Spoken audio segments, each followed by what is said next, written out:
3761 creation of the Lord God of Adam and Eve. Also 3630 Seth son of Adam was born. 3526 235 Enoch son of Seth was born. Whole story. No, yes. What else? Alright, done?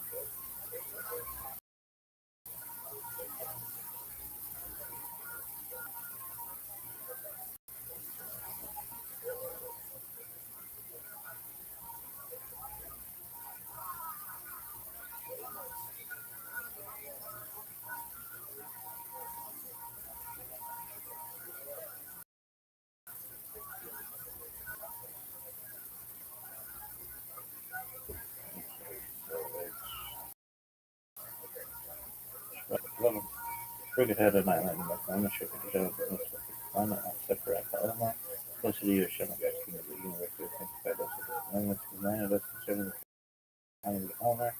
Today is 10 days, which is 1 week, and 3 days of the Omer. May the merciful one restore unto us the city from Mikdash to its place speedily in our days. Amen. So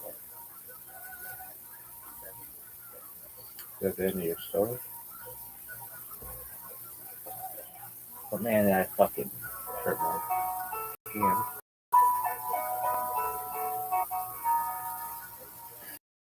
Psych, I just been fingering chicks off hard in California. I'm Dr. Justin Sledge, and welcome to Esoterica, where we explore the arcane in history, philosophy, and religion. One of the most difficult aspects in starting to study Jewish mysticism and Kabbalah is getting a handle on just how those ideas developed over time. It's tempting to, for instance, Kabbalah has just always a thing that we have, or that Kabbalah is just one thing at all. Of course, neither of these positions is really tenable. Such notions developed greatly through the ages and are still developing. And there are now, and there have always been, numerous mutually exclusive schools of Jewish mysticism and Kabbalah. This class is meant to serve as an introduction to Jewish mysticism and Kabbalah from the point of view of its incredibly complex development from the prophets of ancient Israel into the rise of modern Hasidism in the 18th century. Of course, this series isn't meant to be exhaustive by any means, but only should serve board for deeper study and reflection, and hopefully it will also enable you to situate developments in Jewish mysticism and Kabbalah in their historical and cultural context, and hopefully embolden you to primary texts which are, admittedly, as sublime, they are obscure. Let me express my gratitude to congregations via allowing me to use these lectures to reach a larger audience here on Esoterica. You can find the entire series under the playlist Entering the Garden, an Introduction to Jewish Mysticism and Kabbalah. I'll be uploading them over the next few weeks, or if you find these episodes after autumn of 2021 and you want to watch the entire series, you can find them in that playlist. Interesting. I hope you check out my other content on topics and perhaps consider supporting the production of free academic and scholarly topics in occultism and hermetic philosophy by joining my or perhaps with a one-time donation. You can find those links below, and I really appreciate your consideration. Now, let's enter the garden of mysticism and Kabbalah. Alright.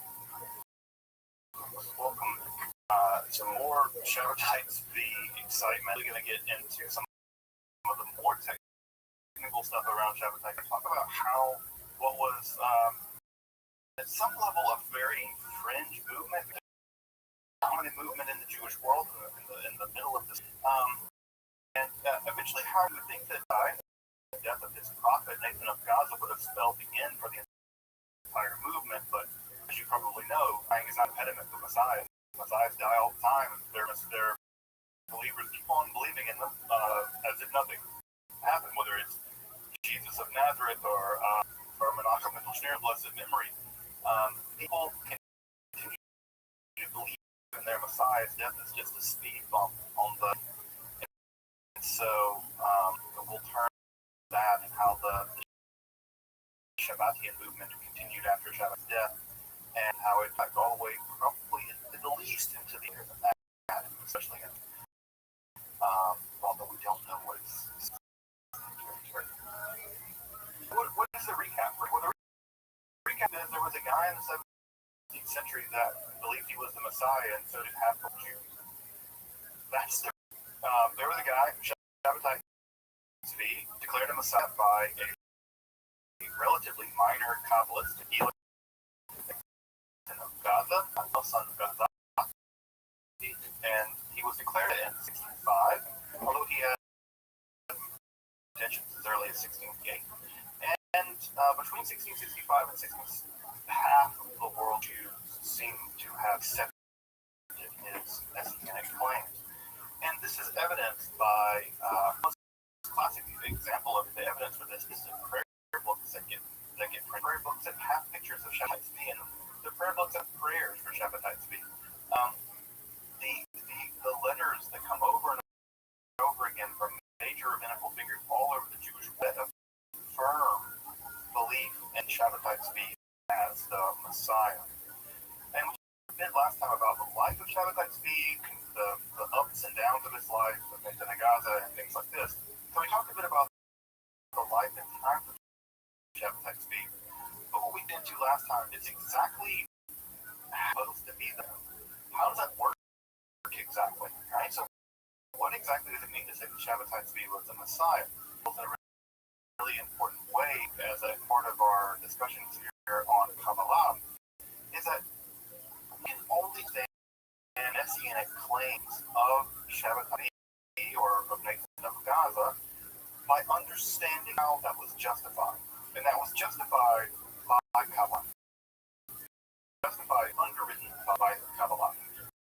The Kabbalah enabled, and at some level, to develop the story that allowed Shabbatai Tzvi to claim that he was for Nathan of Gaza to greatly popularize his messianic claims. Now, there's a couple things to know that are important about Shabbatai Tzvi and Nathan of Gaza, but in how they're quite different in terms of their relationship to. The first thing that's really important to know is that they don't have the same education. Shabbatai Tzvi is kind of like a yeshiva dropout. He's very smart, and of course he's very charismatic, more charismatic than I. But Shabbatai Tzvi doesn't have a very strong grasp on Kabbalah. He are very well. We know that. He's been studying Zohar since he was a teenager. So he has a very strong grasp on the Zohar.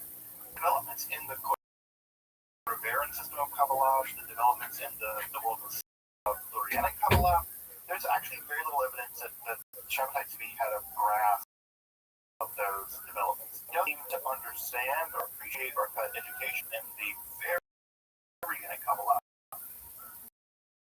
So we have just a difference in education level to Kabbalah and Shabbatai Tzvi and Nathan of Gaza.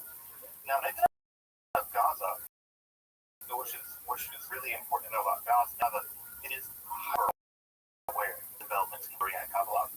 And I mean hyper-aware, he is so well educated that if you read his work, which are among the most technical Kabbalistic texts written at the time, he knows very subtle differences between different schools of Kabbalah.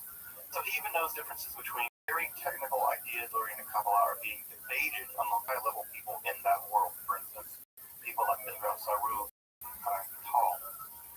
So Nathan of Gaza is someone who knows fiction. He is a technical mistrust when it comes to the developments. These developments.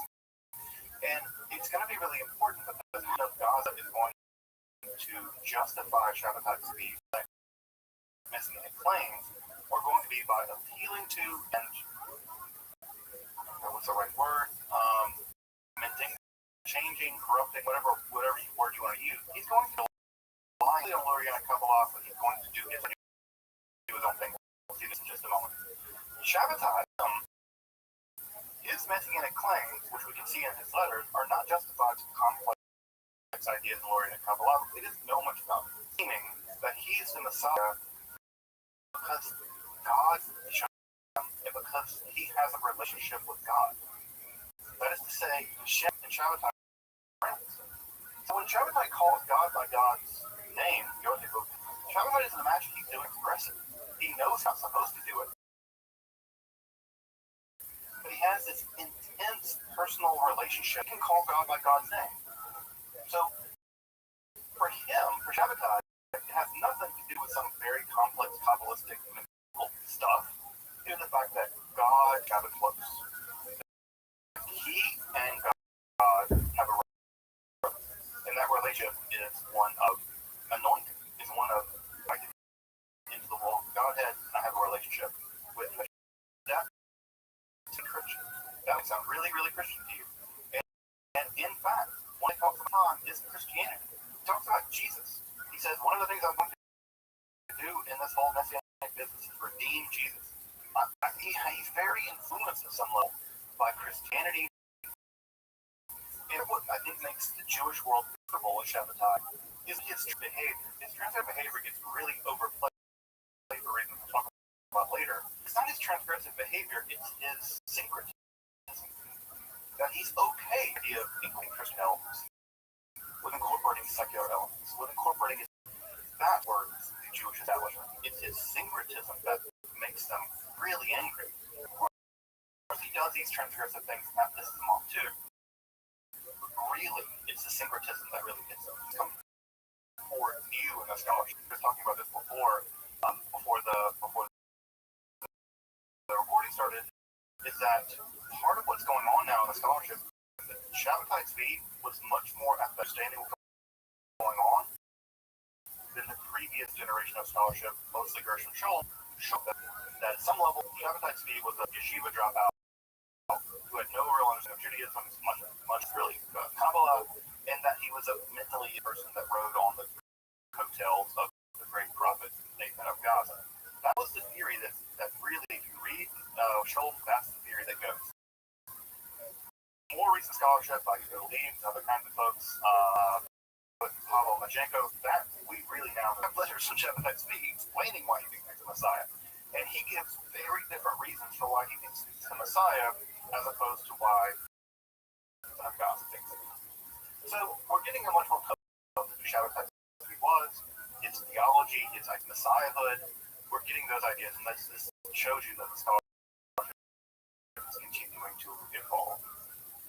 So let's get into Nathan of Gaza's theory, right? Let's get into, that's going to really tie it back to the Kabbalah in a big way. So what does Nathan of Gaza think? Why does Nathan of Gaza the Messiah? So it has everything to do with Kabbalah. It has everything to do with Lurian and Kabbalah. To rewind a little bit, right? You'll remember from the Luri that God was originally infinite fullness, and that fullness filled the entire everything.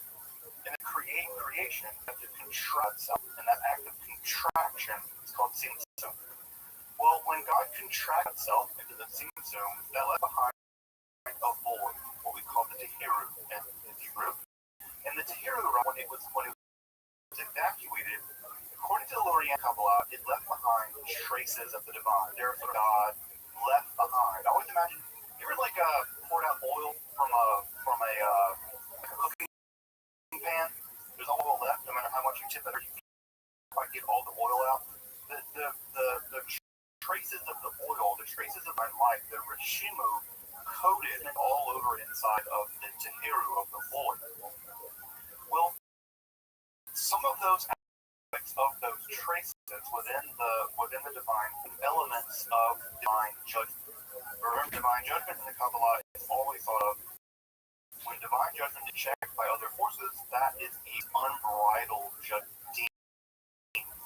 Well, those elements of deen, judgment that remain inside of the Tehiru and trying to avoid, those elements of unbridled vengeance and judgment, they sank to the bottom of that void. And as they sank to the bottom of that void, those elements became the sort of the abyss, the sort of demonic world at the bottom of that void of the gap left when God Zoom.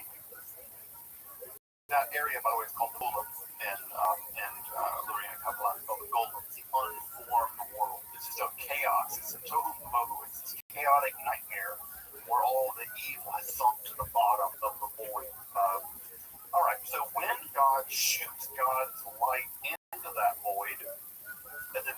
that spear, at the very tip of Yesod, at the tip of God's phallus, I suppose, at the tip of that spear that like plunges all the way in to the Tehiru, and the tip of that of Gaza comes in. Not Lurianic Kabbalah, Nathan of Gaza. The tip of that void shoots all the way to the very bottom of the void of the abyss where the demons are, and the tip of it is the soul of the Messiah. The Messiah tip of the spear, the tip of the light going all the way in. And as soon as it reaches the bottom, it comes back up, and all of the remaining so floods into the void, and the soul of the Messiah, the only thing good, left bottom of that chaotic, nightmarish evil. The soul of the Messiah is born, deposited, according to Nathan of God, at the very bottom of the abyss. And it is with every form of evil imaginable. Every form of evil imaginable. The soul of the Messiah is born, put there, and there the soul of the Messiah becomes infused with, and it's only through this unimaginable process where the soul of the Messiah has to redeem itself, has to climb out of this horrifying abyss of evil, that in the process of redeeming itself, eventually it pulls itself all the way up, right, through these horrific world of what I call the Tanaim, the dragons, the text that describes this. It's called Rothschild, the treatise of the dragon. As the Messiah's soul fights vigorously, strives vigorously to purify itself, re-purify itself of all this evil, eventually the soul of the Messiah reaches the event horizon, right? If you want to think about this in terms of a black hole, it's like a black hole, but eventually the soul of the Messiah can get to the very top of the event horizon, right? And just barely pop through. Now, when it barely pops through this horrific world of demonic power, it's still corrupted deeply with demonic power. It's still infused with evil. And so it's still some battle of good and evil. It's still deeply polarized between really, really good. It's the soul of the Messiah and really, really bad, right? The evil world of the quote, the shards. And as it climbs out, it eventually crosses back through the event horizon of evil, which you can't do with a black hole, but it crosses through. And it's still influenced all as evil, but as it climbs out of the world of the quote, it has to find a body. And when it finds a body, the soul root finds a body. Whose body did it find? It found the body, according to the of Gaza, of poor Shabbatai speak. And folks, that explains Shabbatai speak. That explains these, according to the of Gaza, these illuminations and these dark experiences, this manic behavior, manic depression. It explains why he can be completely righteous and in love with God, and yet do these transgressive things, where he says that the 17th Tammuz or whatever is a feast day rather than a fast. And it's exactly Shabbatai's manic depressive psychology and manic depressive religiosity that for Nathan of Gaza is actually proof of his messianicness. Because inside of Shabbatai is the struggle of the messianic soul against the world of evil, and for Nathan of Gaza, this entire process is the final act of history. Once Shabbatai is purified of all of this evil, then everything will be redeemed. He is embodying, according to Nathan of Gaza, he embodies this final titanic struggle of good and evil. Now, what did the apostasy mean? Right? Because again, Nathan of Gaza formulating this idea in 1665. Nathan of Shabbatai apostatizes in 1666. Well, we have two completely different theories about what's going on here. We have Nathan's theory. Nathan's theory is plunging himself into the world of evil, that is to say, Gentile religion. Nathan of Gaza has nothing good to say about the Gentile. He's plunging himself into the world of evil in order to basically undermine it. That is to say, he's destroying it from the inside. Nathan of Gaza's theology is always the idea that Shabbatai is plunging himself into this to destroy it. He's like a double agent. He's sneaking into the world of he's not really apostatizing. He's pretending to apostatize, to plunge himself into this world, to undermine it, to destroy the Klippot. What we now know from Shabbatai's letters, right? We have another view, which is again actually Shabbatai's view. Shabbatai also thought he was the Messiah. Shabbatai's view was that he was actually plunging himself into this in order to redeem Islam. He thought of himself as a redeemer. He wasn't going into Islam to destroy it. He thought there was positive things in Islam. He thought there was positive things in Christianity. And the idea was that ultimately, by plunging himself into this, plunging himself into Islam, he could redeem the world of the Muslims, and that would be part of it. Notice they're very different theories. Notice that what Nathan thought was happening is one thing, and what Shabbatai is happening is something completely different. So notice here, even the Shabbatian movement isn't coherent in terms of what they thought was happening in terms of Shabbatai's messianic mission. And that's not surprising, because if you look at early Christianity, it's not clear that early Christianity really understood what Jesus' messianic mission was. And there was a huge debate about that. Paul thought one thing, James thought another, Peter thought something else. It's not clear that anyone really had a clear idea that Jesus' messianic mission was X, Y, or Z. And so that's why you have these big debates in the church, ditto with the Shabbatian movement. Now, what's key about this, right, is that we have three important interlocking things that make this important. The first is all of them agree that whatever Messiah means, it does not mean the traditional idea of Messiah, which we talked about last time, which is the full Messiah. This is a spiritualization, the same thing that the Jesus movement did with Jesus, the Shabbatian movement does with Shabbatai, did it with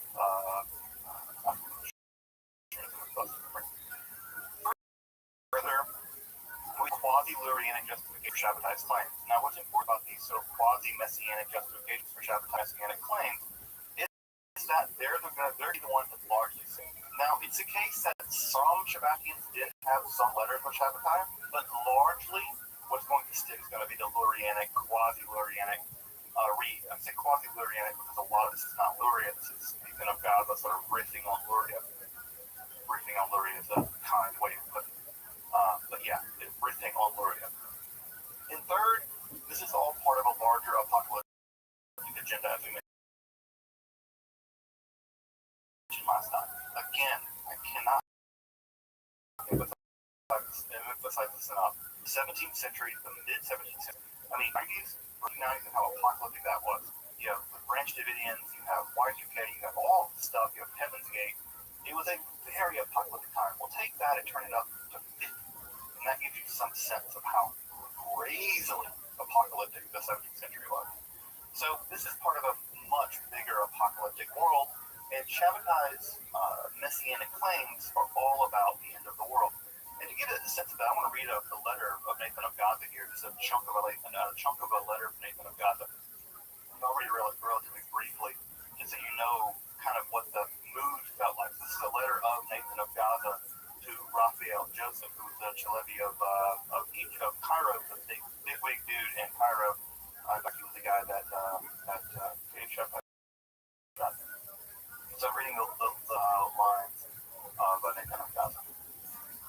Quote, nowadays, we again face opposing forces. They are wholly ineffective, however, and injure no one but themselves.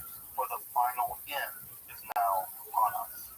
Again, the apocalyptic level, the final end is now upon us. This being so, Nathan writes, you must not wonder why, by what special merit our generation has come to deserve it. In addition, there are these dreadful agonies, inconceivable and limitless, that Rabbi Shabbatai has suffered on behalf of the Jewish nation. Consequently, he has full power to do with this nation whatever he pleases, to justify or shalom condemn them. He may justify the most depraved sinner in existence, even someone like Jesus, or condemn anyone who doubts him, even if he is the most pious person alive, to unspeakable torments. You must treat the following principle as absolutely certain. The Jewish people cannot attempt to life other than by believing these things without any sign or miracle. All this is God's purpose enacted in this generation, worthy of the beginnings of the redemption. You must have no concern whatever for those who cannot believe, even if they be personal friends. And then after that, what ends up happening is that Shabbatai describes the outline Nathan of Gaza thinks is going to be roughly a 100-year period in which everything else is going to go down, and you get a sort of timeline about how this thing is going to go down, how Shabbatai is going to go, and all kinds of stuff. It's very, very bizarre. But at any rate, that gives you some sense of the fervor that Nathan of Gaza puts onto all this. Now, as we mentioned, Shabbatai died, and so did Nathan of Gaza. In fact, after Shabbatai died, Nathan of Gaza kind of redoubles his efforts, and he argues basically that Shabbatai's death is a kind of illusion, that Shabbatai is not dead, he's just hidden, right? That was an idea that we found also in Shia and Islam, that he was occulted, and at some point very, very soon, he would reveal himself again in his full glory. Again, are they leaning on Christianity at some level here? It sounds like it. It sounds very Christian, that he's just hidden. So this is a kind of, it's kind of Shia, kind of Ismaili, kind of Christian move, that Shabbatai is not dead, he's just hidden. Now, what ends up happening in all of this, right, is that there is something of a combination that's already happened in Shabbatai's life, or the end of his life, where some Sufi ideas have begun to enter the inner circle of Shabbatai's theology, and those Sufi Islamic ideas begin to form a kind of synthetic theology. And that synthetic theology allows for the idea that, again, Shabbatai might be occluded, he's actually not dead. And over and over again, these predictions that Shabbatai will appear on this year and this year and this year, and of course never does. And eventually Nathan of Gaza, well, he dies. Nathan of Gaza dies, and as soon as Nathan of Gaza dies, the movement immediately begins to fracture. Because of course, when you have Nathan of Gaza, who's probably one of the more talented Kabbalists of his day, unable to basically continue to steer the movement via his theoretical Kabbalah, the movement begins to fall apart. And the first person to really pick up the reins of this movement would be Bargozo, himself very strong believer in Shabbatai. He would travel all over the Eastern Mediterranean basin, but also through Europe. He would be proclaiming the gospel, so to speak, of Shabbatai speak, and he was murdered in 1706. So he was a huge Cromwellian doctor. He was killed.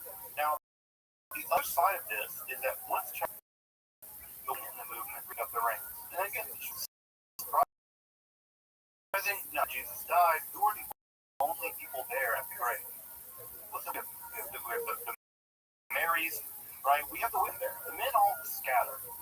And so women in a big way of the movement, very, and in fact, there's really great studies about Shabbatine women prophets and how the Shabbatine women prophets really both made the movement work, but also movement after Shabbatai had died. Now you'll that Shabbatai married after her first wife died, and Aisha or Yocheved, one of both names. Actually, Aisha or Yocheved declared that her younger brother, Yaakov Corrido, was in fact the reincarnation of Shabbatai Tzvi. So again is the use of Lurianic Kabbalah, the idea of soul roots and Gilgul HaNeshemot, the idea of incarnation being marshal to show that there's a continuity of Shabbatai. Not dead. He's just reincarnated, of course, into the younger brother here of Aisha Yocheved. Now, what ends up happening in this whole process is that there is some pressure being put on these quasi-Shabbatian Jews, Muslims, that are there living in places like Salonika and in places around the Shabbatian movement. Remember that part of what happened with Shabbat is he was being Muslim exiled all the way in what is now Montenegro. And so some of the people around him that stayed around him, about 300 families or so, these were Jewish believers in Shabbatai who had never converted to Islam. And eventually, with Aisha's pressure, probably she's getting pressure from the Ottoman Empire, they all convert. Right? We get a mass conversion of about 300 families who do convert to Islam in 1683, some years after Shabbatai has died. That core of about 300 families, right, which is the size of basically the synagogue I grew up in, that core was going to form the core of the post-Shabbatian movement.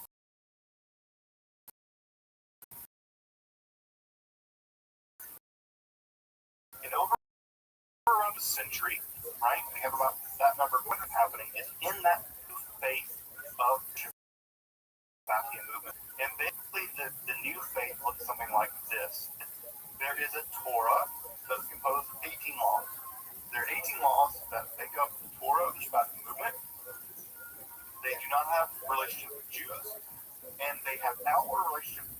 Muslims, but they don't marry with Muslims and they don't bury their dead with Muslims. So they don't associate with the Jewish crowd. They've been actually they're not Jews anymore. They're Muslims now. But what's important is they still follow an underground form of Judaism made up of 18 laws, and that they only marry within their own ranks, and they only bury within their own ranks. And what's happening is this group of converted Muslim, Jew, Shabbatian people.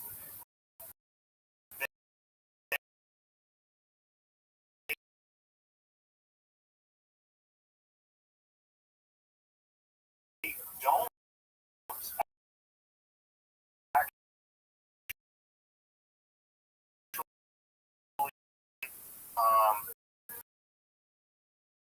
observe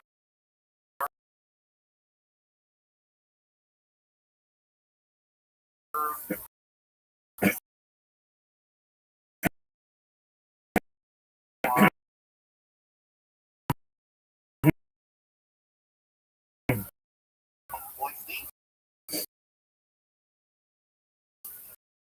and they dissimulate. They lie about the degree to which they really. And this actually has precedent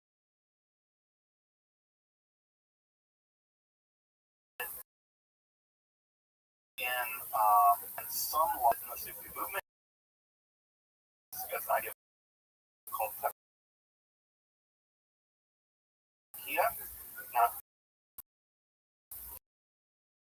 takia, not takia, not the Hebrew word. This is the idea that you can hide Sufi Jew and physically endanger quietly as kind of Jews, but publicly they're living as Muslims. But they're still not quite Muslims, anything else. And also is going to eventually evolve to its own religion. Now, inside a movement, as you might imagine, there occur. The first major is that there's going to be of so-called incarnation of Shafati and Berechia, who's known in Turkish as Osman Baba. He'll die in 1720, which we're getting to modernity, by the way. He's been declared the heritage Shabbat movement. The reincarnation of Shabbat speak. So this is going to break the movement into two different groups. The smaller movement is very close to Sunni Orthodox Islam. Much relationships to Judaism. It's developed only a region. This will be a third and final split. This is the Kapansi movement. This is a period that rejects the whole reincarnation theory. They reject the idea that Osman Baba is in fact the reincarnation of Shabbatai. And they say that only Shabbatai, that there have been no reincarnations of Shabbatai Tzvi, only Shabbatai is the Messiah. And this version, right, the Kapansi movement is the idea that Shabbatai Tzvi is the only form of the Messiah. That group, which is actually pretty close to the very popular Mevlevi Sufi order, which I imagine folks know that Mevlevi, right, those are the whirling dervishes. These are the famous whirling dervishes in the Sufi movement. So they're very close to them in a lot of ways. It's that part of the Shabbatian movement that's going to go on to become the one that will survive in Turkey. That one will survive in Turkey. We'll talk about that in a minute. So by the early to the mid-18th century, these groups would become the core of what we call the Shabbatian movement in the Ottoman Empire. In collective, they're referred to as Dunmen. Right? Dunmen. Now this word actually means apostate, and many of them would not call themselves Dunmen, but Dunmen were there in the Ottoman Empire. Well, they had a bit of a themselves because they only their own family led to all kinds of problems. So they were probably, we guess, somewhere between 10,000 Dunmen in the Ottoman Empire. Part of the 20th century, there were 10,000 of these Shabbatians living in the Ottoman Empire. They were practicing Jews of a very strange type. What they Muslims on the inside, they live secretly of a kind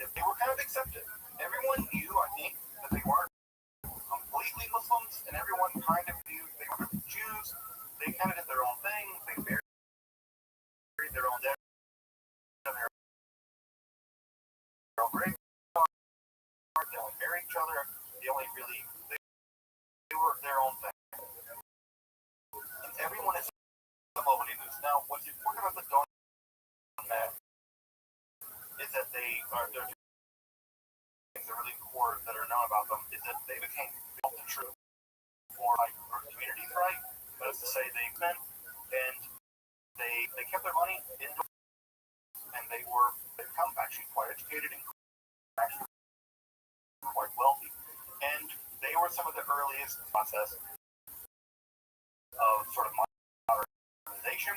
And as the Ottoman Empire, one map formed in some level the core of the Turks. And Turks, as you probably know, are the folks that led the modernization to revitalize the Turkish language. In many ways, they formed the core of the process in which Turkey would modernize, and in many ways, Donmet, which we now know Donmet formed a pretty core, pretty significant element of the Young Turk movement, which means they played a pivotal role in the development of Turkey as a modern nation.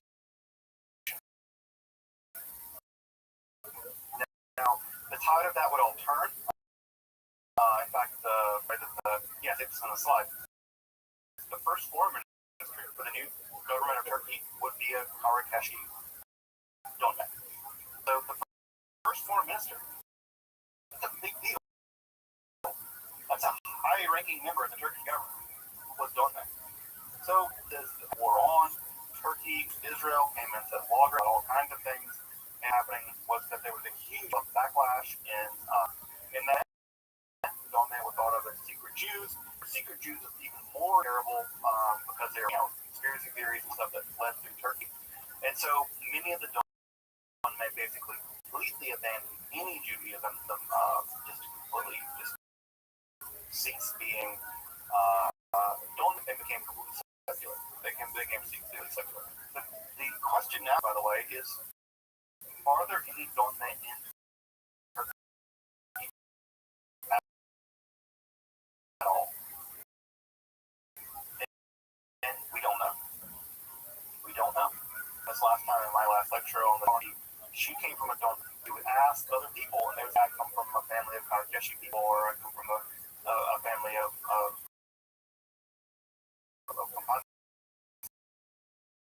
people. But I'm just a secular person. My grandfather visited someone. No, there are no Donmet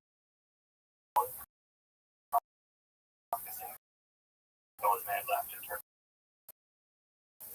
The problem with because part of what the Donmet do is they are Shabbat. So are there Shabbatins left in Turkey? Maybe. Probably not. They're probably extinct. But are there Donmet families left in Turkey? Probably. Yeah, there definitely Donmet families left in Turkey. Are there any practicing Shabbatins in Turkey? The data seems to indicate no. It seems to be an extinct religion.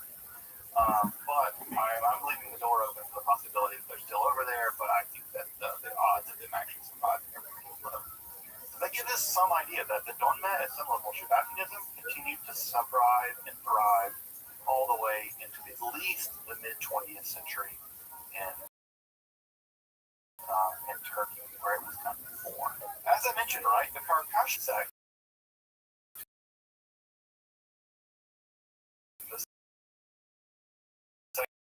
that whole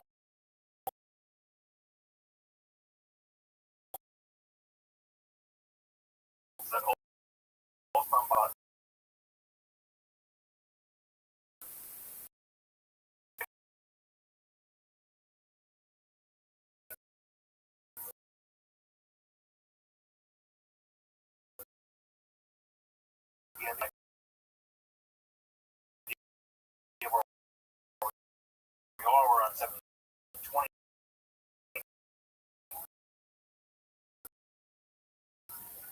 That sect, the Karakashi were much more willing to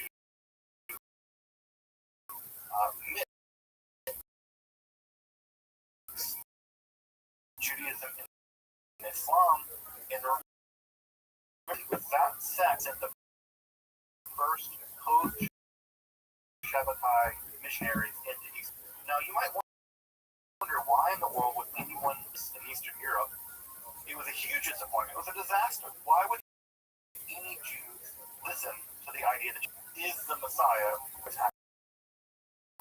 Well, the first thing is that views of inclined group of people. Remember that the Judaism of the Ashkenaz has historically been very interested in natural, very taken with those kinds of ideas. Secondly, at that time was piecemeal in that area. Now, knowledge of Kabbalah in other areas was much higher, but at this point, early 17th century, knowledge of Kabbalah was very, very piecemeal, very. Those people coming in, so these Karakashi missionaries carrying the gospel of Tzvi had a much higher degree of Kabbalistic education at some level than the local people did. So this is very impressive.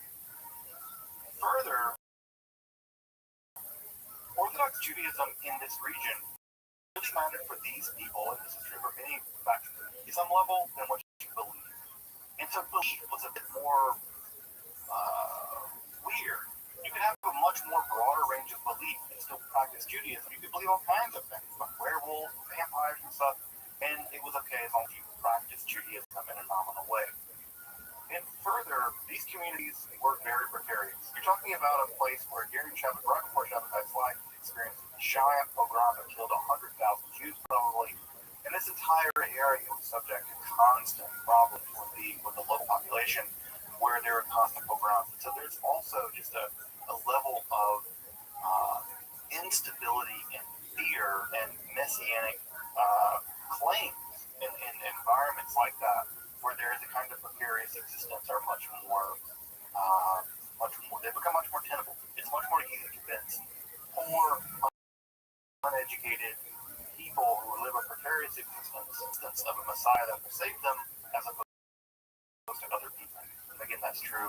We can see that playing itself out lots of times in history. When the Shabbatian movement, in general, kind of took. It kind of took. It's going to kind of take in Central. We'll talk more about it in a minute. What ended up happening in the aftermath of Shabbat's apostasy in 1666 was people deconverted. They rejected discipleship. What typically happens in the world? Someone gets to be the Messiah, they don't follow the rules, we reject it. Well, what ends up happening? The rabbis that were the almost always the anti-Shabbatai people were the Messiah, or were the rabbis of local regions like Manasseh ben Israel, for instance, and Manasseh ben Israel, who was anti-Shabbati the entire time, once the fervor of the Messianic movement ended, Manasseh ben Israel basically able to reign his in and shepherd them in the aftermath of this disaster. So immediately, hotly messianic, very messianic, maybe one of the largest messianic centers in the world, is after the 1666 apostasy.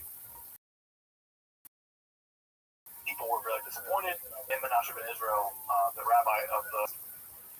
What is happening, however, in Central Europe is that the rabbis that were converted and rabbis affected or influenced by these missionaries continued to hold their faith in Shabbatai in private while humbling it and remaining orthodox. So we have people that are secretly maintaining some kind, and yet at the same time, publicly, they are holding on to them. Public. We call these people crypto-Shabbati. And what ends up happening is that as Kabbalistic ideas begin to make their way into Central Africa, Shabbatai is the wave that reaches in when Shabbatai the Messiah claims of Shabbatai bring this wave into Central Europe. What gets left behind after he leaves, after he sort of washes out, his Messianic claims wash out, what gets left behind is the Kabbalah.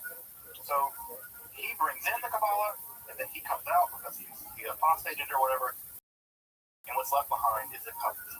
And so as he leaves behind, as the movement leaves behind these Kabbalistic traces, the rabbis who are left behind with the belief in Shabbatai Tzvi and Shabbatianism as a Messianic movement, all the while still holding on to many of these Kabbalistic ideas, and it's the Kabbalistic ideas that still he is back inside. Maybe he is occulted. Maybe he is actually just diving himself into the deep recesses of the Klipot, and that he will actually redeem them somehow. Right? This is all part of the plan. And what ends up happening is that very early Kabbalah in Central Europe is always at some level hinged with a Shabbatian element. All of Kabbalah in Central Europe in the early 18th century, late 17th century, hinged with it. And what we have are a lot of human works. Right?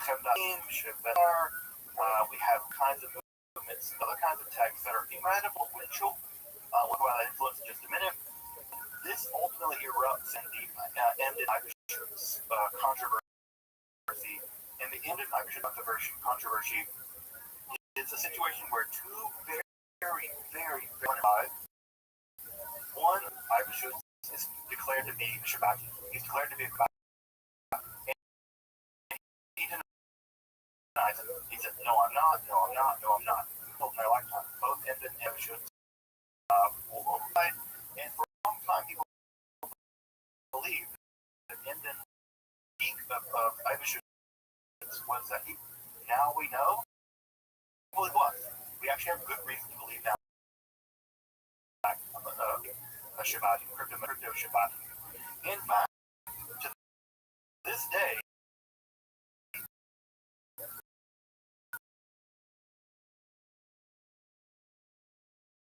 it's not even clear what we still Jewish movement in basically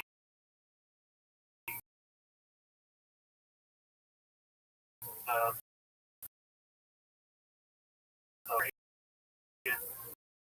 in that movement, of course, is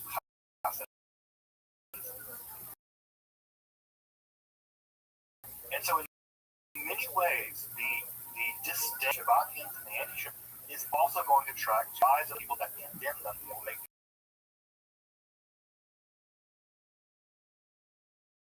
people who are very the Hasidism may be a little, but the evidence is now showing that early Hasidism and Shabbatism, there is a relationship there. It's that there are and European Shabbatianism that it's, I think, undeniable that at some level the Hasidic movement at some level is at least influenced by Shabbatianism. I don't want to say an outgrowth of Shabbatianism. I don't think that's true. But the idea that they're completely distinct, I think, by the Hasidic movement. Why do I think that? Well, it's, for instance, things like the role of the Tzaddik or the Rebbe, the idea that they're a sort of intermediary, kind of quasi-Messiah, as that sort of a intermediary between them and God. The Rebbe is often sometimes sort of engaging in transgression for the sake of heaven. This idea that they suffer on behalf of the community, for the community. The emergence of both of these movements, the Shabbatian movement and the Hasidic movement, both emerge in the exact same region of Poland, the Podolia region. The Baal Shem Tov is from there. We'll talk about Hasidus next time, but I'm just saying at this point, I do think that the Hasidic movement and the Shabbatian movement have, that there's some overlap. Both of them are very influenced by Kabbalah, Lorrainic Kabbalah. There's an antinomian streak in Hasidism, obviously you can find that in Shabbatianism as well. There's this stuff of Avodah Pagashviyut, this sort of physical stuff.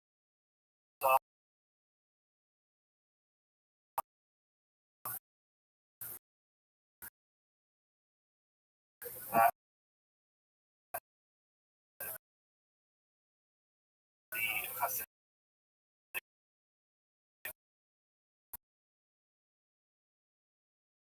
people do seems to be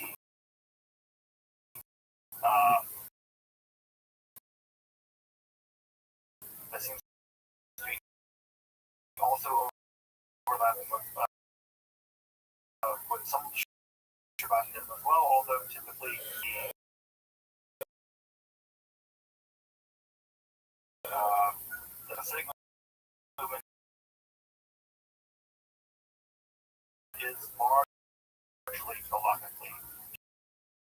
Jewish law lies, but there's still an antinomian streak, and there's even legal innovations in Hasidism that are not being found in the Messiah movement. For deeply influenced by Kabbalah, it's not being found in. As you probably know, the world of Hasidism is very court-like. He is treated almost as a kind of regal figure, as a kind of king, and the Shabbat Technique. The Misnag movement, the movement was very critical, saw in many ways Shabbat movement. And early on, the early Hasids, he really claims that they under the hood. I think the Vilna Gaon is not crazy, and he's not a fool. I think he's not just being political or cyclical. I don't think he's just writing some law. I think there's actually a really strong argument to be made that there is a strong movement, especially in the Podolier, on Hasidism, but we'll get to Hasidism. Now it continues to change and to mutate, and it will mutate into perhaps its most absolutely bizarre under the leadership of Jacob Frank. Jacob Frank was born into a Shabbat empire. He joined up with the Karakash sect. In fact, Osman Baba was a witness at his wedding in 1752. Folks, we're in 1752, FYI. Like, this is 25 years or so until, the American Revolution. So he moved back to Podolia, and he begins to practice a kind of pretty serious,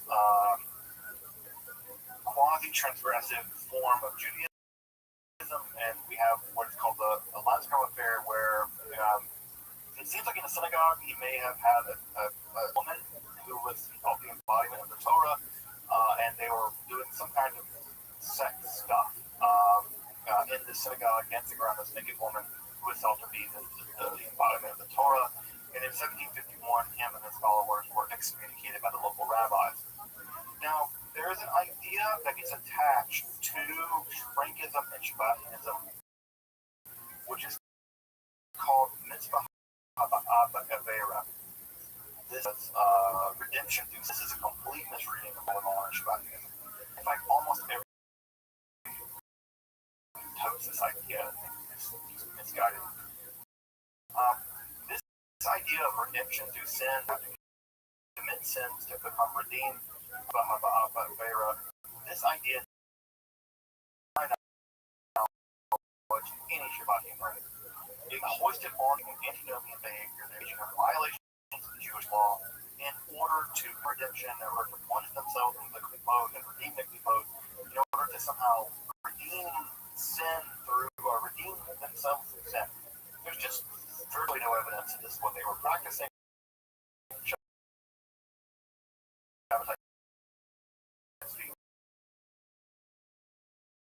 Never makes that argument in either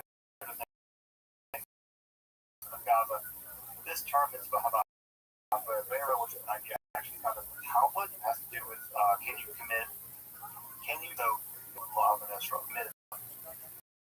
And so even the idea of this is just ridiculous, and it's unfortunate a bunch of anti-Semites and stuff who have these vast, all of modern Jews, all kinds of people, George Soros or whatever. These people are somehow part of this Frank lineage of the Rothschild, all this stuff. That they're really secret Frankists and they're engaged in horror things. So there's this higher anti-Semitic idea of the Frankists in practicing this idea of mitzvah ha'avera, but the truth of it is they never did this, and that was not what they were up to. And I would say that they want to believe in this, just show me in the Shabbatian literature where this idea is before. I don't know where it is. I can't find it. This is a single thing. Frank does argue is that what's inaugurating a new Torah, that a new Torah, the new Torah that he is inaugurating is a replacement, right? So you have the Torah Beria, right? And he's inventing a new Torah. He's conjuring into being a new Torah, the Torah. And that new Torah is going to inaugurate a new religion with their knowledge.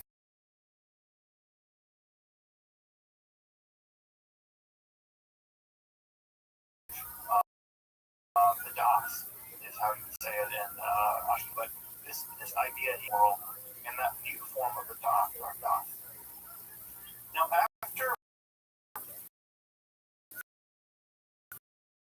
we'll go through this relatively quickly, what ends up happening is that Frank flee to Istanbul to convert to many Frankists or many Shabbatians at the time, and what they end up doing is sort of making it with the devil. And by the devil I mean their Catholic bishops. And what they end up doing is they argue that they represent a camp of Jews who are influenced by the Zohar, who reject the other camp, the anti-Shabbatian, the anti-Frankists, accept the Talmud, but reject the Zohar. Now, of course, the Jews accept the both, and the Shabbatians are trying to with the basically so that the local Jewish population can't basically condemn them. Shabbatians view with the rabbis, the knights, and the bishops is taken. The bishop is the person who's going to side with whoever, and the bishop again is condemned. Dozens of copies of the burned Poland.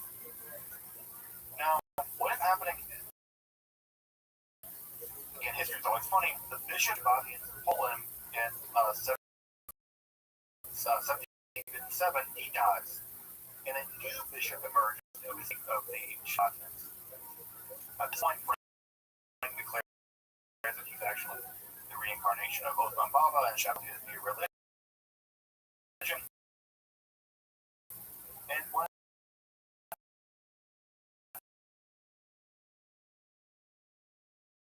ends up happening after that is that this gets so complicated. In order to prove the bloodline, the Hellenic nonsense,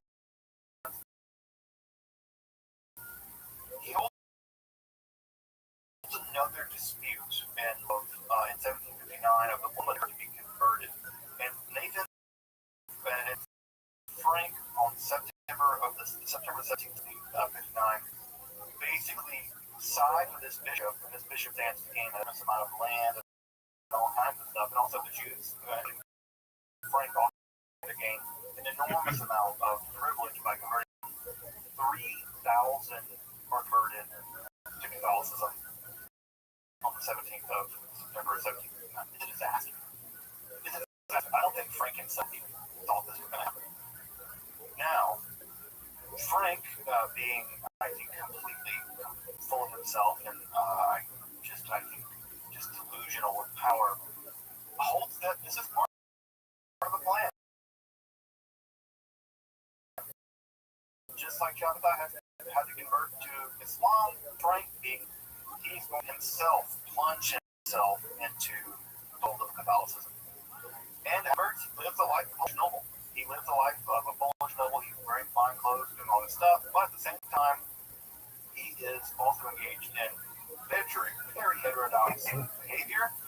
And in a way that the Turkish court would accept Shabbatai engaging in very strange behavior, the local Catholics aren't having it. They are not having it. Eventually, they arrest Frank, and he is basically sent to prison in a monastery for 14 years. So he's arrested and sent to a monastery for 14 years because they do not want to deal with him. The Catholics are not playing around, perhaps in the way that the Turks were. In 1772, Russian forces invade Poland, and they release him. They actually release him from this monastery where he's being kept, and he kind of cozies up to members of the Holy Roman Empire. He gets comfortable with Joseph II. He meets the the future Tsar of Russia, and it's in that principal Shabbat text called the Collection of the Word of the Lord, which is published in English now. What ends up happening is that he gets into kerfuffle with Joseph II, the emperor of the Holy Roman Empire. He's expelled from. He dies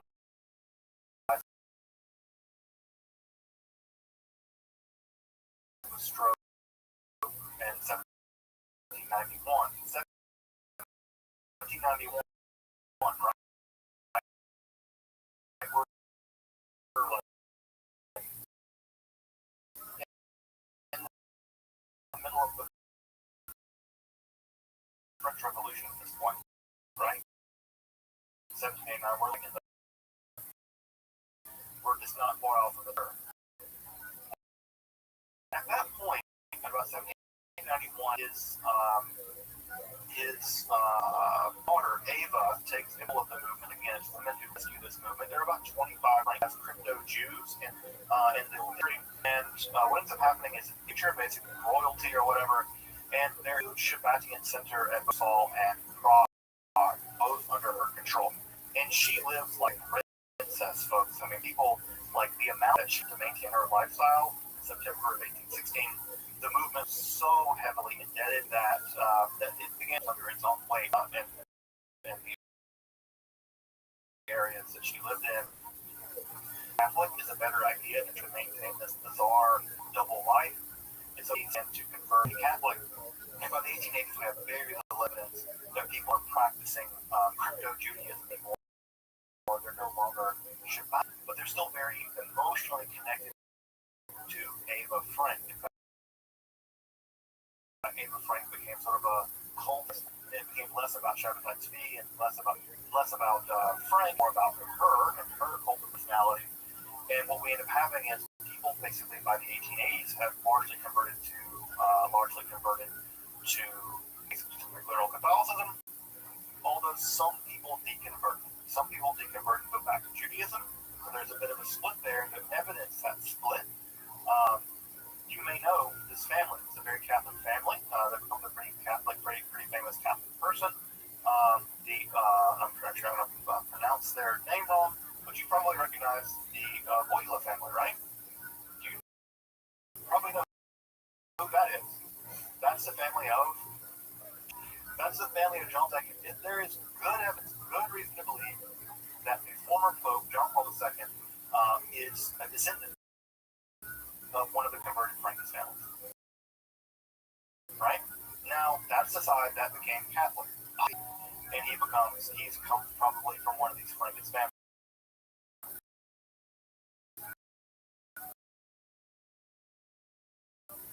On the other side, another group of families, like a Turkish Judaism, like the Young Turks, a very liberal form of Judaism is the Brandeis. And of course, the Brandeis, as you may know, Louis Brandeis became the first Jewish Supreme Court justice. And Brandeis, when they were going through his effects, one of the things they inheritance was an imager of Ava Frank. He came from a Frankish family, and he kept her look. Now, does that mean that Louis Brandeis was a Frankist and a crypto Shabbatian? No. He probably was a real Jew, just like there were real Jews that you recognize from lots of places anywhere in the United States at the time. But he maintained an image, he gave a picture of Ava Frank, and he made Frank his family. Do I think he was a practicing Shabbat in any form or fashion? Absolutely not. It's ridiculous anymore than I think that John Paul II was practicing. Frankist, although what I want to point out here as I wrap up tonight, Frankism, Shabbatianism had a huge impact on the development of Judaism. Huge impact.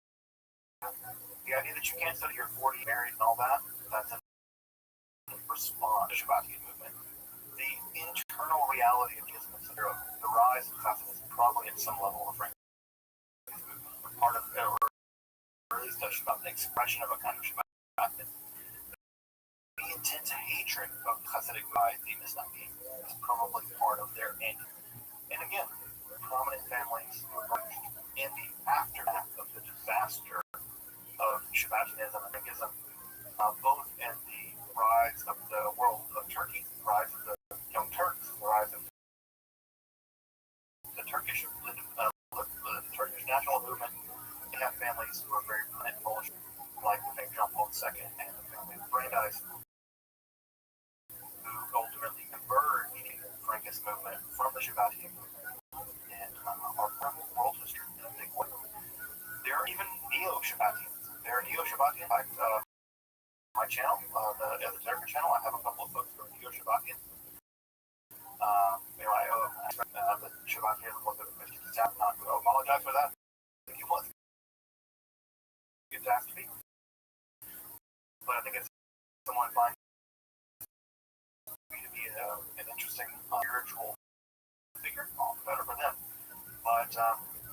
the lecture tonight is that we cannot imagine Judaism coming into modernity without Shabbatai Tzvi.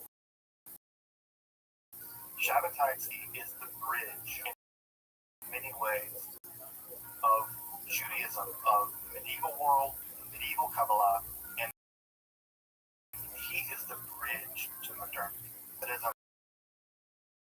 the Haskalah, has to be seen as in the shadow of Shabbatai Tzvi, as in the shadow of the Shabbatian movement. All of the Messianic stuff in the Chabad, the Babbage movement, Reform Judaism, all of it. Some level, it is of Shabbatai Tzvi. And there's no way that we can do it, I don't think. So, in many ways, without, if you want to understand modern Judaism, you have to understand. And in that way, in a big way, Shabbatai Tzvi is in the shadow cast by this peculiar Messiah who apostatized to Islam and a fine point in the shadow. To understand him or understand the movement that came after him, whether it is fractures that in his death or the Frank movement, what had origins in quintessentially important to understand him.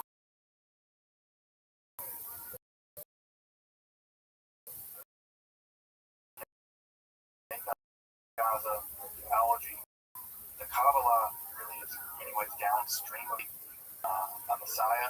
In many ways, in a lot of ways, I think of Judaism as somewhere between two Messiahs, and that chapter 2. Look at Judaism between those two bookmarks. And that modernity is in the aftermath of Shabbatai. So, whether you like him or not, whether you're embarrassed of him or not, whether you think he's crazy or not, whatever, you certainly can't deny, I don't think you can deny, that population comes into real grasp of the impact that he made. I think the more we're thought for that, the better we understand Shabbatai Tzvi and his Messianic movement, its vicissitudes, the better we will understand Judaism, the better we will understand Jewish world. Zionism, that.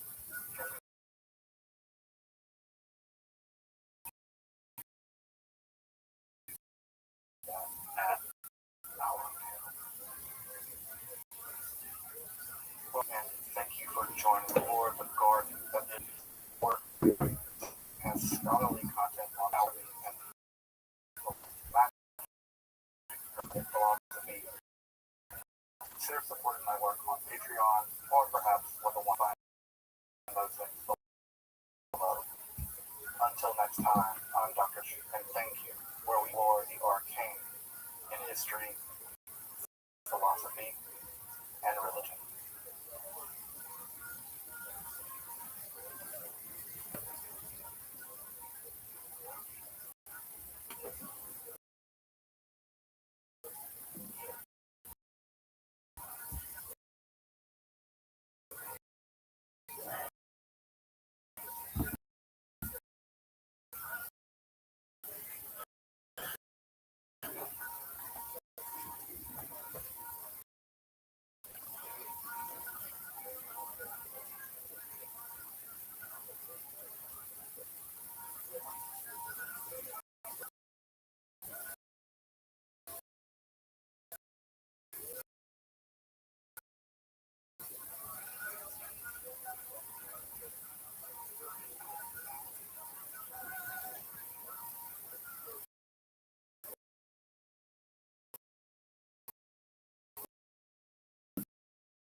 Click notes. Heck yeah, a huge success. How's the crowd out there tonight? They're here. They're live.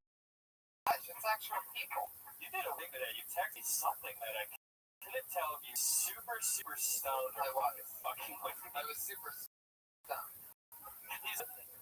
But you said, hey, I got a good idea. If you think of an idea, why don't we change the name to the podcast? Well, we never officially named it. I dial it so you can change the name, and then I started thinking, maybe.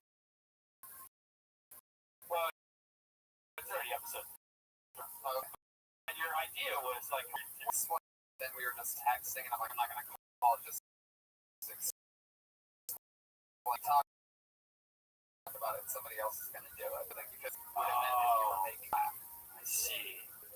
All right, that makes sense. Yeah. I thought it was just random. He wanted to call it Kill Tony. And like have it Kill Bill, have it be like Kill Bill, or I'd be like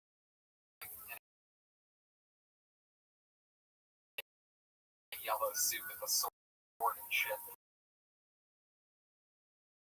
for its cover.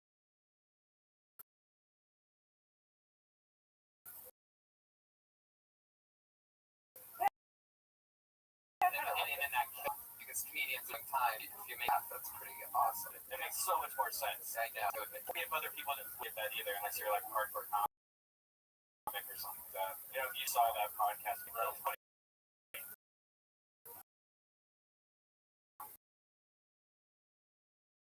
But it does seem sort of edgy. It does. Kill Tony. It's Like, that, it's definitely easier to spell. I mean, that's a huge deal with hinge close notes. Is taggable.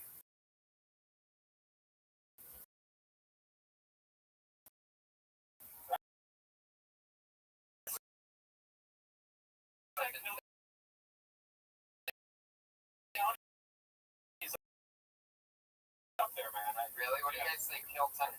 Oh, really? Well, I think it's it. Kill Tony. Podcast, but this is, we'll say that this is the first one. Well, you know what? Ladies and gentlemen. Hell yeah. Keeps me safe. Nobody fucks with me. Perhaps one of the mobile superheroes in history. It's really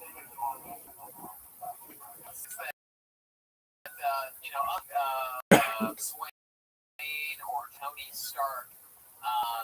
Your suit is a little bit more armor. Yeah. Look at that. Nice podcast.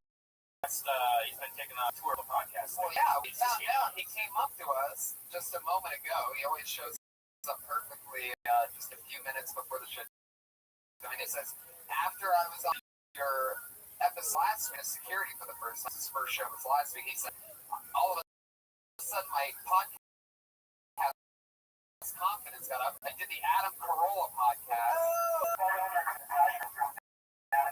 There you go. A 4-hour turnaround. If you're on the podcast, you get another podcast. Yeah, that's exciting. And what was the other podcast?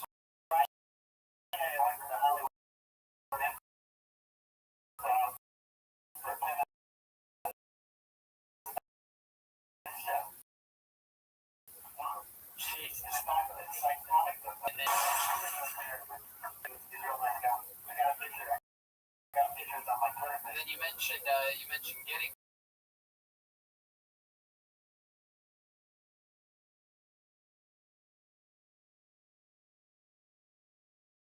here was a little bit tough tonight, huh?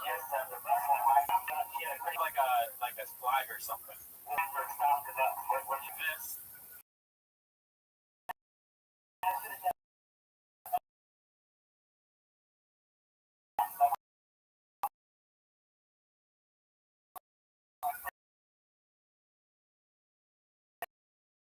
Yeah, you thought you were just yeah. Let's pick you up, right? Let's put that armor to the test. Yeah. Said last week on the podcast, he was saying, he said that he saw the Iron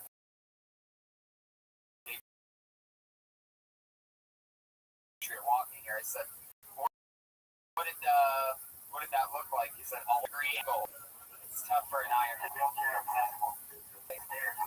Right. So do most of my girlfriends. There you go. Brian loves the handicap girls.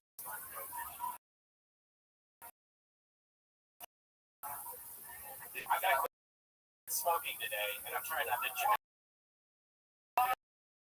I try not to drink day 2 or 3 of not drinking. So I'm very irritable. I just don't want to fuck like crazy, but I don't think there's no sleep. I also realized that since I've stopped, I really something I drink like 6 cups of water a day. I only drink Starbucks, and I think of it, well, it's like iced coffee and water, and that counts, right? It does count, right? A little? It does, yeah, it's a little bit, but yeah, I'm the same way. I barely drink any water. I try to half a glass in the morning and like some at night. I'm the worst. So it's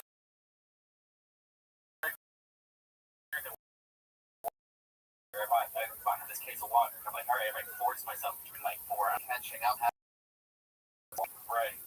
not having a boner for a couple hours at a time. That I was very dehydrated. My gums are inflated right now. Like they're supposed to be like filled with water and tissue and stuff, and they're just like empty. And I noticed. There you go.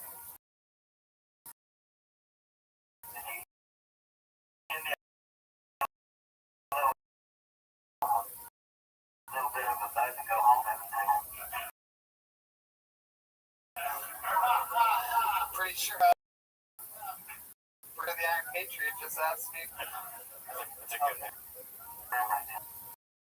I need a cigarette so bad. I get the show going. I'm a little disappointed that you decided to quit cooking on the day of a podcast, of my podcast. Like it's strategic. Like I could be irritable for this one. I mean, you work so hard every day of the week. Why does mine have to be the one where your foot's about to shake off for the rest of your life? I love it. You guys ready to meet our guys tonight? We're in together.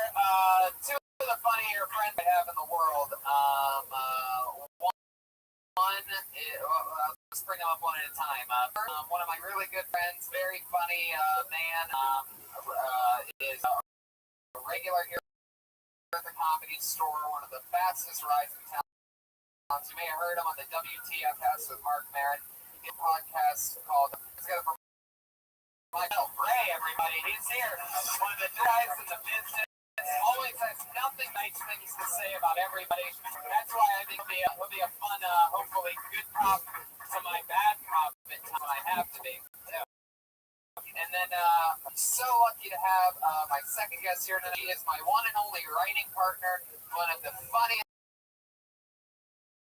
human beings I know, somebody who I trust when I'm running. The only writing partner that I have. She writes with me on the Verge. Sarah, another quick, fast rising LA talent. Thank you. All my people. Of course, as always, I went down to the front patio and 40 comedians, 3 minutes if they're picked. People sign up for mine. We're going to do it a little bit differently this week. Normally,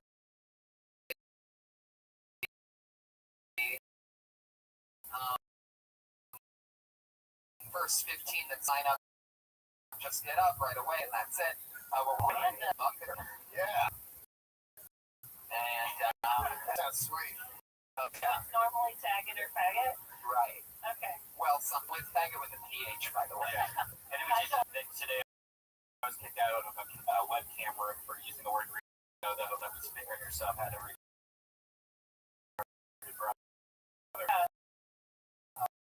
What's the FaceTime with a PH now? So you ain't no cigarettes, no boner pill, girl on your webcam or retard? No, I said I would like to take you to Olive Garden and have sex with you in the bathroom. She's like, that would be fun. How would we do it? And I was like, I could act like you're retarded with the bathroom with you. And then she got pissed off and said her brother was. Well, then that's accurate. Then it's a true story. Yeah. She's a twin brother. Back then. You know what? Problem. We give it. We'll get fucked by your retarded brother. So hilarious. She's offended. I would rather get fucked by her retarded.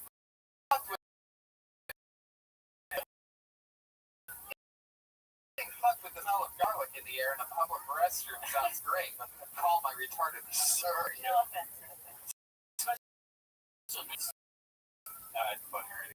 How often does that pickup line work in those chat rooms? I have a thing now. I have this problem with it where I screen capture myself inside of like Wentworth. It's a camera.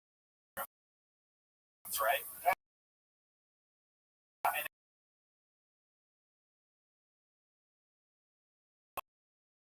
everyone else is hot. I'll just be like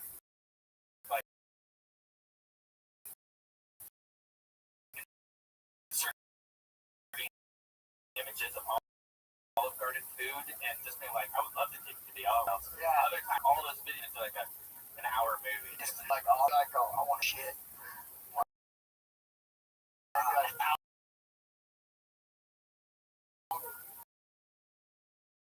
I got them every time.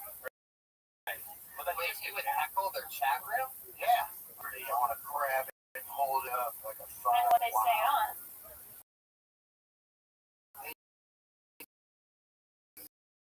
Never.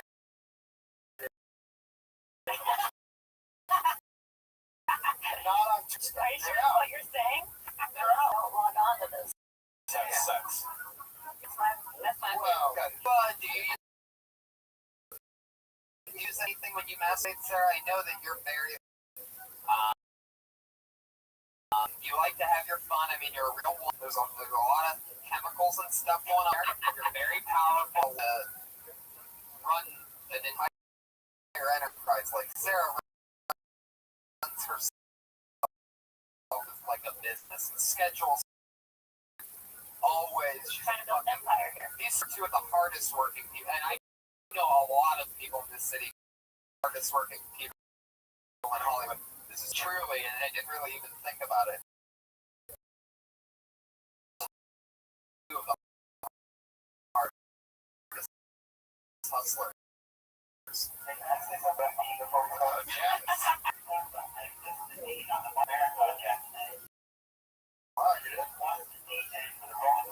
That's right.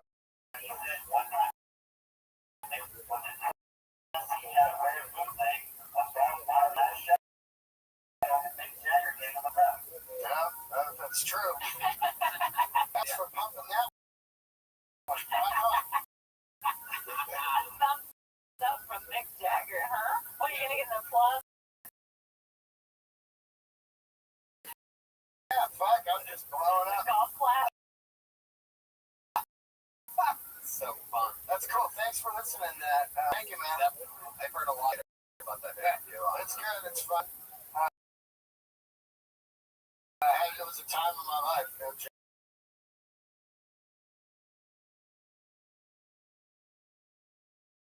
I can do Mark podcast. Like, right? Yeah, man. Wow. It's pretty.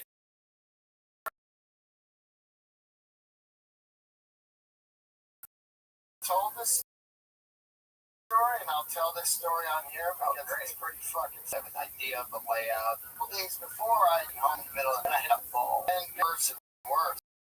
So I went to the Is it hospital. like cooked garlic? Like, you know, when you cracker? This just felt like fucking fire. Like my balls were on fire the whole time. I was doctor during the podcast. Before the podcast, they gave me these pills, so I'm on these pills doing the podcast. And so when I left, I didn't even remember the podcast at all until I listened to it. And I was like, wow.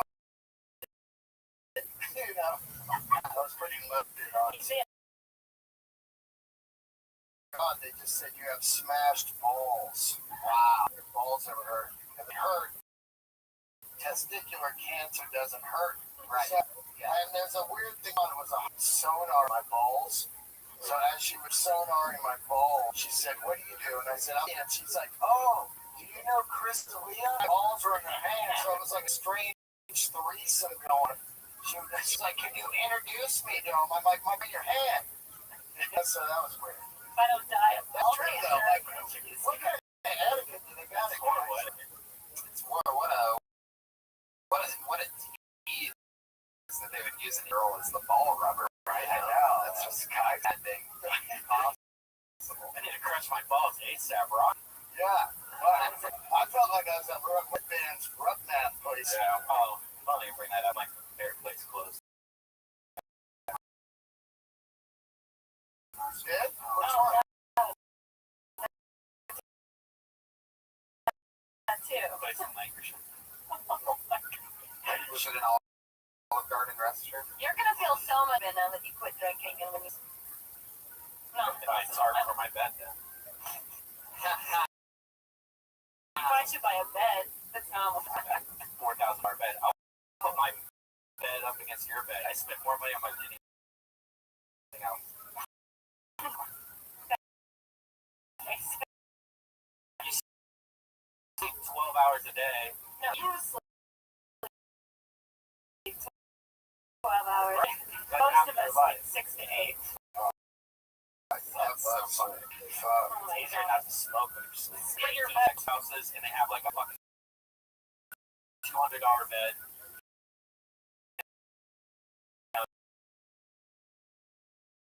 Like a queen or something like that. You're in bed almost half your life. Why wouldn't you spend as much money as a car, but you're only in what, 3 minutes a day? Well, so when you have sex with girls, you have sex.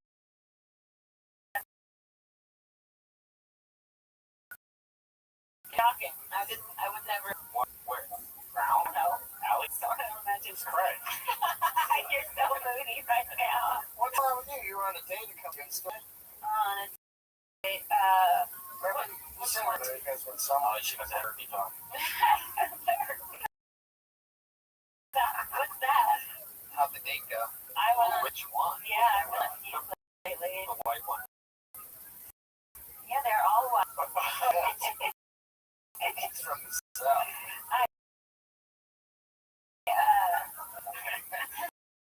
Would you ever go on a date with the Iron King? Just told me to stop. Thank you. I like the breadstick. Just like knocked it off. Do I like bananas? Yeah. All right. What do you guys think? What's it called? Bucket or bucket? Yeah. Fuck yeah, everyone. This is exciting. So, we're picking out of it. Comedians get to do whatever they want, and then we get notes or say whatever we want, how we feel about it. I know. To get some live back. Okay. Starting it off. Put your hands together for Scout Durwood, everybody. Ow. Kicking it off. Scout Durwood. It's a chick. Whoa, it's a lady. Oh, she's putting her hair up. Wow. Getting snow. Getting serious.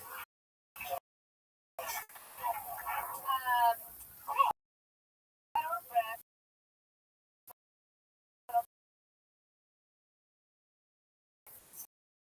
Second to do that. I'm big homosexual.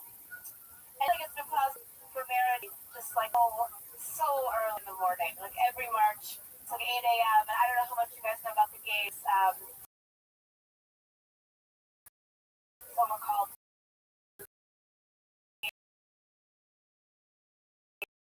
But if it's too early for brunch, we're pretty much not. Yeah, you're like, oh, it must be hard to be gay. And it's like, no, you just. College!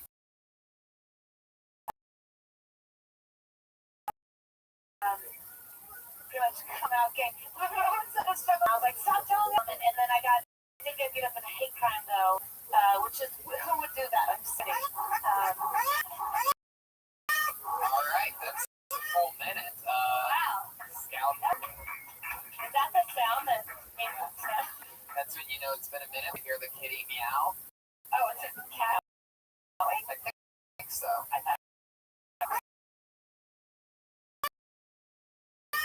Oh.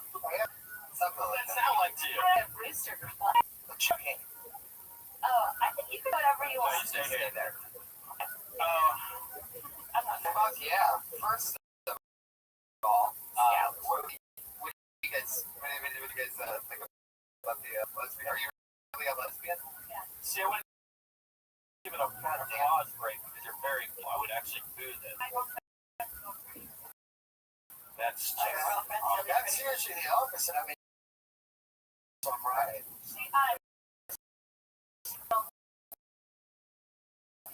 Wow. Oh, that but that. That's like Do you play the top center shelf. ever? Yeah. Oh. Not in Hurley. I thought it was pretty good. And I laughed out loud once. I think you could do some more specific. Yeah, Like when definitely. you say Like college. talking of the top female quarterback. Yeah. That'd be great. Also, when you say go to college, like name the specific college that you went to.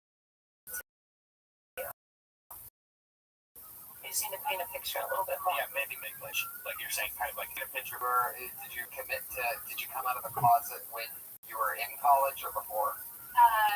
When I was 19. So when you were in college. Was in college, but I didn't sleep. I slept with a man. With an American? No, I have. That's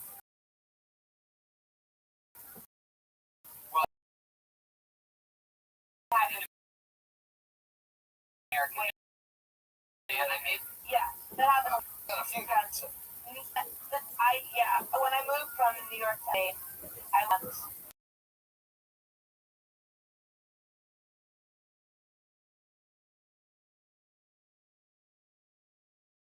Because the men in Los Angeles look so much like the lesbians in New York. That's great. That's a good job. That's it. The one about I'll tell you what, the bar. I never gave people sleep. Seem more efficient. Well, popped up ready to fuck, but it is a. But also when you march, I think of the month as well. Oh, right. Yeah. Parade. Protest. I think it's different than a parade. Oh, Well, that's there's great. a lot of those too. You could probably say both. Maybe you should tell us the difference between a rally and a march. That could be a funny job. Look at the top corner. Ukulele is actually her day job is a ukulele, like rock and roller. So we're like, Wow. You ever need a vibrator in the bed? yeah. My fans try to convert you one more time. No, you can just use me as like a vibrator. Chicks love missions, right? Yeah. That's adorable. Put your hands together for Scout Durwood, everybody. There you go. That's a tag it. Yeah. Like the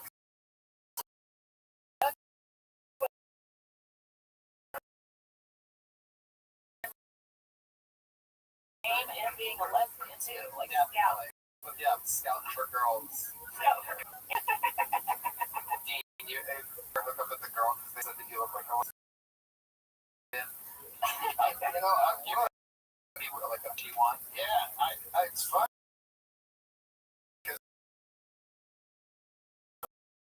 I was just in San Francisco and there's lesbians there. Yeah, it's true. You should go up there.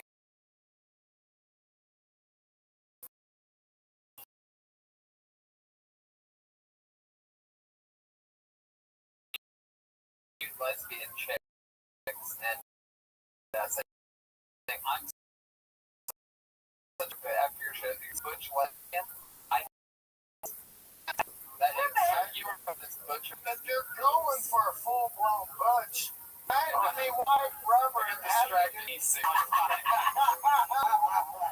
Wondering what kind of alien light to my this Because there's just one thing on stage that he can't have. That's Oh, shit. Yeah. Who's next?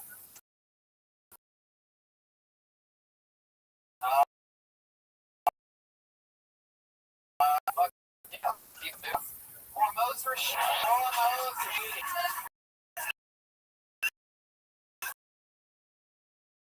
It's an inside.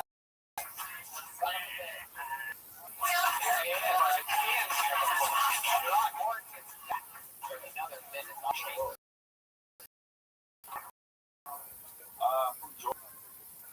From Georgia. I miss the racism out of Georgia, you know? Out here it's too subtle. Like every time a white man says, thanks, brother. Like I assume he means, they hear it. Line of racist. My grandma, immigrated here from Germany and everything. She's racist, but she's a word, you know? Black people, everyone, shit, how to go? Racist, but she's order.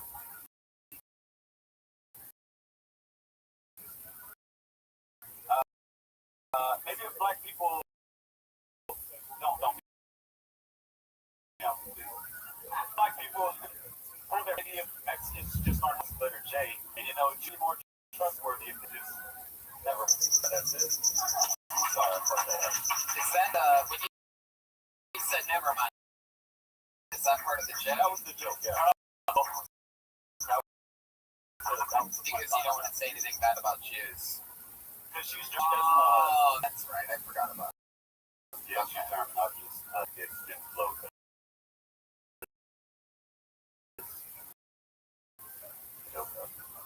But I mean, if he's gonna say, am I supposed to be giving like Yeah. if she's gonna say Mexicans can pronounce the word, to me, I think Germans pronounce things. So if she's saying all this with an accent, yeah. you know what I mean? And then the last thing is like maybe if Well, see, with that, like I tried it. Like I even though I've been around my grandma for my whole life, I can't do a German accent. Oh, okay. You try for a second. So I went, say that again. Gospel. Well, you gotta say something else. Well, what's that? Mexicans pronounce the letter J. Is that right? What was your rank number 4?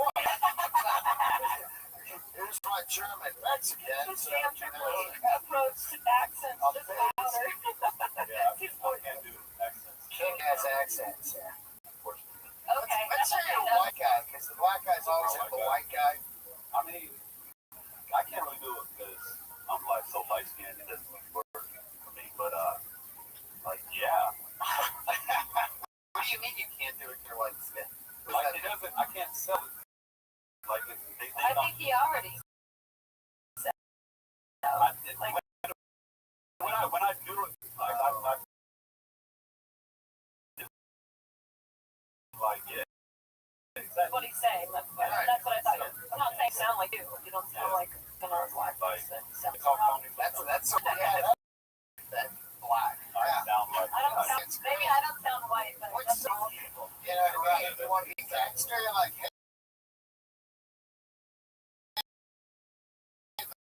man, I'm coming by. Oh no, Instead of like, I don't yo, want. motherfucker. No, I don't want to be. I mean, I want to be successful.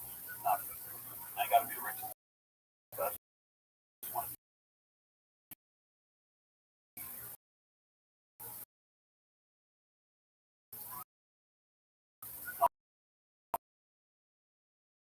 Yeah. There you go. I think it's so about real things and like like I need to know more about her. I'm sure you probably have more about her. You just have the 1 minute. Like, yeah, because that's a really interesting dynamic. Like I think about growing up with grandmother and she. Yes. Oh,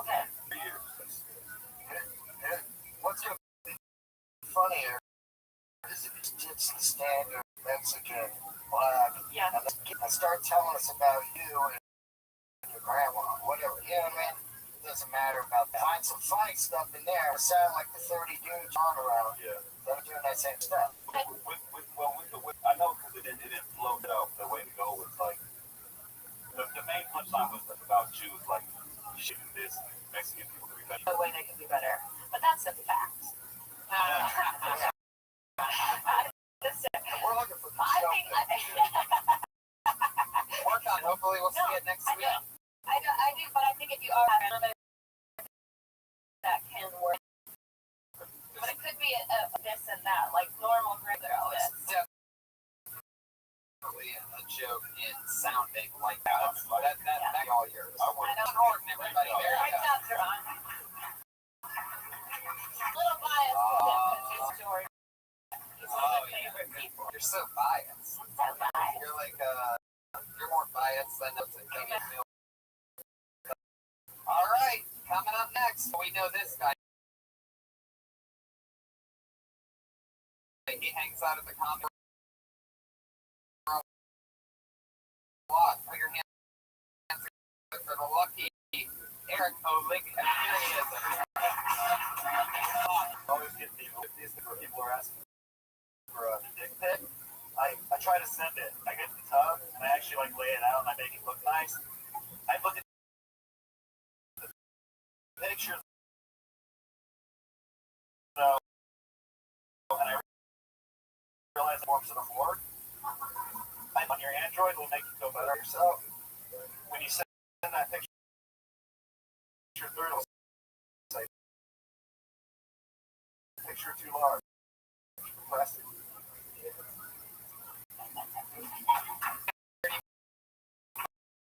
5 seconds. You want to do another 20 seconds? I smoke a lot of weed, like you said, and I get emotional when I'm watching television. I tried to get you my commercial, the Viagra commercial. The guy's driving in the desert. Realize, oh my God, he has a broke down car. And I'm like,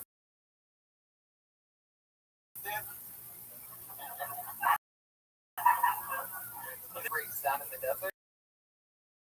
And in the commercial. yeah. This car was gone. It's pretty funny.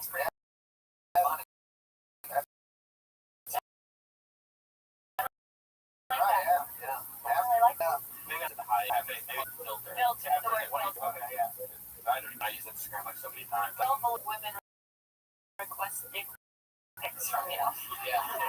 Definitely. You gotta see your friends to go. I mean, you have to make it one specific thing. Like, I mean, in these relationships, these girls are asking me to pics. It just seems a little over the top. The truth about the Jew, Maybe we're seeing what you look like. I don't know if you think it's an audio only. Yeah, there you go. Definitely like that. It's note on that. But DSA dick pics. no, I actually they did. That's how I came up with the joke. Some girl didn't ask me for it. Okay. Because we all have that. Punchline. That's not a setup. Yeah, I think that meeting I met a G for a dick pic. It's the first that to me. So I had all these scenarios out. And then I just took a picture of my friend Tony's dick and sent it there. Borrowing dicks. This is all. You better listen to this concept major antagonist going on. That's good right there. I have 2 big dick pics on my phone that I send randomly to my friends. Are they both black? No. I tried to find one that looks very almost 100% accurate. I even have one that looks like a curtains that I have in my You can also just say I shared my friend's dick and she was like something. my phone. They're gonna think Brian likes it sticks. I sell stuff on Craigslist. And I get like asshole scammers all the And this one came up, so whenever they send me spam, I send it back like,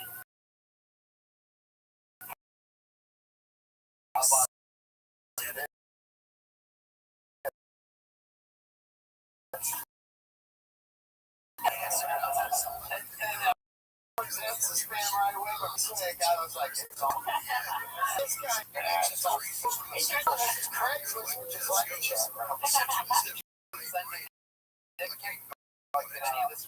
actually lay in a bathtub and there was a water in it? There's water, so there's water in the bathtub, and then you hold the phone, you get your face in it too, like that? Is that what you just did?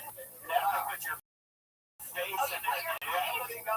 The one thing I have going, Can you send us this picture right now? I did it for the headset. Why you never did that, man? Because as an example, when I'm looking at backpack for escorts, they always have all their faces blurred out or they're cut out. What you do is you go find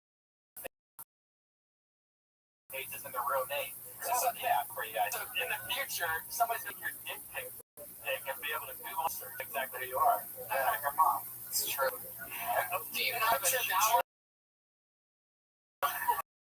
Like, do you take baths a lot? Is that a thing that you laid out in the shower? Yeah. That's like you like, oh God. With the blood going into the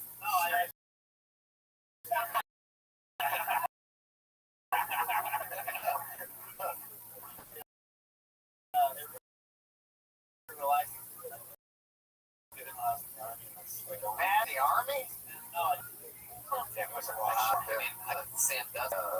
Sandusky files crying at the bottom of the shower. Those people are laying on their back. Did you send the pic?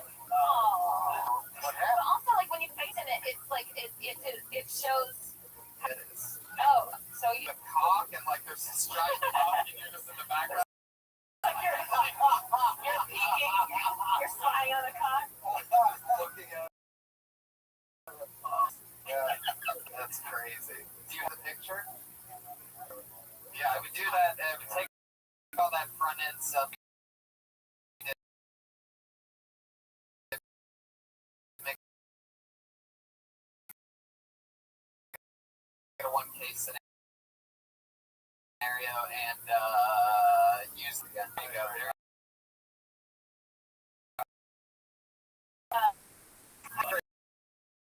Breaking Bad. I mean, Okay. Here we go. It's Jonathan Turnblood.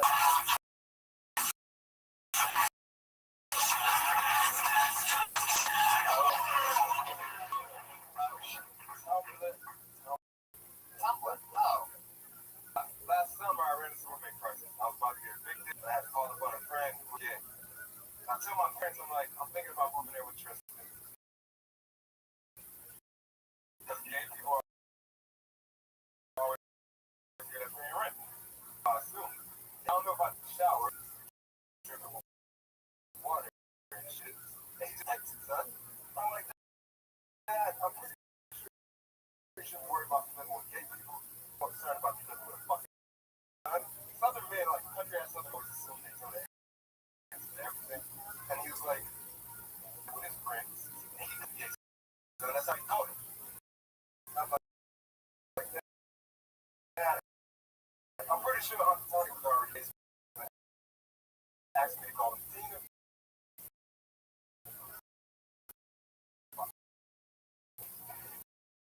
Fuck yeah, there he is.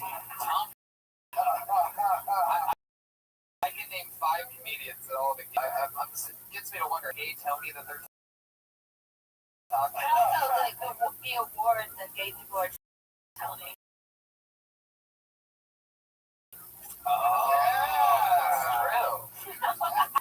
And I was thinking earlier when I was sucking this guy's dick, there's no way I could be gay. Anyway.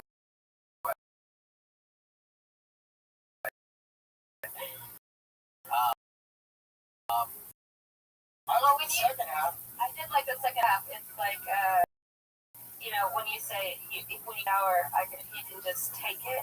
What does your dad say? Comes up and takes it. Well, or that could be a fun misdirect. Yeah.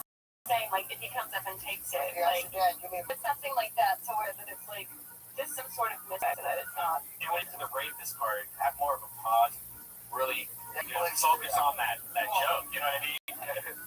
Yeah. Is there like a more specific term for rapist? Like, I think. Did you really have a gay roommate? Would you notice anything different with a gay roommate than with having a straight roommate like in the past? Did he came? No, it's pretty much the house. Yeah. The house is sweet. Also, it's weird. I think it should be Tanya. Sounds like a murder mystery right now. Tony and Tina. He's Tina, that's his name. Oh, because it's like a Tina Turner thing. Well, Tony and Tina's wedding is a big thing too. That's like a famous. Yeah.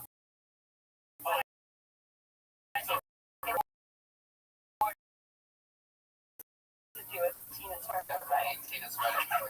Turner's like, if you're giving him Tina's kid, and then you need to paint a picture of Tina Turner so that we can even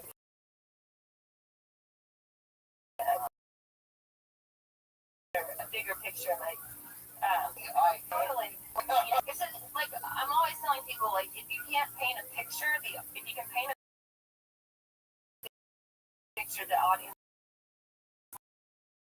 will go with you, and they're with you no matter. And so, the more specific,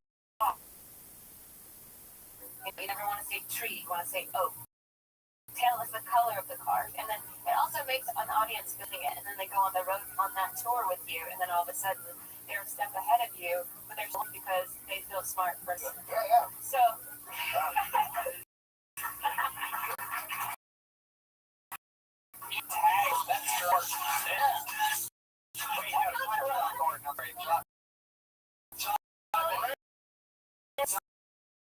Come on, that's not even raised much white.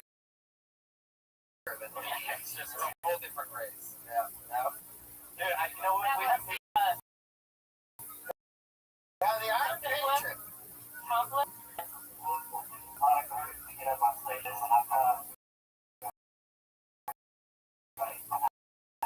Yeah. Oh yeah. I don't know. That is security. This seems like a more vanilla one episode. We really seem to be people dialed in.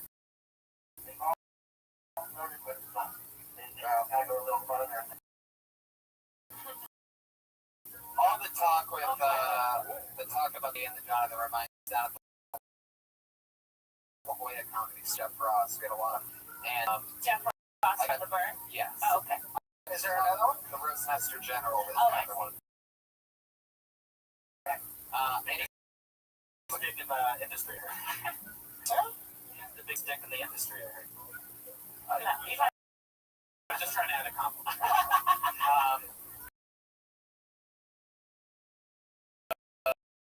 The house piano player at the La Jolla Comedy Store.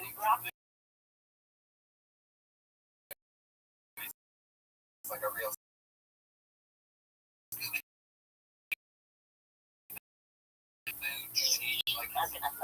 And he told me a street joke that I love. He just heard this for the first time. He goes, "Hell, and then, hey, why do you look so sad, man? It's fine." It's like, what are you talking about? Yeah, on Monday.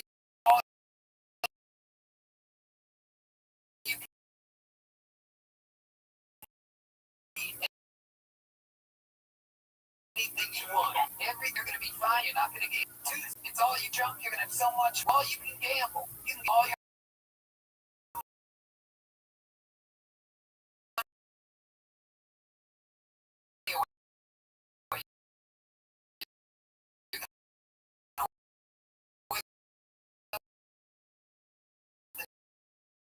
Next day with all your money back.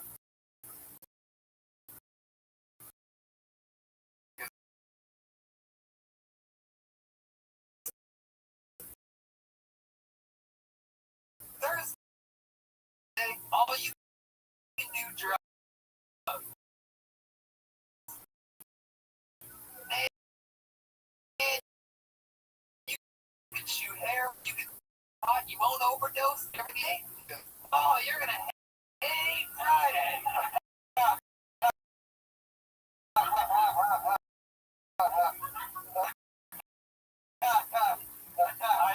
It was just me. He tells me that joke. I got it down the block. It was. Laugh. It's the most fun thing. We were really crazy laughing, and she just cackled. She was 100 people, you dying. Everything. She just loves comedy. There's nothing better than a good laugh, right? Oh no, I love it. Like when Bill Burr comes in, it's just like, wow. You mean when you follow? Hard. Yeah, man. It really is. And watching Bill Burr, it just makes me sort of think like very few comedians in which it actually sort of like reverse inspires me. I'm like, oh, 20 years of great thought before I can, since he just makes it look so easy. I once told him that, I go, man, you make it look like it's so easy. And he goes, there's nothing easy about it. Yeah, like extreme, it's natural. He just thinks about it. He wants to be the best. It's amazing. All right, for you, Matt Spin. Now, wait. Yeah, holy shit, that's an Italian sons of bitches. How dare you?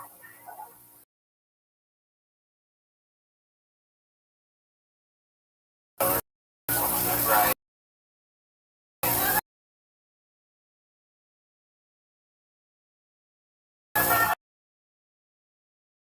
That's true. You need to get some more. John Andrew Evans.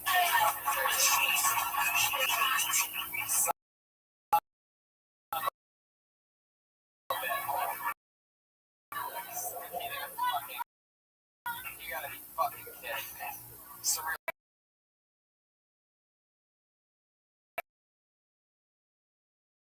No, that's okay. Oh. Are we gonna talk about it? It's Anthony. Oh, yeah. Oh, my.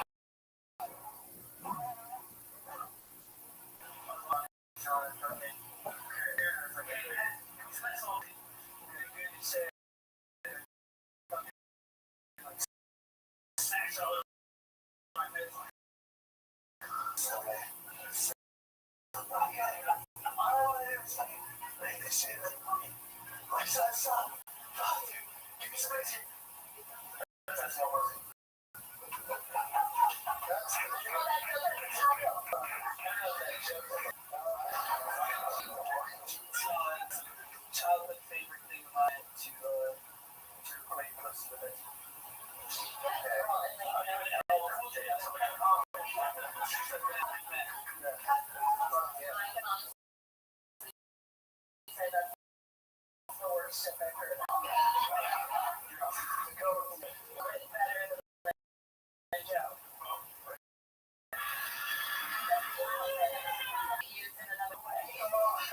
Anthony, it's not great when the guests are arguing what's worse, your joke or your clothes.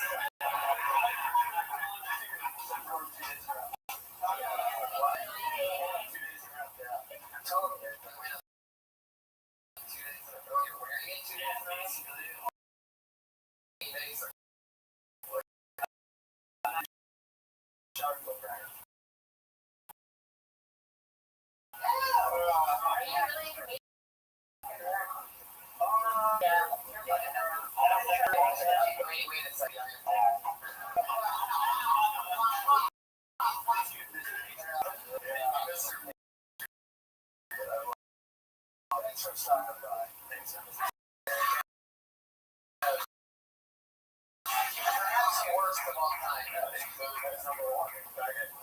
There's no PH now.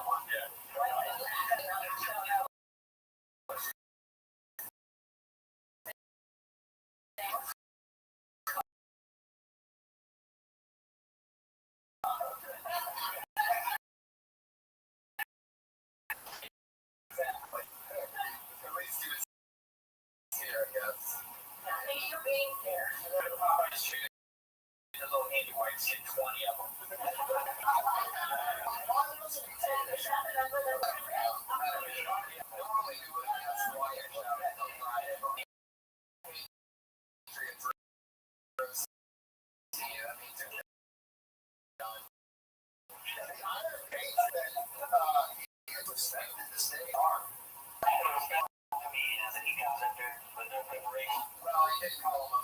outside for not signing up. So I guess I take some. Signed up after I called. I will admit that. But you're not in the pile, the full returning yet. But hopefully, some better preparation, like the Iron Patriot said, and getting back up here. So take it from there. Yeah, definitely that. Your jokes a bit.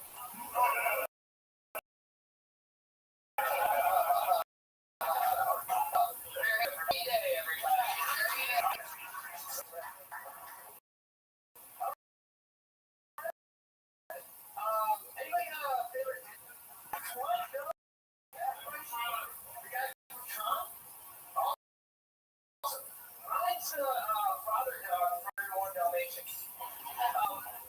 Have to be able to release a lot of chickens in order to have 101 babies come out of your girlfriend at one time. Also, this is what I like to call bullshit on this film.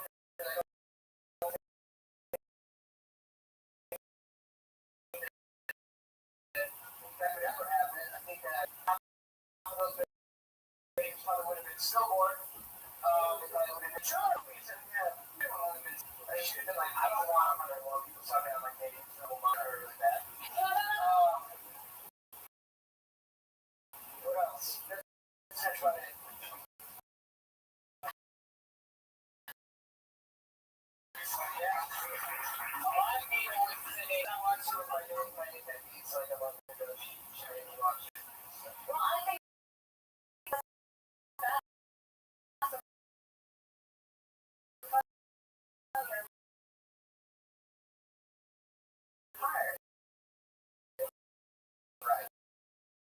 Because I feel like it's obvious saying that we want 101. If you take the other way, like my maybe watch this was saying it was the sarcastic tone. You know what I mean? That way, they're not the hard jokes, right? Right now, it's cheesy. You know. If I own the topic, not saying because anybody else wants very like. I don't know if you guys have a favorite Disney character. My favorite Disney character is, and it's also about like adoption and like how like there's such a huge thing of pet space or neuter, but like there's about like everybody wants to adopt or rescue one, but no one wants to rescue. Maybe something about like Bob Barker in there. Like Bob Barker. I think, yeah. Bob Barker hair on his head until he puts her one Dalmatians. He's a new guy, everybody. Yeah. They're all alright. I think also like Sons of bitches. like sarcastic part can be about how what a miracle it is, and then like describing like how a dog having a puppies is like ridiculous, but also like massive part, particularly for ignorant expectation will be on your side if it's anti-Disney as opposed to just about like some disgusting dog that had I was really just going for like, for me, I don't know what it's called. I was going for that and so on there.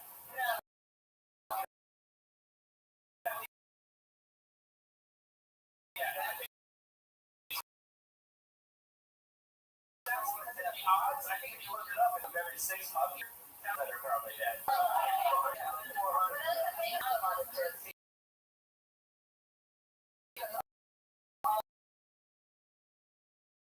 All we hear about is how there's like a million sperm in one little thing. And like, so really it's like her eggs, it's whenever every guy a million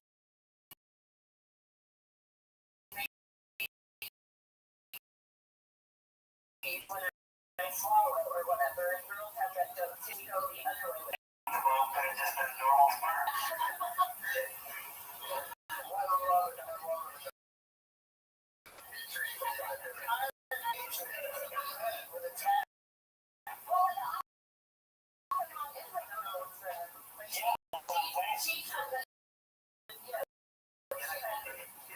think you're going original one Dalmatian shows. I think it's important to make sure they stretch it out all the yeah, because it's not like a one line. I don't think you should drag it at all. I think you stretch it out. Yeah, because I don't know any jokes about 101 Dalmatians, and I think you know our whole like expectation like this. And also the reason the only type of animal we can have on one page.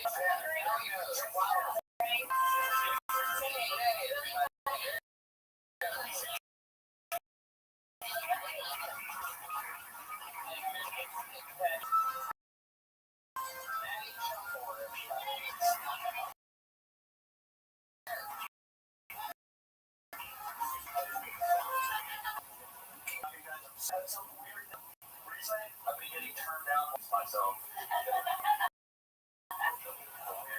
roommate the other day, and he was like, "Yo, man, I bet you love it."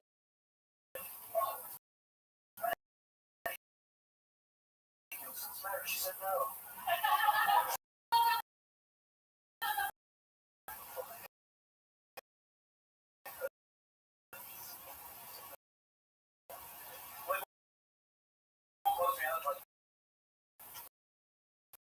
He must have showed my face up on the picture, which is my head. I was like, to make me look as best as I can. I'm putting one for my own gun.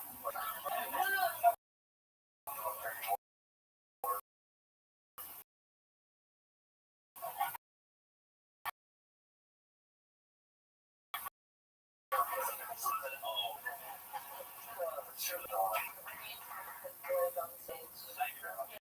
long have you been doing it? What do you think of the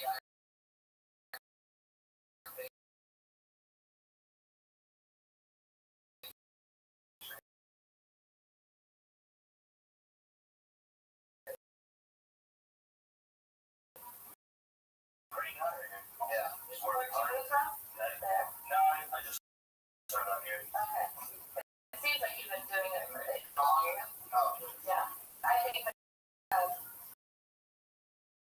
ahead. The only part I have is actually a pretty smart premise that I've heard. But I don't think that you should even shock because people are from LA. Yeah. And I don't need it because I think whenever you take a Facebook photo, always best case scenario, no matter what, you know, and like, so you can make it glamour shot, or it's some that, you know, someone took a be any other scenario that everybody in the, you know, understand too. Yeah, I was thinking, not everybody understands. She's like, headshot. Yeah, I also think do it faster. Like, you talk about how getting like that first line that you say we're getting turned down more than your what is it? More than I introduce myself. Yeah. What up, Miss Aquarius? Okay. You like rock and roll? Are you ready? No more. Yeah. Ready? Miss Aquarius, can you hear me? Oh, one more. One moment. What do you think about Kanye's new album? One moment. I listened to it. Pretty badass, but I heard like the first track that he got ripped, and I wanted to. Vince, give me my he's running out of shit. Yeah, he's talking about her socks. He's never had anything to say. I don't know. No, but he's running out. Went to Paris to write it, so I guess he was inspired by her song. You know, hard. Oh, well, so he is surrounded. But step up from Paul Corner to star stripper girl. You know, it's a lot over 30. Well, you know, I'm a big believer that you save the best for last. You know, not necessary, dude.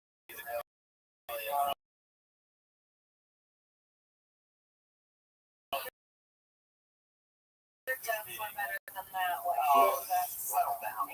Since I was running it out. Oh, you guys making my night. Appreciate all. Wow. Where'd you get fired?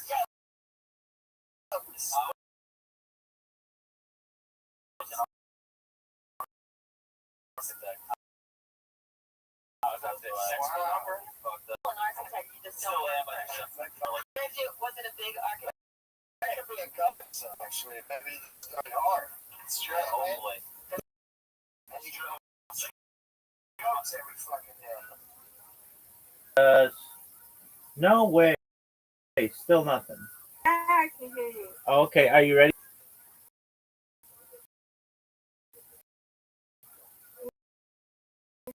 Yeah, okay. How was your day, madam?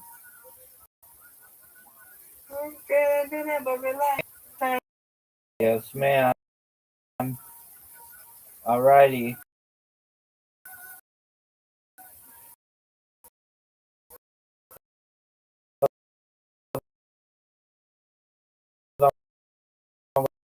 We got to do countdown for Stacy's wedding. Stacy's wedding. 14. Yay! Yay! Does that seem accurate?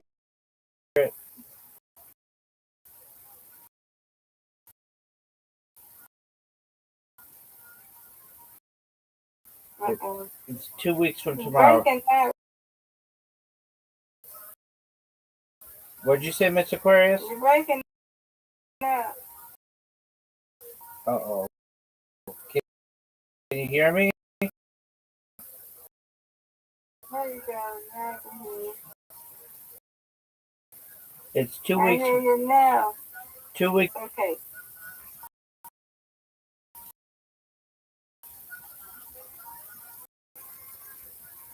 Uh-oh. Hello? Uh-oh. Uh-oh. Rabbi. Yes, ma'am. Just one moment. Can you hear me?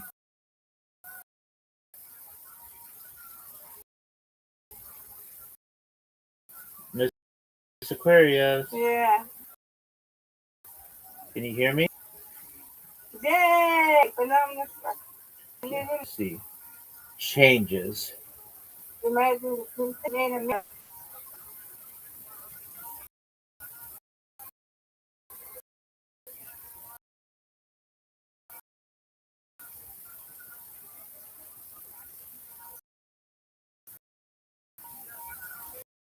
Yeah.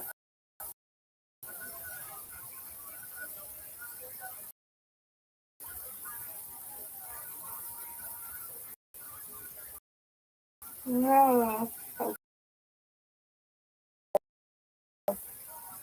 All day, Rabbi. 4 minutes, but they have all day. That's great. Can you hear me? They see for a minute early.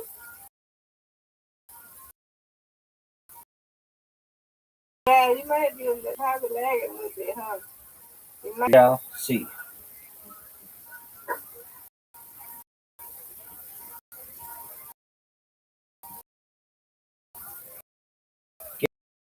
Get it.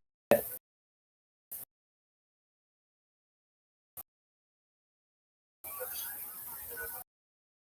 you might have to. Give me it.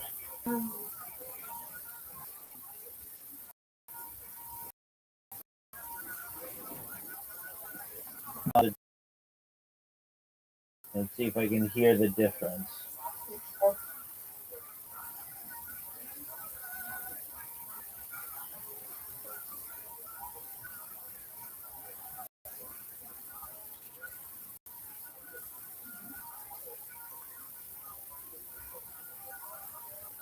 All right, here we go. Here we go. Here we go. Here we go. Get it. Go, go, go. Oh, I got the one. Hit it. Got it.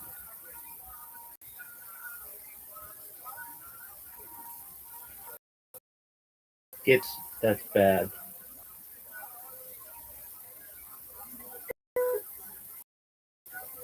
You win, I win. I win, you win. Yep. Yay. Yes, that's right, man. All right, reload. So,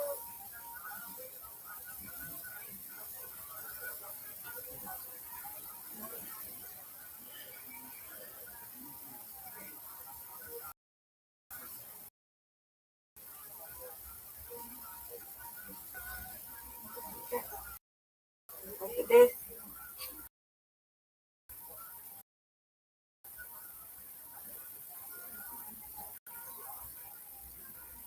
No. Oh, everybody got it. Give me it. All but two. Get out that. That's garbage, Mr. Square. That's garbage.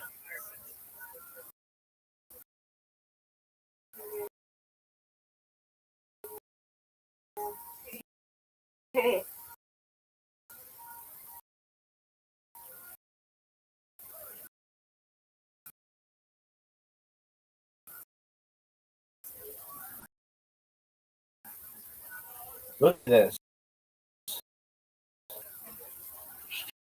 Straight down the middle.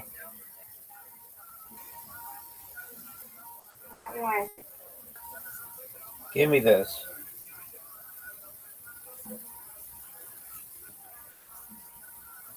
Are you?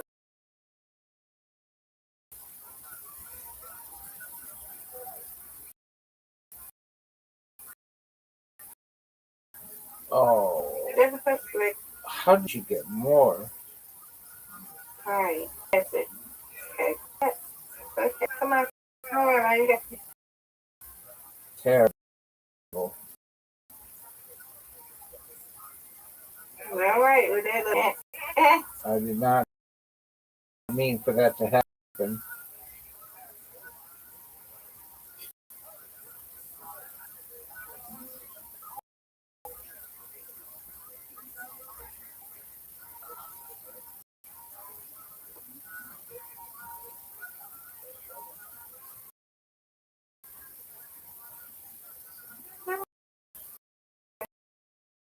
You got it.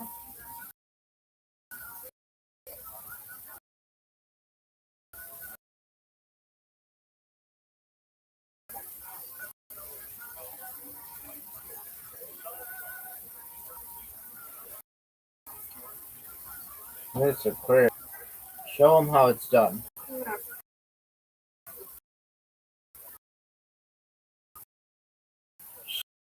Show the folks how it's done. Oh, Yeah, but when you got it,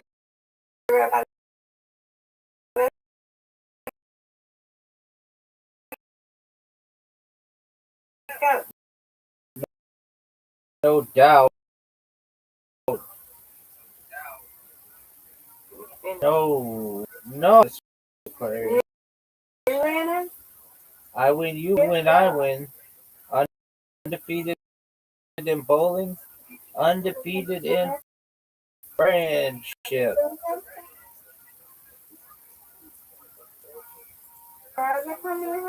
Yes, ma'am. He and I are gonna watch it.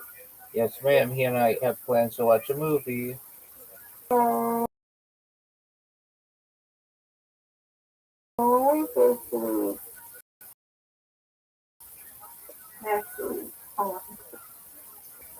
I will see you later tomorrow. Yay!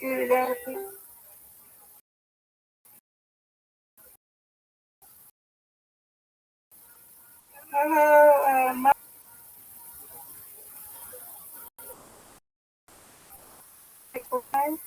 45. Up you go. Okay, goodbye.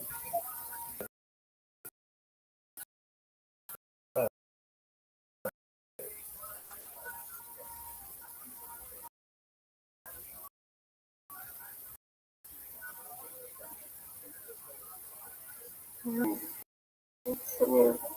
Hey, Randall Jackson. My Brandon about to get ready to go to bed and I will talk to you later, Rabbi. Sweet dreams, Mr. Grace, God willing. God willing.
What is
really calm?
being homeless. There's gotta be what they do, just call it. It was the boss's wife, like, we're just getting rich in your positions. So you can still come to the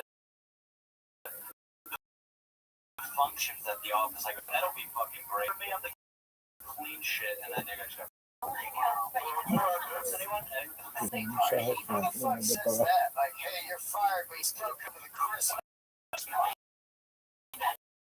Like, or just like any function they have. Yeah. Like, Oh, we're not gonna have a It's like the chick saying,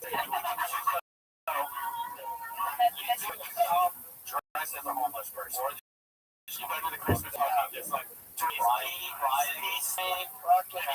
bring a child from somebody, you know, like, I didn't know that. Yeah, child, just have a syringe hanging from your arm. Or you go the opposite way and come dressed in a tux and a limo. Oh, yeah. A chick on you. Like, we don't.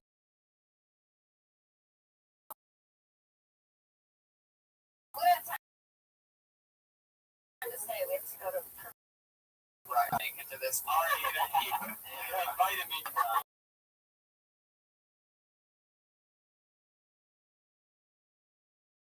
And say, you're fired, but you can still party with us. Yeah. Keep tweeting her phone number 3 times.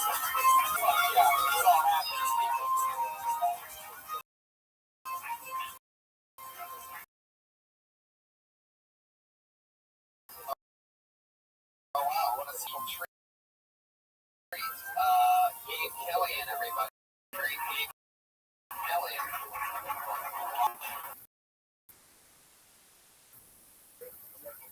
I knew a girl who died, and once in a while, and I get a little. It's okay though. I'm sure that a couple of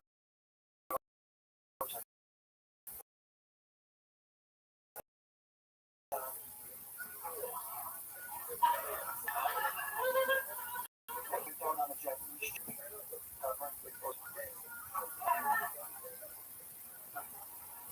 I got one of my best buddies fucking a guy. I couldn't believe it. Shit, I almost fell off the ladder jacking off.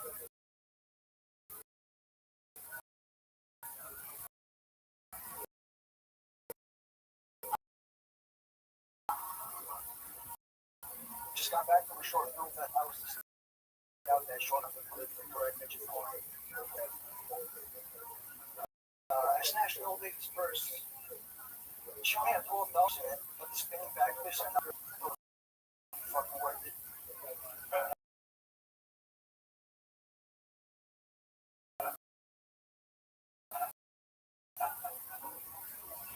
I'm pretty good at Brazilian Jiu-Jitsu.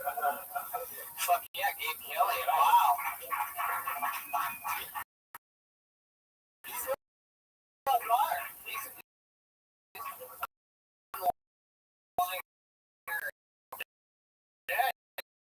A little bit. jokes are good, so don't be nervous. Like, yeah, of course it's fucking weird, but you get there and if you hit those with mad confidence and volume, it's gonna go off really good. Yeah, right now it sounds like you're doing dark potion. I would have liked to see what's his name? Steven Ryan, but that's different though. And it's like you don't ever want to do this. That's immediately what people like. Right. If you do want, yeah, that's what we're talking about, right? I also, yeah. Yeah. Right in the middle. Yeah. Gabe Killian. How many quick questions? Your one-liner comment. How long did 6 jokes? How long? I'm just trying to think. We get a half hour. There's a long time, right? Yeah. I don't spend much time on it. Yeah. Right. What was the one about the purse? Snatched and all these. How did that go? I snatched an old lady's purse. I had $4. But the spinning back around with it. With the spinning backfish. It's a move. Spinning backfish. So I was like imagining you with a fit hitting her with a fish. You know what would be good is to be we have a lot of these things to actually put them all together and make them small bits. You know what I mean? Like we have like 7 of these. To be like 7 tags, and you find a way to put those 7 things together. I also should do. Well, yeah, I think that joke is flawed in that you're hitting an old lady. You know, like something that you but like. Yeah, you got to do a spinning. I get it. It's it's pretty sweet to do a spinning back.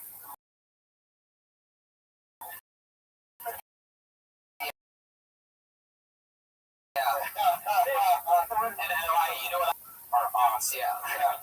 And maybe we can go into it more. Like,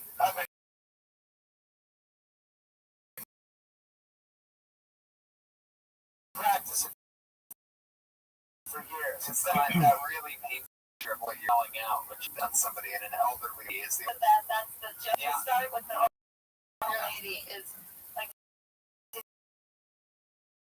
say like I finally nailed a spinning back fist. It's a move like an old lady out with the $12 in her purse was worth it or whatever. Yeah. What do you think? Iron Patriot? Iron Patriot is not individually. We're learning a valuable lesson. Comedy is very difficult. Don't make it look easy, but It's a good point, Patriot. I think you're that tonight, by the way. Proof by the Patriot, right? it's Iron Patriot. That's the name right now.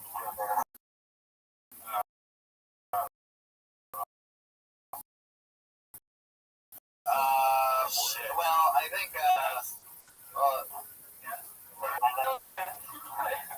Ian Krabs or he thinks that you Krabs here for confidence. See, I've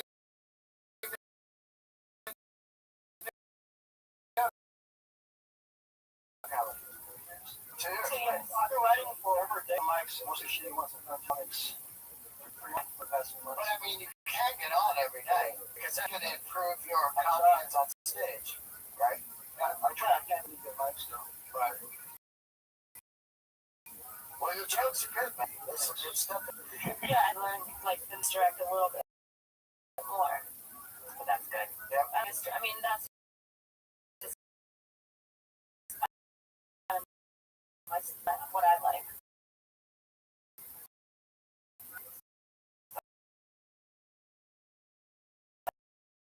But yeah. There he goes, Gabe. Yeah, obviously, but I'm saying it. Do a half hour doing late night. They want every 15 to 30 minutes. They do late night, so those are perfect for that kind of stuff. Get your best together. I guess. Thank you. I want to find out how Mitt Romney found out that he lost the election. Like, I come back from commercial break, a manila folder in the case of the church. Mr. Romney. No. The president walks out, runs behind stage like, he's got the camera good. He's like, don't touch me. Don't touch me. Or he's trying to hold back Roth's like, this is your presidency. You know how much that sleeps like. It's like the president to backup. Pardon me. Well, that's right. You can't pardon me because you're a president. Allow me to breathe to boost myself. My name is Trump. Rock. Oh, kill the problem. You're like me because I killed a folks, son. Look at us. Oh, boy. I'm going to have to say no to that. Yeah, that's a bag for sure. Really? Yeah. Well, obviously. As soon as he says, I thought Maury was going to. I immediately said, all right, you are not the president. I don't think it has to be as specific as it is. It could be somebody else. I like the joke actually. I think but I think it needs to be set up differently. As in, like, already told us who was president. Like,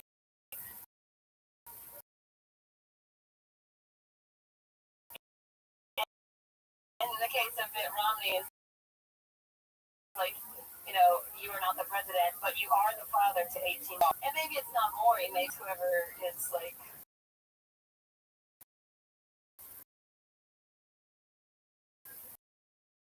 It's somebody else. That,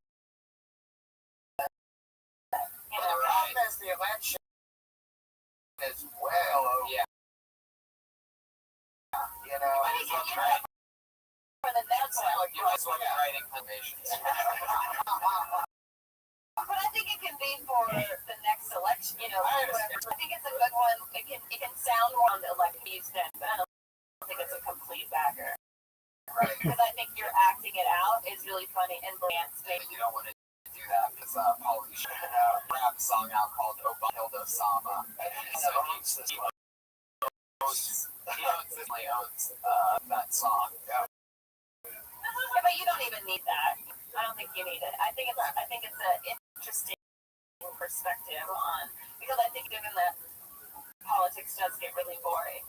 Well, you can use it on all kinds of elections, like the mayor election that just happened. You tuned into more, and you're like, oh, this is sweet. They actually fucking tell you who wins on this, which made the mayor election, you wanted to watch it next year. Mama wants change, bro. They're already asking for money. What's that from? That's one of the jokes I did like years ago.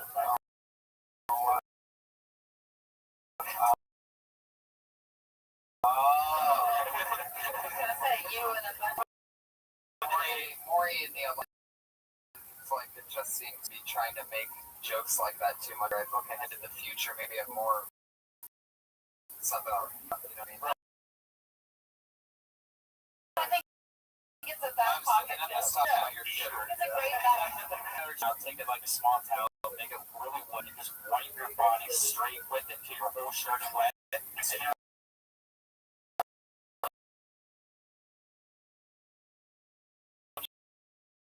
You get out of your car wherever you're driving, there'll be Every joke away. Like some jokes you don't use all the time. And like somebody in the audience might say something and you want to have a lot of back pocket to some out. Right. So one of those. Okay. That's right. Like my Christmas, there's a guy that looks like Santa in the crowd. I'll rip it out. Or something else. Wait, a joke out? Oh, okay. Santa. I don't know. Maybe you're taking pictures. There goes Kyle Henson.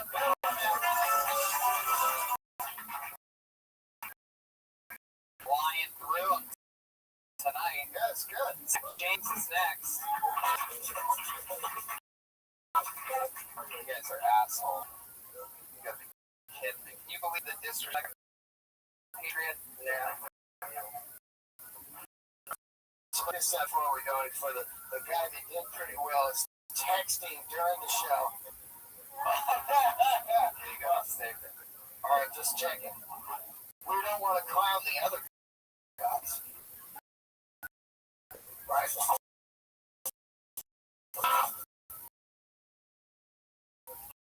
Heck yeah. Guitar riff for you. Yeah. Ladies and gentlemen, Rabbbi and Spencer. We've been so nice we've been too nice on this one. People aren't showing up. We're just writing great shit up here. Assholes. Let's bring up Amy. If somebody is back.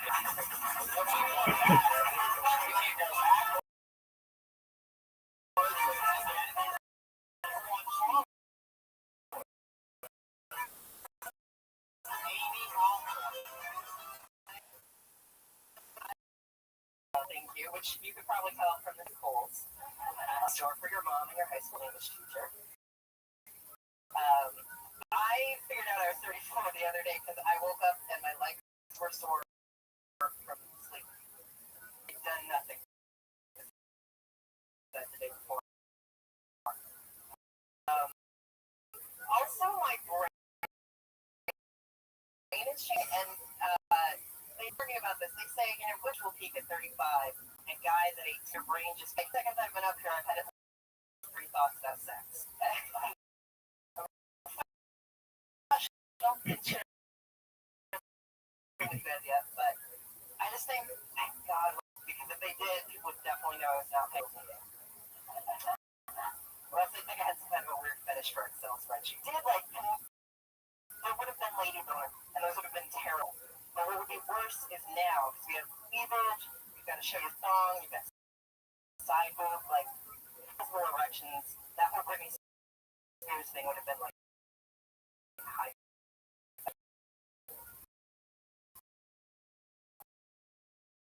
And we don't expect it. Not too old, isn't it? Showing him pussy anymore out of the limo. Anyway, ladybug. I'd immediately lose the your legs being sore because you're getting older. You know, I mean, it always make what I've heard of a couple different versions from other comedians longer, and they drew them out. They're like about how their neck hurt nothing. You know what I mean? I think it just needs to be more specific. Like right. My instant thing was like instead of sleeping, it needs to be something specific or ish. You know, like maybe you're drinking up on a cold. You know, renting your parking space at Coles. Or maybe your legs because you because you didn't even get the game. Like you were on the bench. My legs are sore from it. Or what about my legs are sore from like kicking the recliner? It's fun. Exercises. That's really funny. Yeah, I like that. I do 3 times a week, man. I'm like, do you have the exercise level? I don't know. Like self-deprecating is like so important. And also, I was gonna say, I'm glad that women are like we reach sexual peak. I've thought about sex 3 times since I've been here.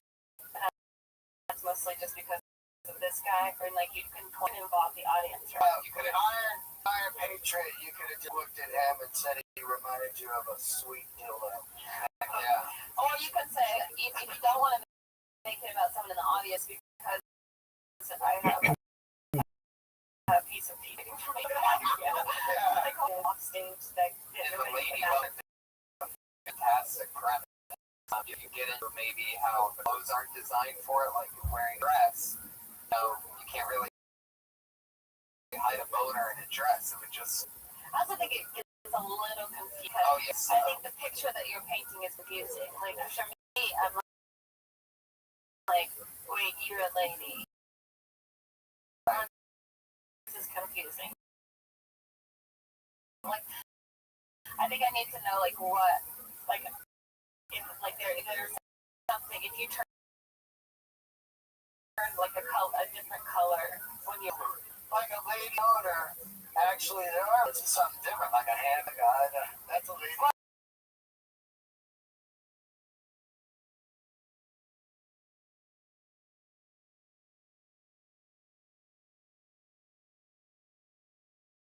Make them aroused, but that's not what shows. Scores out. Your cage, that's what I was showing. I think if you change color.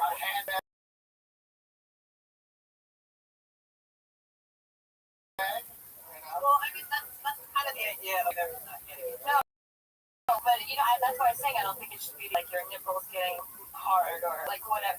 No, I think it should be like something like what if a lady owner was like changing. Right. You turned your face. Right. Like, oh, it's mama shit. Yeah. Eyeball falls out. Yeah.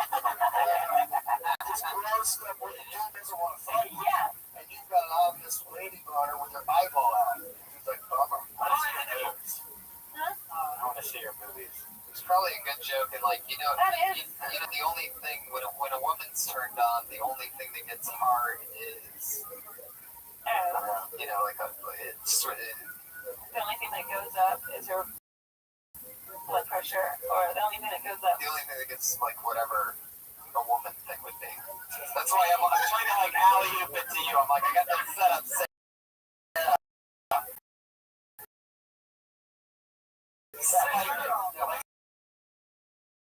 Like I'm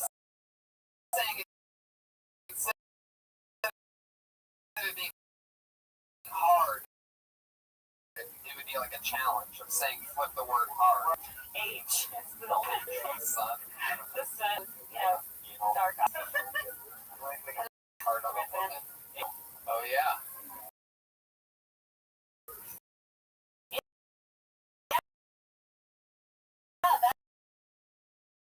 That's good, Red Band. Whenever a woman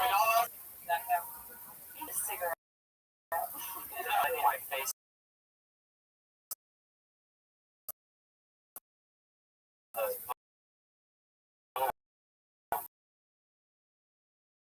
Yeah. Hey, will you push Red Band's face in it real quick? Yeah. Oh, come on. Wow. Red Band. I can feel the videos on it. Yeah. Tag it. Go. You know, everybody that's been on the show tonight, you should, tweet away and hashtag. I was going to say henchclip. That might turn into like an open mic that wants to kill you. Oh, I can handle it. Not just open mics, paid regular. As long as it looks like a suicide, my mom will be happy. Put your hands together for Taylor Dean. Tim Tebow, the open mic. Hi. All right. Tim Tebow. Patriots. He plays for the Patriots. Patriot. He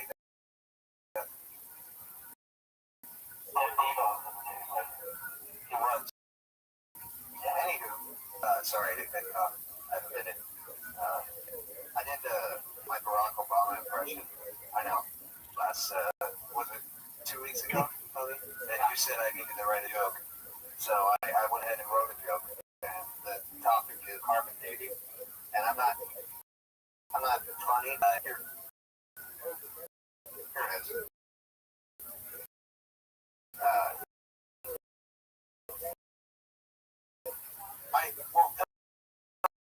Tony's kind of, here's a joke. No, yeah, that's it. Okay, well, that's that. Wow, I heard about. I heard one-liner before, but they normally don't do just that. You have perhaps some confidence in just Taylor that maybe we need to talk about.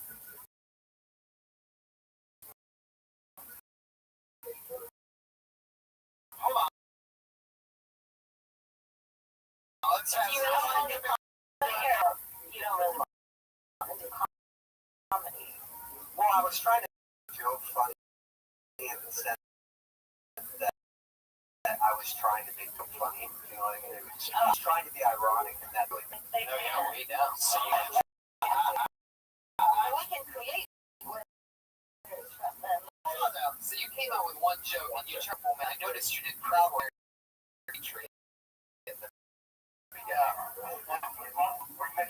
Oh, you definitely with a microphone. I'm sorry, you're not. See you, man? Oh, okay. Taylor, let's keep going. I was looking at you. I want to talking to Taylor now, though. Yeah, okay. I love an Iron Hero combo. I actually have a rubber. Okay. Oh, you just That's what everybody does. They like a surfer rubber.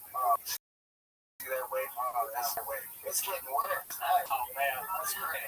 My favorite thing was Sarah's bringing up left arm and so you really don't want to do comedy, right? Yeah. I'm not going to give notes to somebody to just walk around. No, I mean, one-liner. I mean, that's Iron Patriot, what did you think about that? You put you on this spot, what do you think?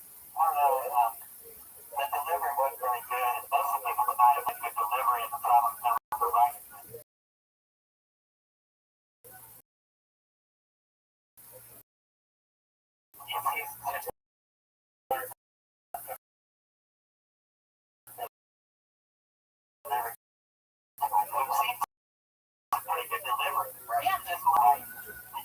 Everybody, their time is before us. One the only Riser, how you living, pimp? Yeah, Mike's been a little weird, but I agree with you. I'm 100% in agreement with you. I'm gonna restart my device, and then I'm gonna talk to you, Blizzard. Is that okay? Sure, it'll. All right. Well, you tell me if it's an issue. Maybe it's okay. No, it's gonna suck. But all right. Are you ready though? So I watched the Bizarre documentary again. This time to pick up on anything I missed, and a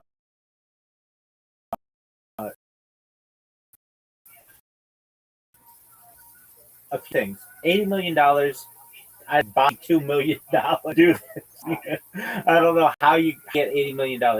I understand that they spent a lot of time with Blender, and I thought the Blender shots or whatever were excellent. What I felt it was dark, and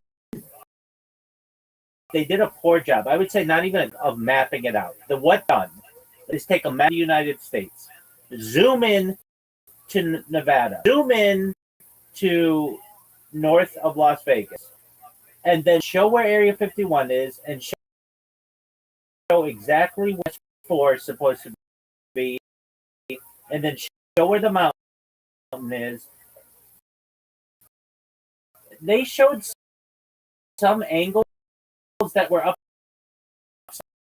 down, and it was like that's not where the location is. I felt this place is they Lake should have shown the same for Indian Springs, all of that. It should have, and they should have shown like, hey,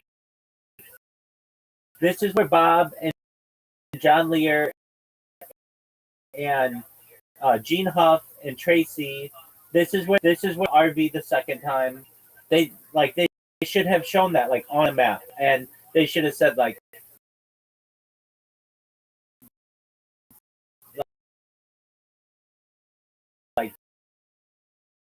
this is where they got caught by the troll or whatever. Son, in terms of the actual what was described as the amplified other thing, the big thing that they turn, and just how simple the system is. And gravity, that's just what we call it. Though I think it's probably accurate. Topics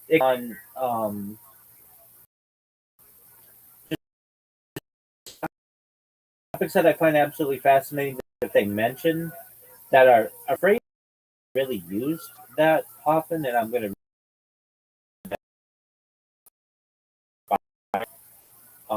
first one, Zeta Reticuli in scientific and cultural context. So I'm obsessed with this place.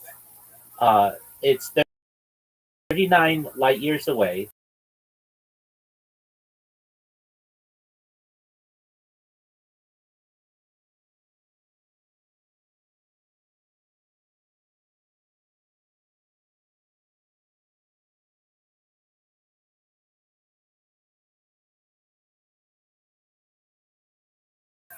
That's another thing I would have shown. I would have been like, instead of just where Betty and Barney Hill said they were. This is like that's not outside of some cosmic. I do it too.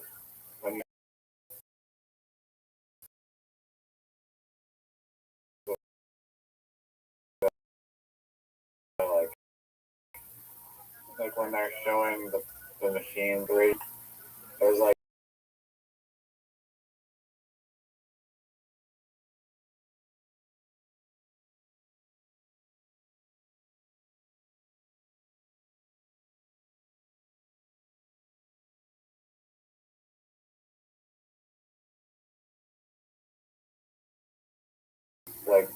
there's like basically 3 parts to it. And they also said, like, they did say that they took apart the reactor and the parts in the reactor, but they didn't really go into detail explaining all that.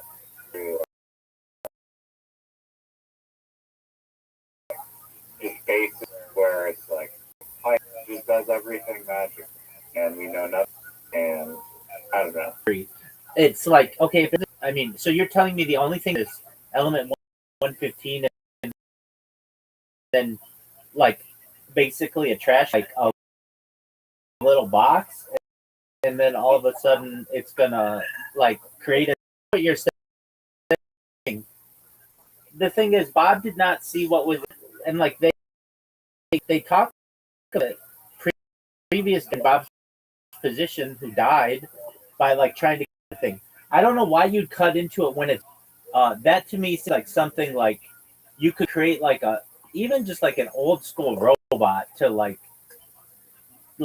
maybe just like have like a really long stick with like a chainsaw on the ending, but I don't, yeah. And then it was very interesting to me that they were like, all right, there's like the Delta wave, which allows you to travel far distances, and the Omicron wave allows you to like be. They took one of the. It was it's like if I take my computer right now, any one of the computers that I have, and even if if I just take out one little part of that, the whole thing doesn't work. It's done. Like everything needs to work. It's not like I could remove 1/3 of the battery and then all of a sudden it's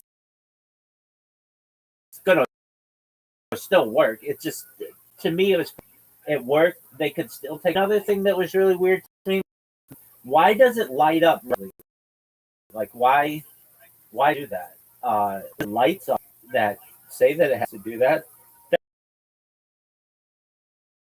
That was kind of interesting. Different. Watching it rise over the mountains, it was super bright, and it flew towards them, and it was really bright. It was so bright that they like had to shield their eyes, and then it just all of a sudden turned off, and it was. Do you remember them saying that? Yeah, a little bit. But what you're saying before, we can like remove like one and it still function super well. It also seems like bizarre that the whole thing was like the most complicated like piece of equipment we've ever supposedly had. It's like 3 parts, and there's just like 3 like basic building blocks that apparently power the like complicated than that. Totally. And also, like starting the ship, apparently the cylinder is like 20%, and then like boots up or whatever. But I felt like that cylinder was like massive. Maybe that was like a jerry-rigged way to start it, but that also seemed strange. You'd think that if it was a high-tech ship that they'd have, I mean, it might be like a simple, and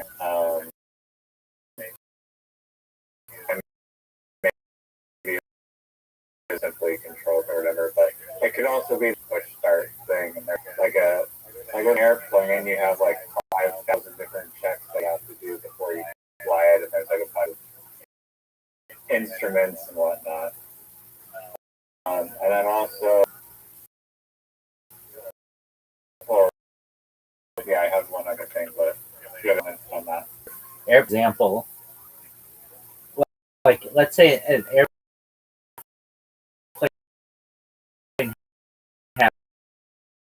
has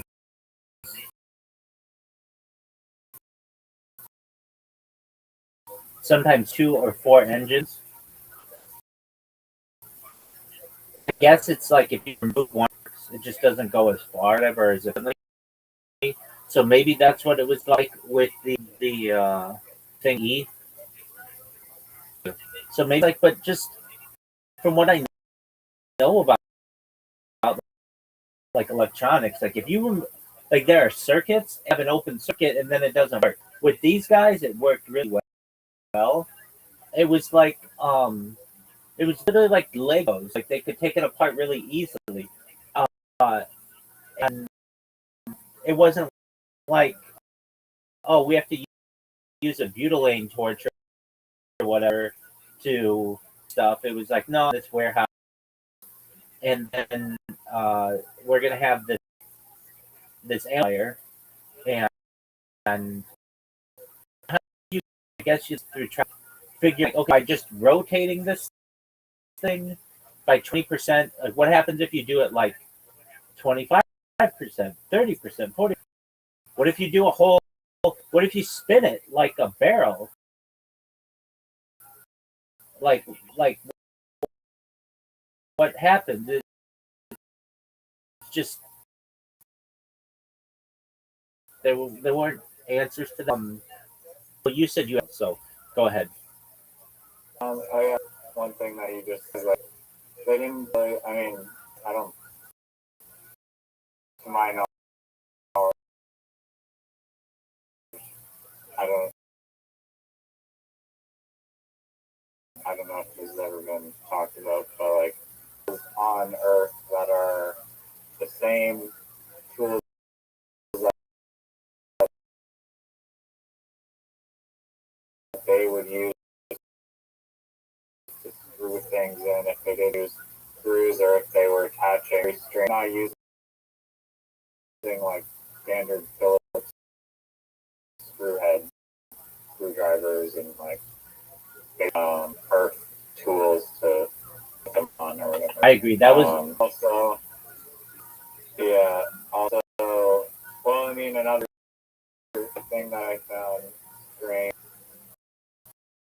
one of them was just like an explanation.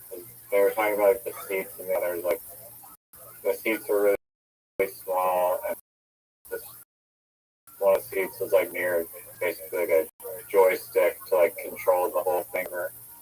And they're basically saying that no human ever. That seems fair enough that like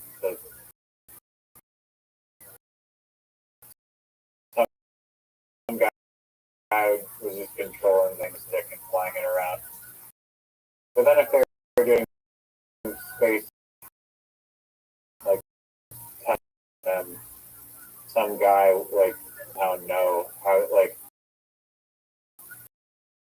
the guy flying the other supposed how are they not thing? Just maybe they'll have some driving. It would be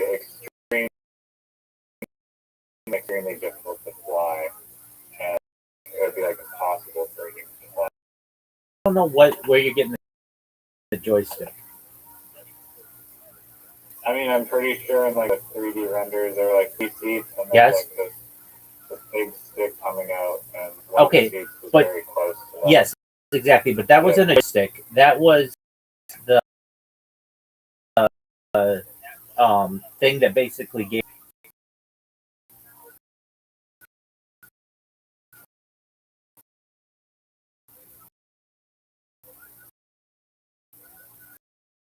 Like when you took that big stick, I know what you're talking. Yeah.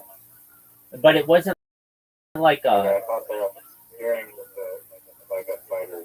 I know what you're saying. It did not seem that way. There were no controls.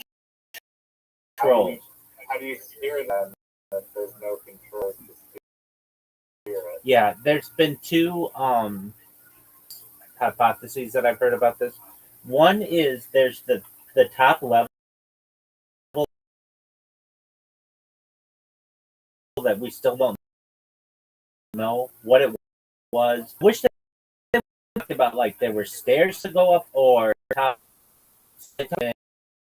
for guidance or something. That's cool. I don't know. I think it's done telepathically. It seems like three beings just there and can drive the things, their minds. Um, well, here's another question that arose. He said that they were in, and so if I were doing this, the first thing I would, we need to show a blueprint of like each level. They made it really dark. You couldn't really see what was going on in there. I mean, I I stopped it. I rewatched it a few times. I was on board. There was no kitchen on board. There were no beds on board. There were literally just these three and this half basketball thing and this. That's it. And then the hole in the floor with the beehive shape. We'll talk about that in a second. And Bob might not have like remembered it all or whatever, but how did you get to the top? Do you is it like a fire pole that stick in the middle? Do you go up it? Like no, that doesn't seem. But they didn't go into any of it. Now, what was always fascinating to me, and this I've got to say, like I've been trying to picture in my mind for 20 years, and I've never been able to do it. Yesterday, so there were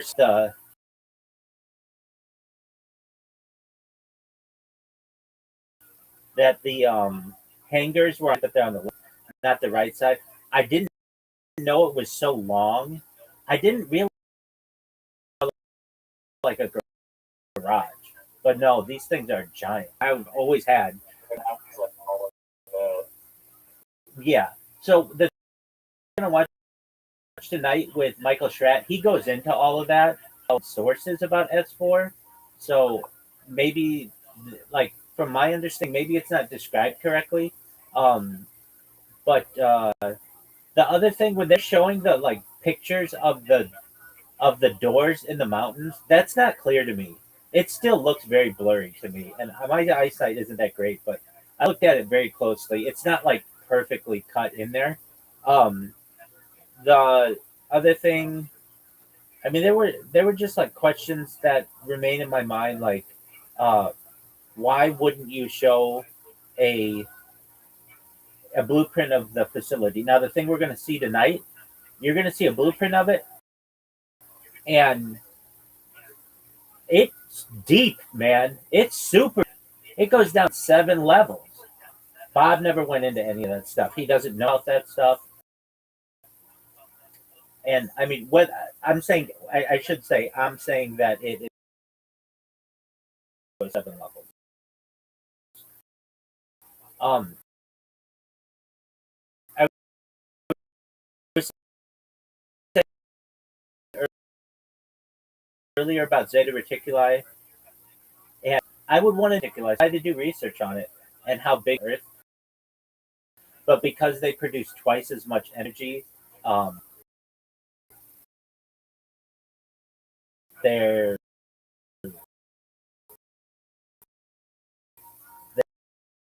their planet gets like more energy or whatever. What the two stars look like, but I want to know where those are in the solar system. Show them or in the universe. Show me like a scale of what a light year is, how far away this. I understand they didn't do that, but hey, $80 million. Like literally for $80 million, they could have Leonardo DiCaprio be the narrator of this thing. At 40, that number is just to me. Oh, honeycomb floor, honeycomb floor. I called Bob talking about in the past. He would talk about there were the ship that he remembered he had except the floor. And they say like you put your finger in it and then they would open up, but then they don't show literally just like become open. They don't. I'd be like, it is. It's a. How did this thing open it? how did it move?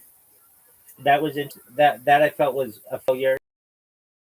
I've always felt it was interesting that, and this isn't just this shit. Mushrooms have So if you restart your mic, will it be like normal? yeah, just a moment.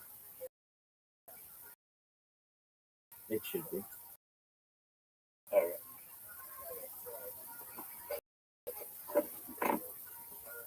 So I recognize you have to kick a man when he's down.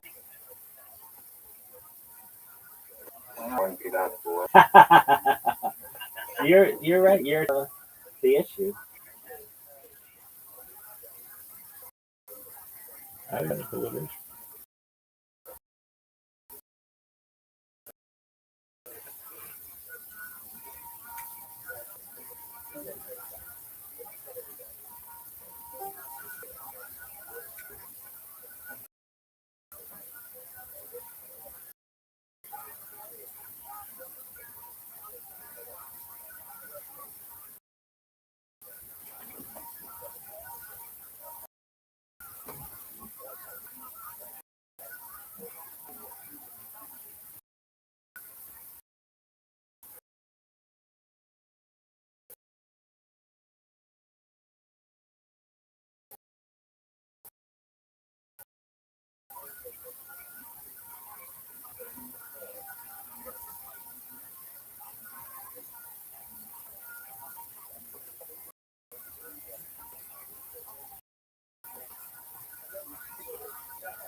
Yo, riser, riser.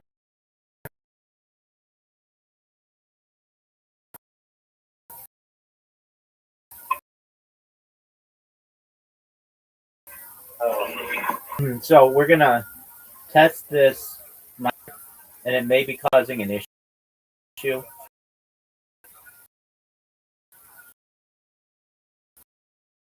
So if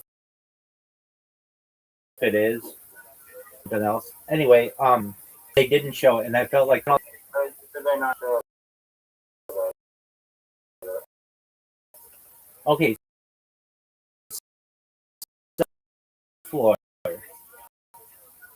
and they show Bob, but they didn't show how the grates. I thought they did animate that. They said that you have to like move your hand over it in like some random motion to get the slide open. But they didn't say where the grates go, and they didn't show Yeah, whether it goes to latch or if they like retract. and that do. That's what Bob is always. Stick your finger in the middle or side of this thing, and all the like get removed. And that's not what that was really important. And I just, but it was really good to get in the mind of Bob Lazar. Finally, it was really like a riddle in my mind for 20 years. Yesterday when I could see this stuff.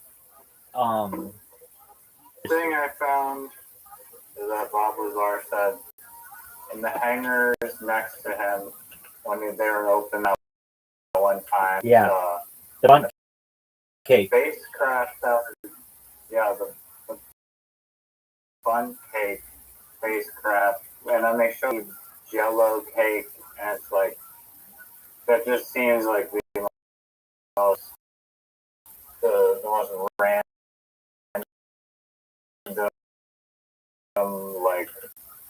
like, why most shape? Okay, it's a bunch shaped UFO. Just like, that seemed to make a lot of sense why the giant bunch shape, or even the party hat one. It was literally shaped like a wizard hat. Just very random. Yeah. Almost not. They go into that, but the thing with Michael Stratt, we'll see. They'll talk about it. I'm with you, but there's the aspect of it that it doesn't have to be aerodynamic. Like air resistance doesn't really work for creating their own gravity. Did you just turn away? Yeah. Oh, very cool. I thought you had your own gravity system. I was part of Baker. Yeah, very cool. I thought it was very interesting the element 115. So I'd never seen that. No. So back on the shape of the spacecraft. I guess that, okay, if you can bend time to worry about the aerodynamic part of it. But still, why would it be shaped like a... It's an excellent question. Okay. Yeah, to me, why isn't this thing super symmetric? Like perfectly symmetric? You would think that they would. Okay, so when you run a facility like that, there are all kinds of maintenance things that occur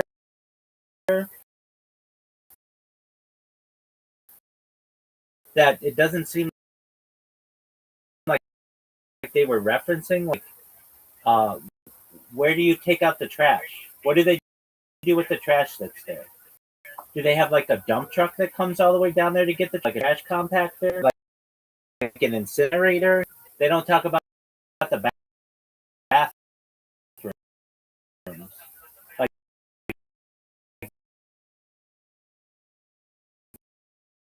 that kind of stuff's the fascinating stuff to me. I know that alien stuff's really tank.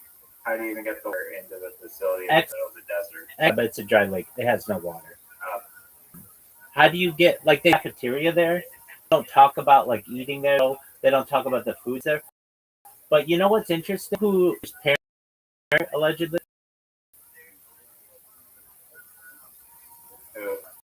Caspian Sea.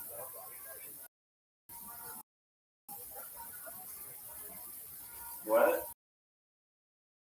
His dad worked for a government contractor that would provide at Area 51.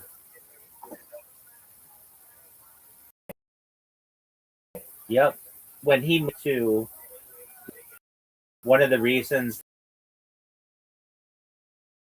like one of the things that his parents talked to him about, like, and stuff, dad's going to be one of his customers, his clients. He's going to get to, like,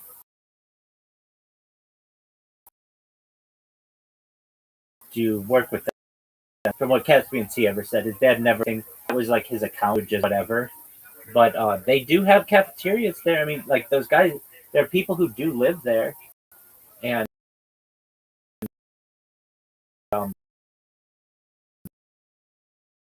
that was another thing.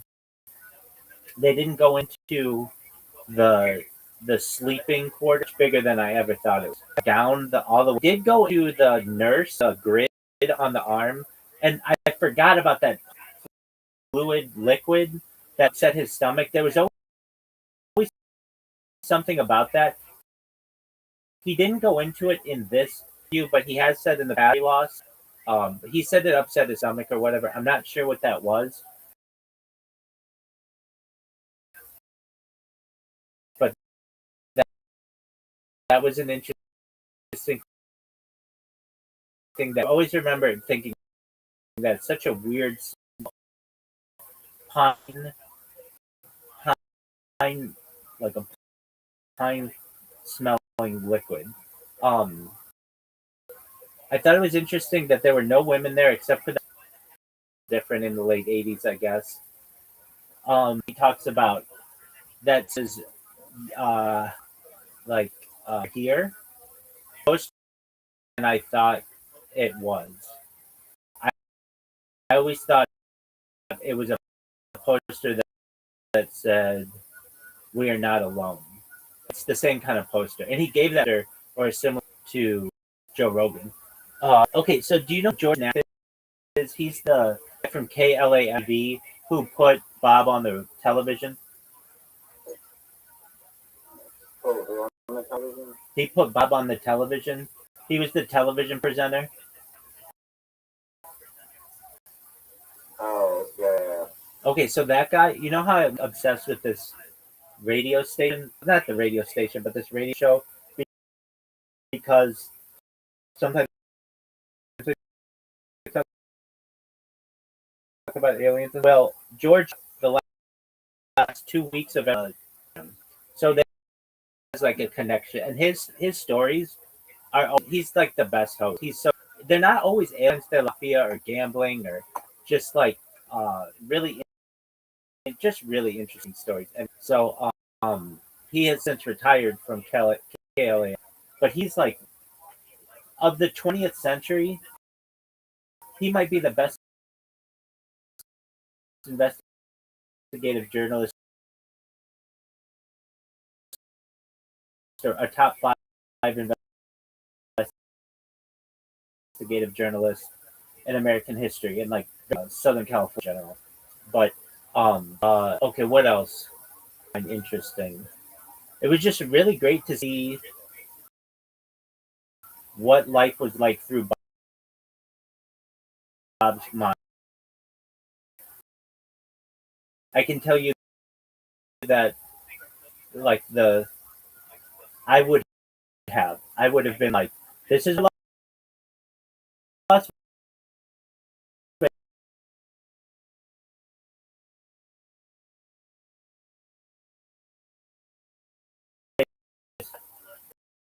this is where Area 51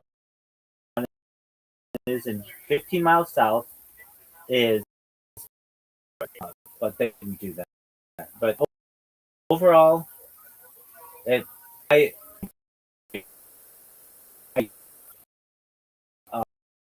uh, phrase just eyes of what now. Are you ready to see someone else for and all that? Happy that you. It was a little aesthetic to see kind of Bob on his new farm and his new wife. Totally.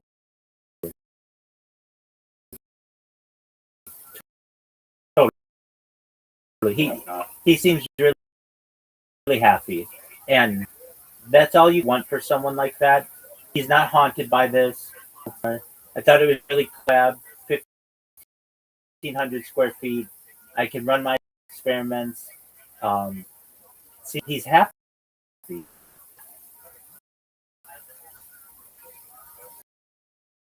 Yeah. Yeah, it's thing generally in life. I mean, people have good lives, and not like he is destroyed by this. And this type of government interaction with people can destroy you. I mean, makes it very difficult to get a job. Makes it very difficult to be taken seriously. You become been called a. He's called all kinds of things. He being in secrecy or his things, and it just seems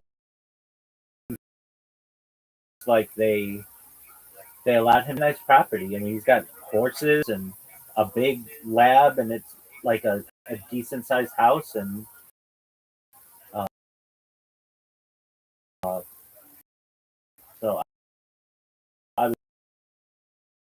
was really happy for him from that perspective. All right.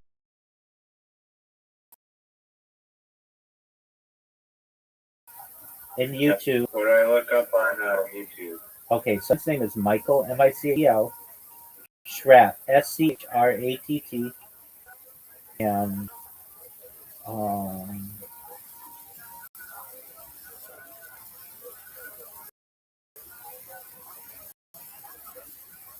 You said it's half an hour. yeah, so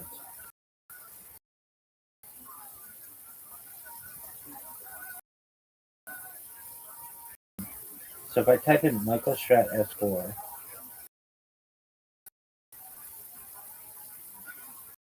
it's so just give me a second to. Oh, I may type in Dan Bursch. Dan Bursch.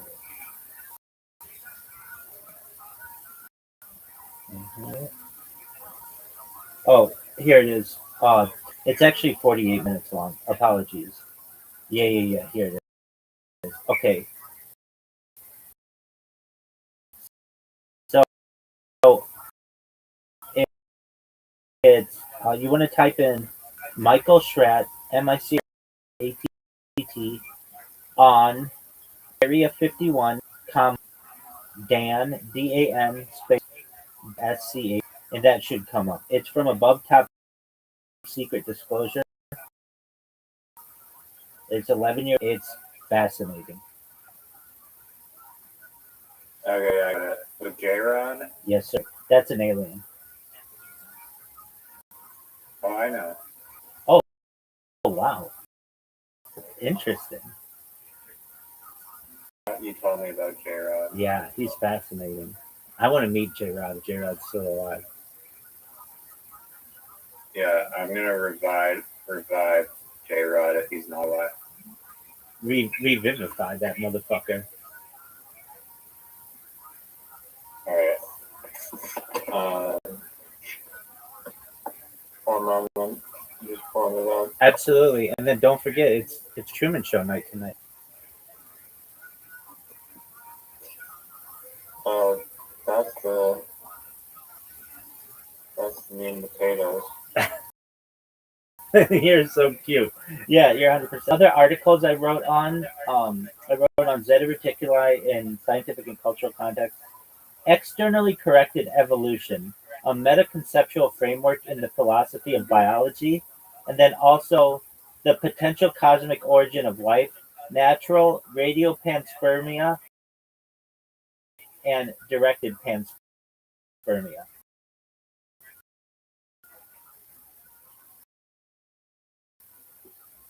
And then I wrote on Project Looking Glass.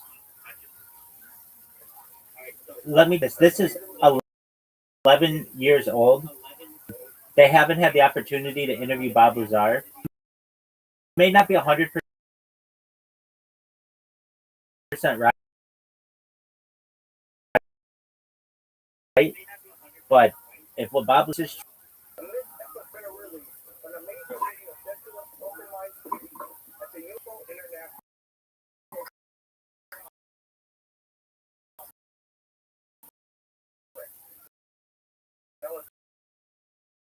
Take a look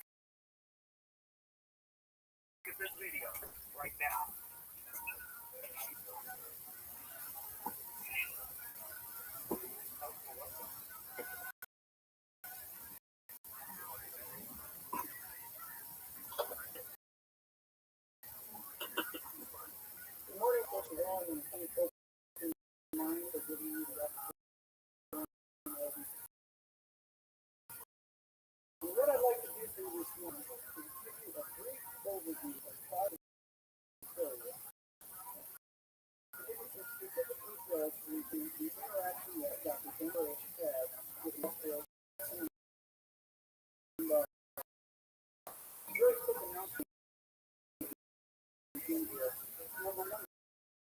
information, drawings, and illustrations highlighted in this presentation originated from the English.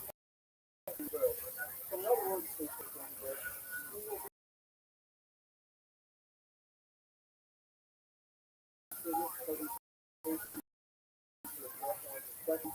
the number two will be this illustrations showing this present not to stand 100% to documents to be considered clearly as something to give the general public the overall idea of what's there. In other words, I didn't think this a hundred areas here, and it's definitely sufficient to give all of us today a good understanding and give you what we'll be talking about today. Dr. James will be discussing level 4 that will be described what that actually means, what it pertains to. I'm going to give you a virtual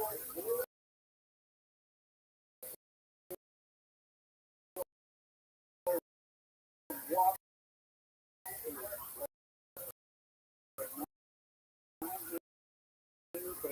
all the way from propulsion to the capsule department and the material. So before that, too, the concise picture of research and development. Allison Rabbit, this is living left behind doctrine of convergent timeline paradox. Dropping down to level 4, that's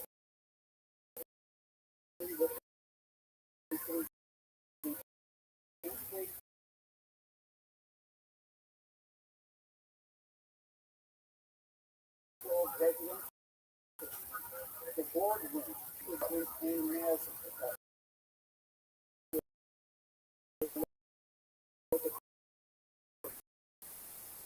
On level 4, that's 5, which is the lowest level of security, holding encapsulated. So that's the layout of what we'll be talking about today. So who is the youngest of society? In 1985, he received his bachelor's degree in biological science, and in 1986, a bachelor's degree in psychology. In 1987, he began the study of becoming a priest at St. Patrick's School of Theology. His doctor, who arranged for them to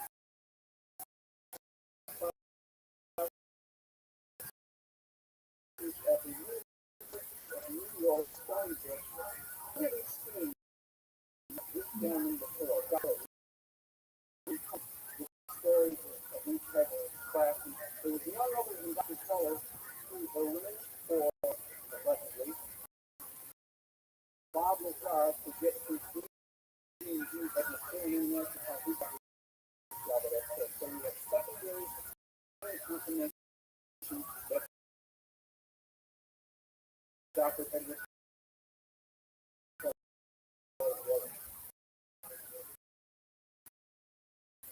in 1991, he was employed at Desert Storm at F4. He began something called Project Expert, and I will draw to the aircraft section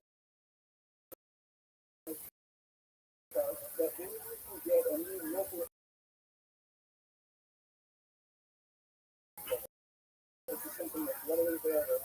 If you look up here, ladies and gentlemen, this is the most highly guarded airspace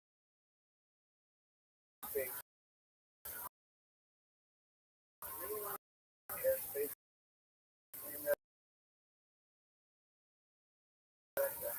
this is the most, you'll notice the Green Lake is right up here. So 2 miles south of Green Lake, there's something called Captain's Lake. It's something to know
Naval Research Laboratory in the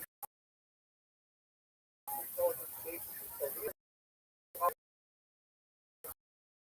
that are running the program at Area S4.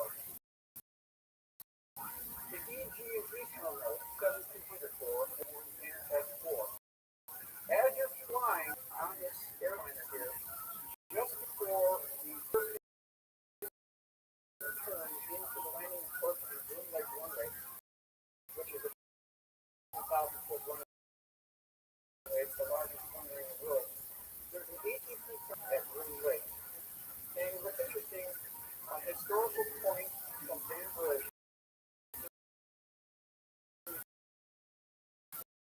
is that on the trip on the 737-200 to Green Lake, basically songs coming in over the symbolic message.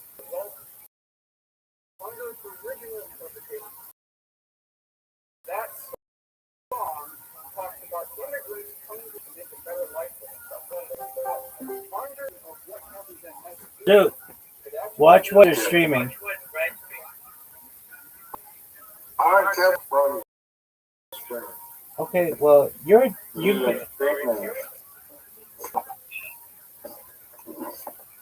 Zoo, you've been a dick recently.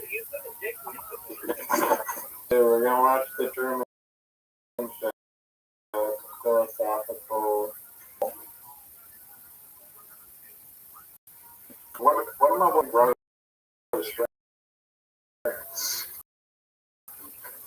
We're watching about Area S4. Riser, one thing, there's another base. It's even more secretive than this base. That one has 7 levels. This one levels or whatever. Maybe. I got good news. I'm still breathing. We're happy about that, dude.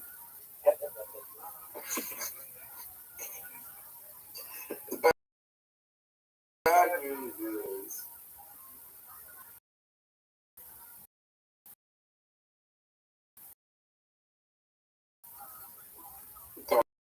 I'm still breathing. Zoo, did you fix your phone? Good. Dude, around with me. Just get your phone. Don't go to Melbourne. Don't fucking get any more prostitutes. Smoke hookah. Just fix your phone. I will. Okay, cool. So watch it.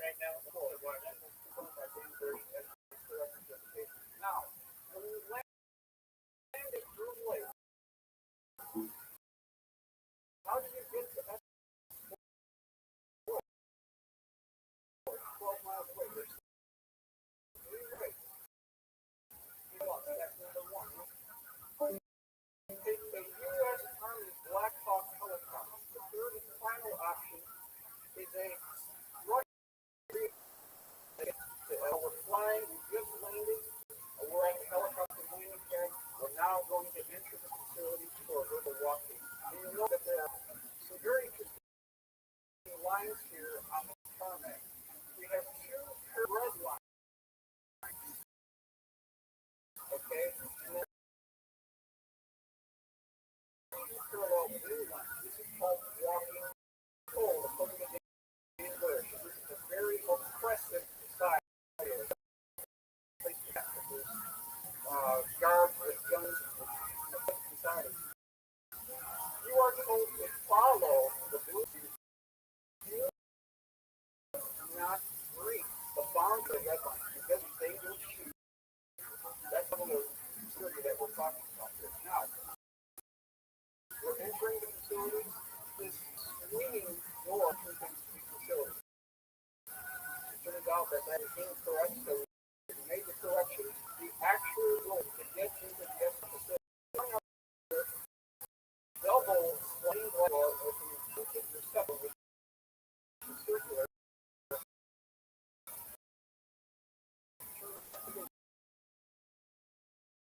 Right, that's very similar to what you. Now we've got the layout 4-2, we've got 4-2, looks like.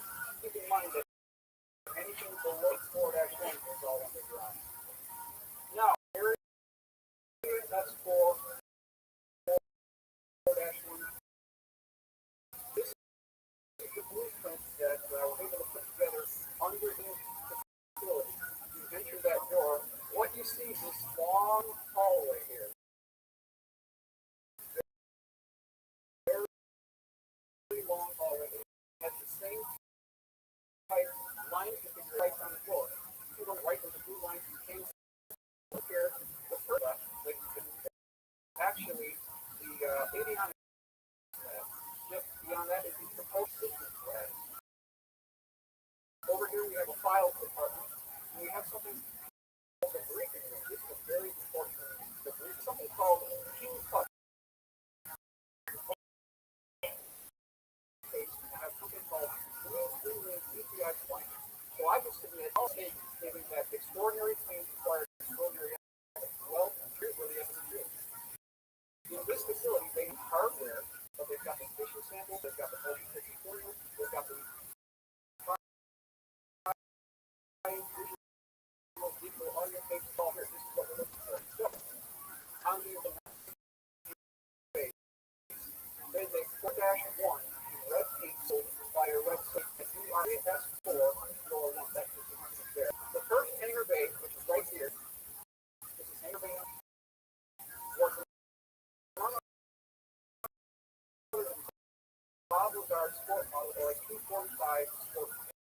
An ARB's alien reproduction vehicle. Was the Rothschild crash, covered by a car, so they didn't get to see the entire configuration, but it was the Rothschild crash. We have the next hangar for is the T-52 Hawaiian crash. The next hangar bay 5 was Jersey.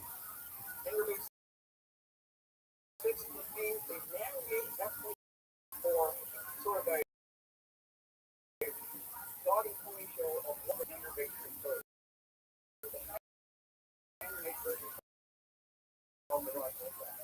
Up here we have the Toledo hangar bay 8 exotic triangle that was nicknamed the Liberty Drop. 9 meters in the that's the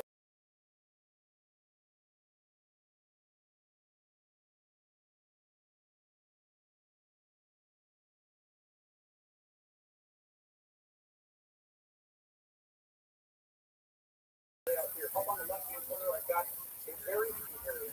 We have both files department, communication area, and when you look at the writing techniques for the cafeteria, and you'll notice here that the different colors indicate the compartmentalization of the people who work on different programs area of course. If you work on project site and project yellow station in the red area, if you work on weapons research, you see in the black area, and then you project looking right. So what we're doing is we're orienting the employees, engineers who work on different programs so that okay, so this is a far look down of the main hallway. As soon as you walk in, you see that red stripe and the blue stripe on the right hand side. You've got the 8-minute organized, so that's the propulsion system that's on the side. Now, right to the left, there is an I want to believe poster. It's by Dr. James Burge. Over to the right, there is a nurse there and a waiting pad. So all this talk about trying to all the things out of F4 so that people is excellent possible. Why? Because they literally, when you get there, they waited and they didn't get out. And if there's a discrepancy within houses, it's over. So, you got to be very, very careful here. Now, 4-1, looking down through the catwalk to the left-hand side. This is the 52-foot diameter. Over here we have hangar bay 2, which again will need to be the same craft for reproduction aircraft.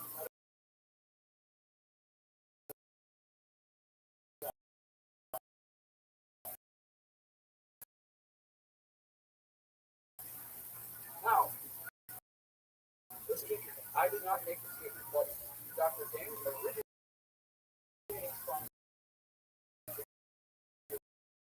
original Rothschild.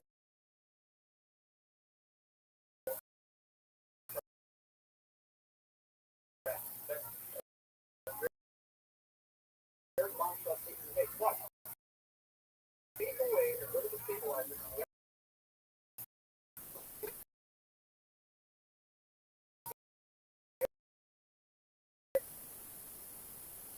Then you do something what Baber told you, which is not the crash. So, well,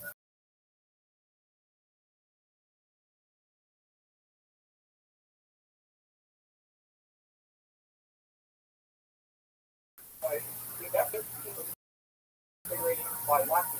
We got the configuration of the movie Stealth released in 2005. All of these configurations contain the same design model.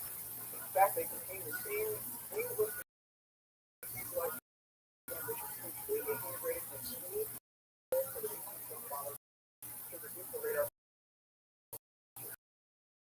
That is the defining design. Finger base floor was a T-52 Orion craft. This is the original configuration. The cleaned up configuration on the bottom side by Dr. You'll notice too, that there are these interesting tracks here, and these were used for trap top base so that the defense zone on the front facility. Finger base 6 was the man thing of the equal for the track. That was finger base 6. Finger base 7, again, believe but not completely confirmed. This was 1953 female property that was covered by a star. Hangar Bay 8 is a black type Japanese plan where they call it a different trap according to the correctly of the different active storage was alien. And according to Dr. Dave Bush, the exterior configuration for what it looked like in the black military that you could expect your flowers are stating that that word exists. That's what it said back in the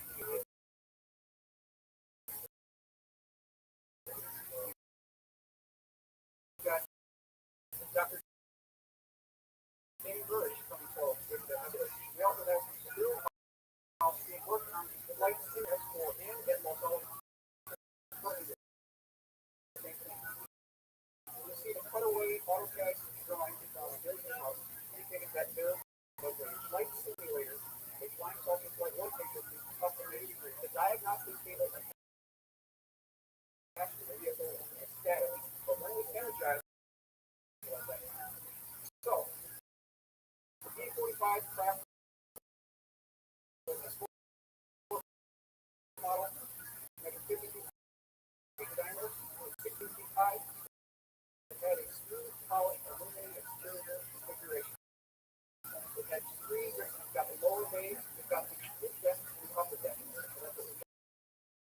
take a look at what it looks like inside. On the bottom section of the vehicle, there were three right above that, we got the mid deck, which contains three gravity vehicles, three seats that all sat in direction, which were too small for human independent pilots to enjoy.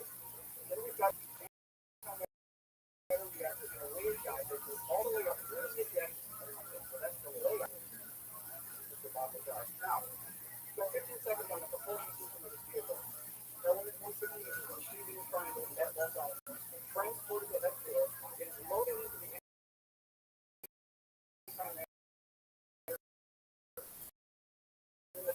bombarded photons, flood the of an atom of element 150. Bump the atomic number up to element 150. How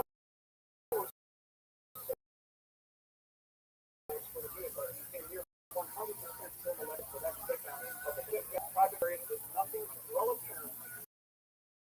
The first thing is Project Galileo was dealt with the propulsion system that activated future directed vehicles. So that was the first one. Second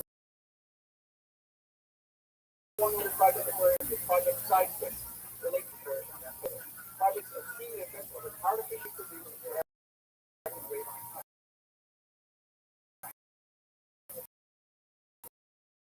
The fourth project was a second weapons program, which originally dealt with a series of biological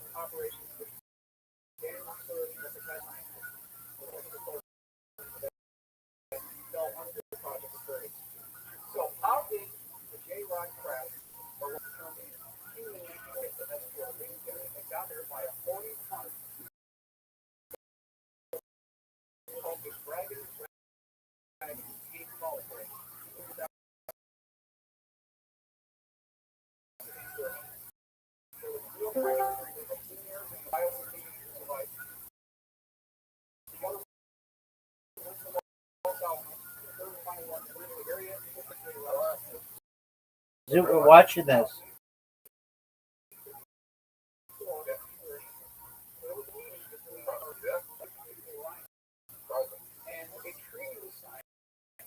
Zoo, we're watching this. Zoo, we're watching this.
Primary looking glass device. Either side of that primary looking glass device, there are two secondary ERBs Einstein illustrated. Up on the left, I've got a graphic of what we have shown the galactic position. When you access Stargate, at the S-port, you see to have a galactic position code on. So all that data is inside of the control system. So outside S-port, you need to get this positioning code data so that you know where you're going. Here we've got jump pads, down here we've got project site storage facilities. There's also one just below that. Right, we've got weapons research and development. I've got rolling up through the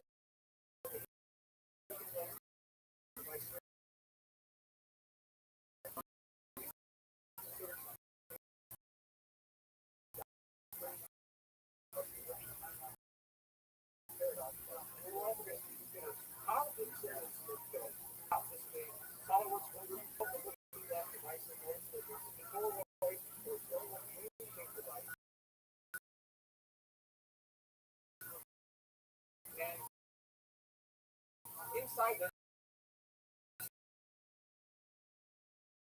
you have multiple permanent electromagnets with 6 electrodes, which is attached to 3-axis industry. That's the general layout.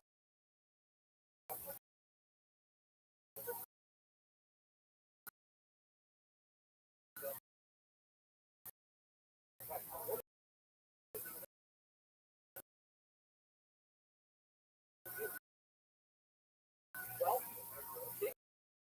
actually, the fact of space time goes forward and back. We see the probability of future. That's the primary. Spires guide just above the guide the electromagnetic field over the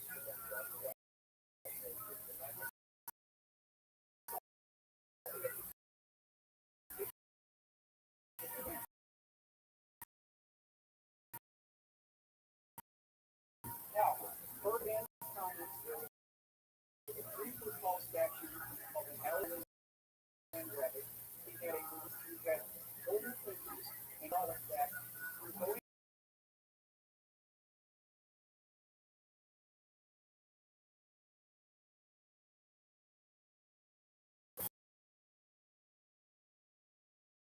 This kind of thing, movie back to the future. And they talk about this in the movie. So, representative of the body bag of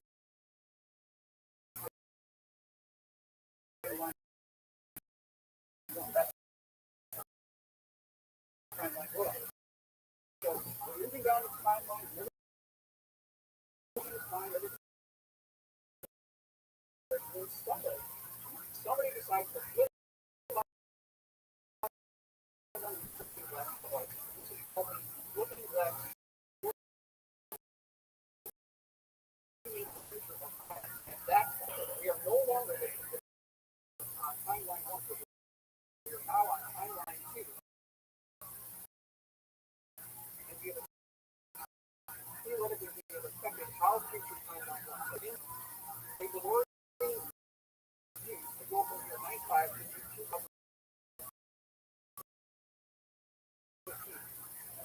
by the name of Christian Connection with Christ.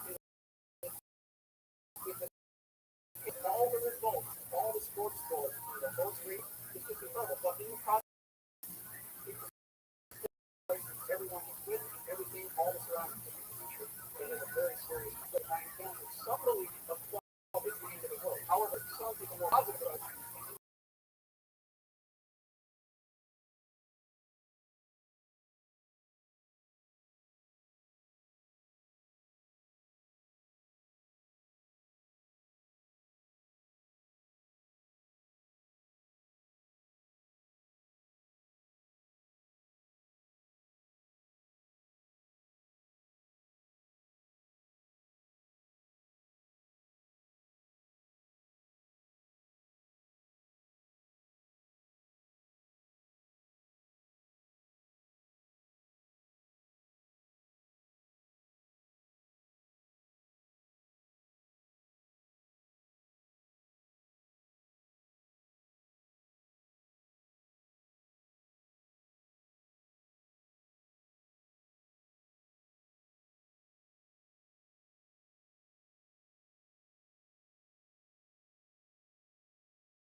That's cool.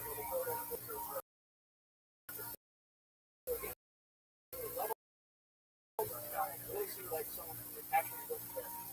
So Dan Grosh's security guard at S4, he got badge here that's from the Giants program that was operated under Truman in 1947. And diving strike with blue and dark left corner. This is the same configuration that there was the security badge that actually was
becomes Ragg's name follower shows you how they can craft the facility.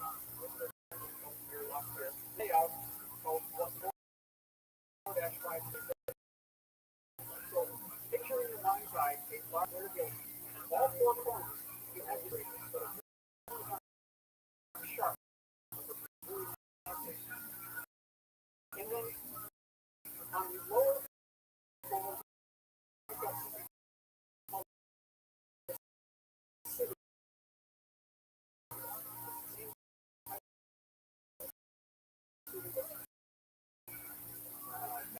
Manufacturing, like just above that, what they were talking about is not a it's like an orange cut, so it's strictly a half of a shape here. We see the south with these concession trucks that bring this box up to the 747 cargo gate. That's the same kind of configuration where bubble is used to think about the manufacturing of this. Get that there. This incredible level.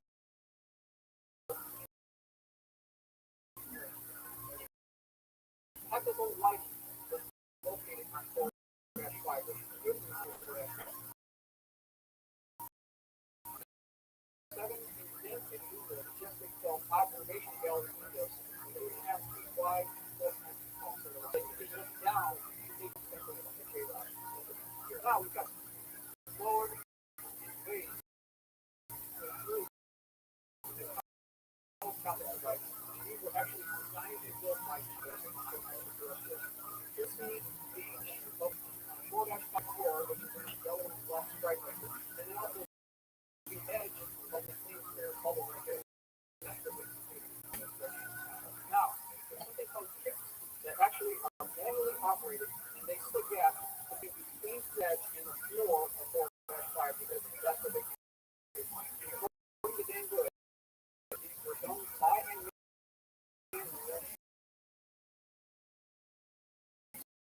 slam these down. There's a big bang that takes place. So you will see scissor lifting the clean clear up to the second floor of 4-5. And then it's like, well, we actually consider it. Now, about the test for totally similar to our program is a positive pressure keep out bio that's another keep out. And this was your using up to the issues with some J product. The start with the point of cure that one way to get that is to use this pressure induced immune system. The neighbor is personally holding while they radically actually after the food device. There's a small cartridge right inside the shaft here, and you can put the tissue sample there. That's how they did it. With multiple meters of curbside temperature as well.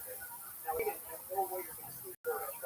This is a very well-penciled sketch by Rothschild, premier aerospace trader, showing Danvers the decontamination chamber for entry into the temperature. Now, what in the world is what we've heard this before?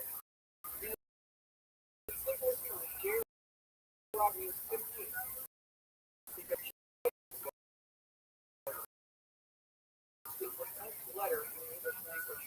5 goes to 5. You put those together. 15 letters in the English. So that's the definition of J-Rock. How you guys name. Now, 2 quotes from Dave Bush that are very important.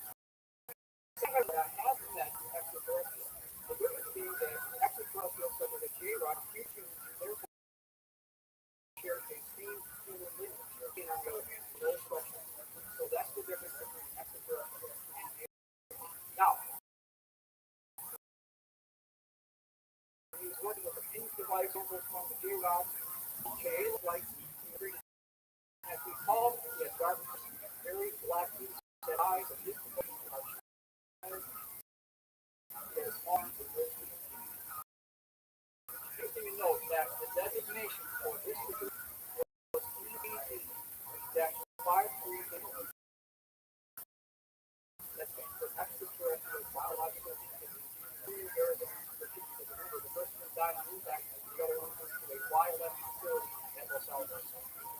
Now, during one of these officially sample sessions, remember you have to follow a certain protocol to approach the J-Rod. You have to raise up your right hand, J-Rod raises his right hand,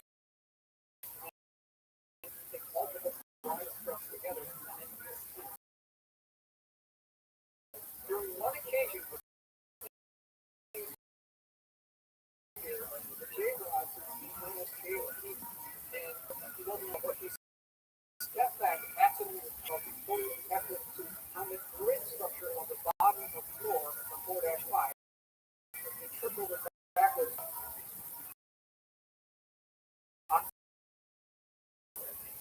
the J-Rock proceeded to incredible took place inside the building. This particular thing by Mark ensuring decontamination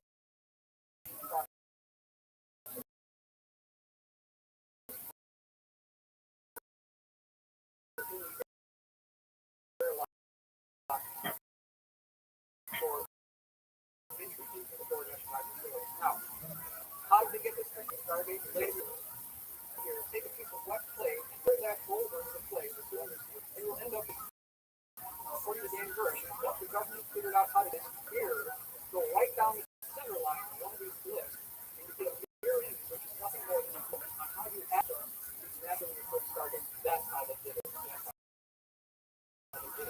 Now, in 2000 something happened. J-Rod was really in position to be in the thing. He was flown to Abydos position down river, perhaps something in there actually. And remember, he has to be in his home positive pressure at the structure or he'll die. So they ended up building a stroller. This is exactly what that stroller actually. And recall that they were friends at the time. So Dan Gersh was sad that J-Rod still understands that. He has compassion for it. So in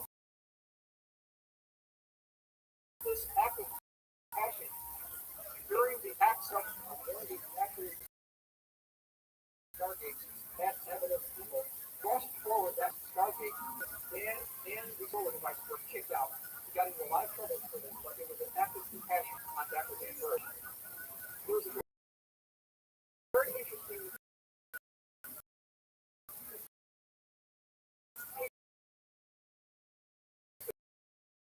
nostalgia, like according to Dan Gersh.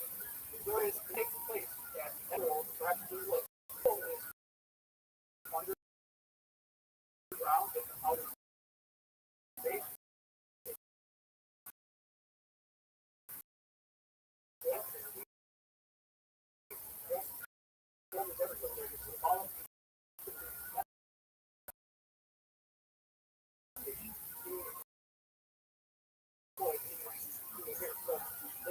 I think it's Dan Gersh had for give us this information regarding the specific details of the episode facility. All of us take the potential of the nearby horizon.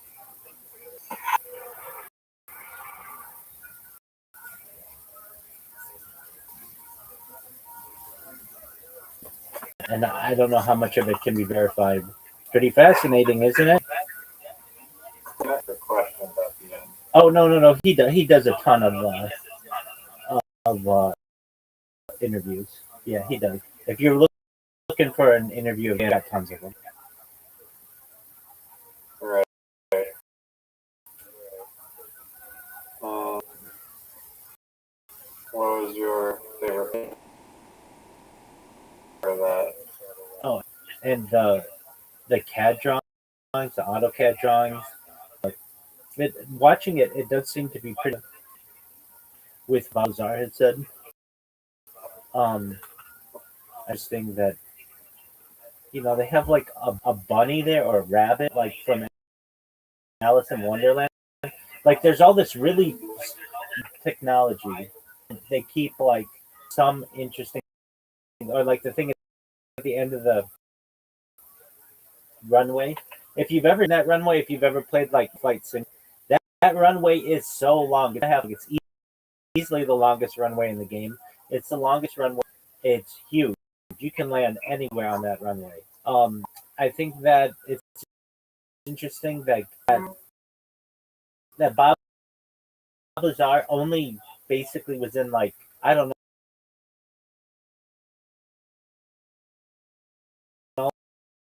that like maybe less than 10% of the whole facility. Talked about it having anything low elevators, go from one to another. Again, other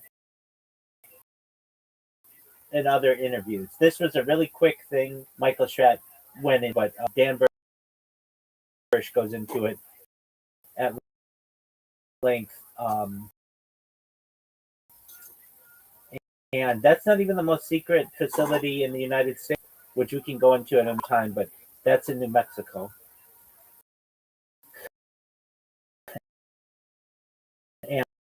And it has 7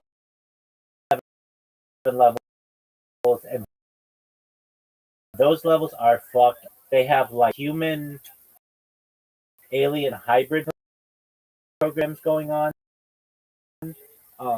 It's fucked up. They have something on this family again. They have like imprisonment and all kind, like they're forced to give birth to children and stuff.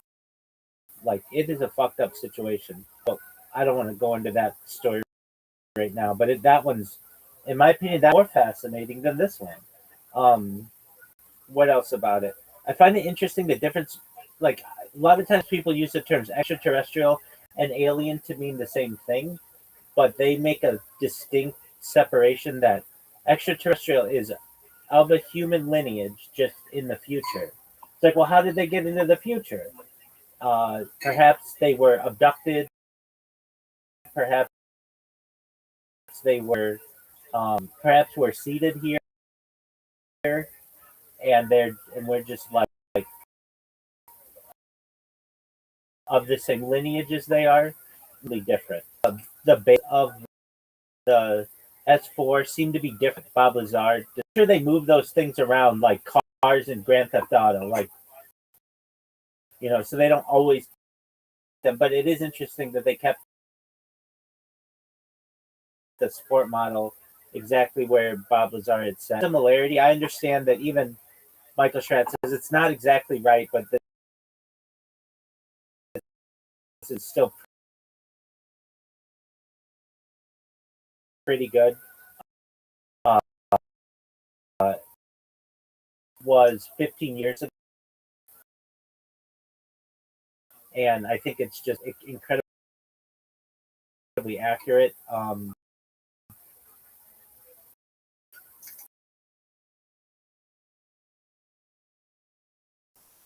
The thing about the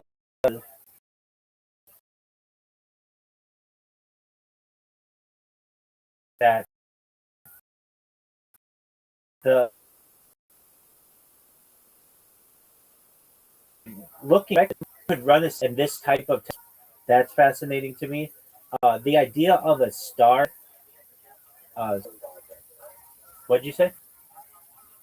It's like a real confirmed. It's confirmed as project sidekick on Galileo. I mean, it's not. You can't find anything in the Library of Congress, but there are people who've talked about it. Now, there was a different Project Looking Glass that happened in the like 1950s or something that was like had to do with a plane, but that's kind of a cover, and that's a common thing that they'll do. They'll have two different projects to confuse. So somebody will be like, "Oh, Project Looking Glass," and it'll be like, "Oh yeah, plane, the thing that's seen in the future," and the other person will be like, "Plane," and then they discount them. That's a common. I think. I mean, Project Glass was very. I don't know. I've heard it confirmed though by people, with Bob Lazar talking about it, Dan Bursch talking about it, and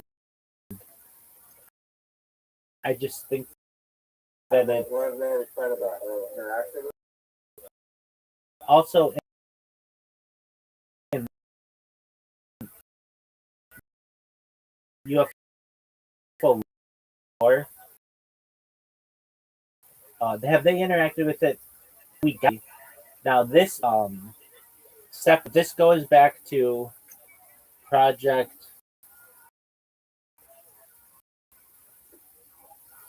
project uh, Scorpio. So basically, in the 1950s, and I wrote about this too. Uh, in my article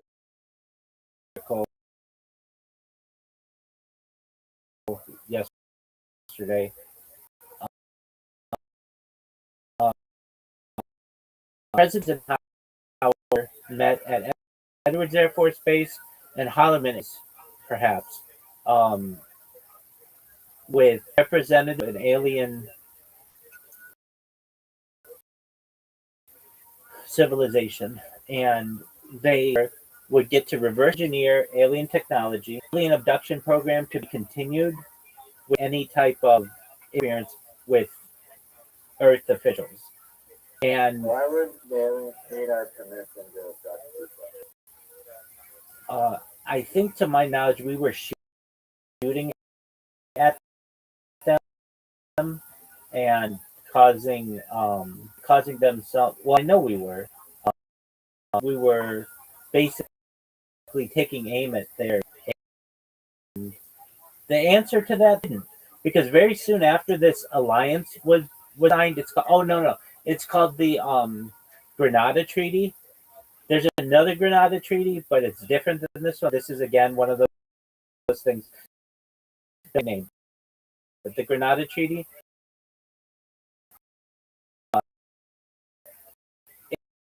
In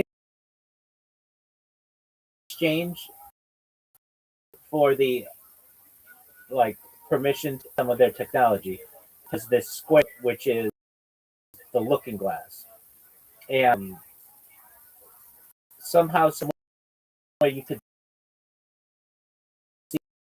see into the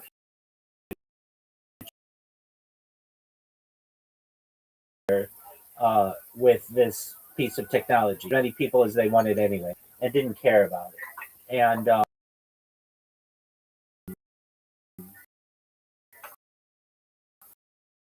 there's nothing that the humans could do, which is absolutely fascinating. Can I ask one question? If the aliens are flying here UFOs with technology, why would they have the from another light galaxy? Why would they not technology to go undetected in space? Well, they do. So they shouldn't be getting shot at. Yeah. So as I understand, they, in some areas of the United States and also especially where there are like testing ranges, we'll just shoot up the whole sky, and some kind of radar that we were able to use to be able to bring down their ships. And I'm in agreement with you. And this is always a question I posed yesterday. If you're able to travel this far, don't you think you have some kind of setting on your craft that's like, don't get fucked up by other people's radar? But apparently that.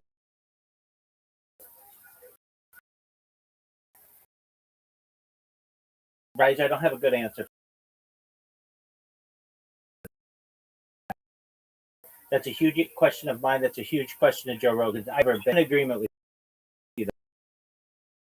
It's like, future technology. Yeah, exactly. Then you should, if you're getting it, should be because. Well, there's that argument too. That whether that's true or not, I'm not sure. Why would you ever allow a little alien guy to die? Apparently, though, they don't. They just their body that dies. That that you this back. Riser, you're no to these questions. These are just my um.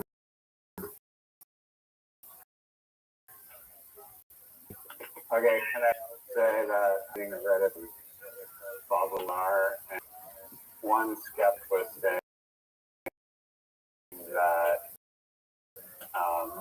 well, Lazar's talk points is that he never did off of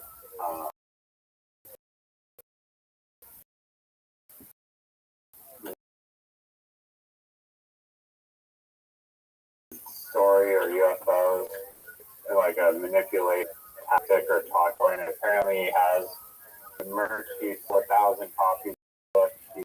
He's gone to Japan and sold his tapes and books for $29.99 Elman 150 podcast. So then he actually has been profiting off of this.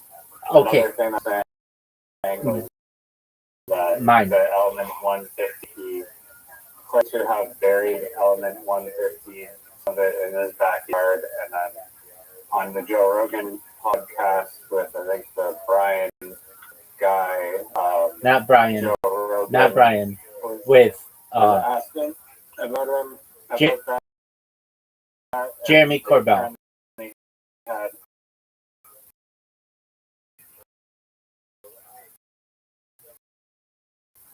they apparently had a recording Bob experimenting with one. They're lost in a pile of other VHS tapes with girls. Something happened to it, and he's never that he actually let. No, they show it in the documentary. The video that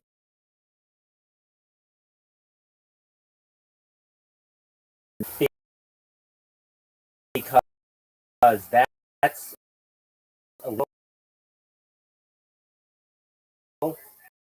and what one thing they did say is Dennis Mariani called him to go to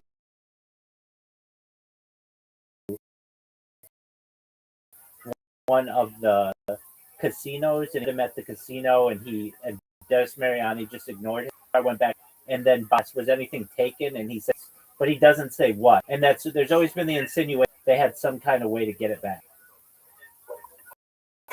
Right. But that they do show. It's just like a puck. Kind of looks grayish, copperish, and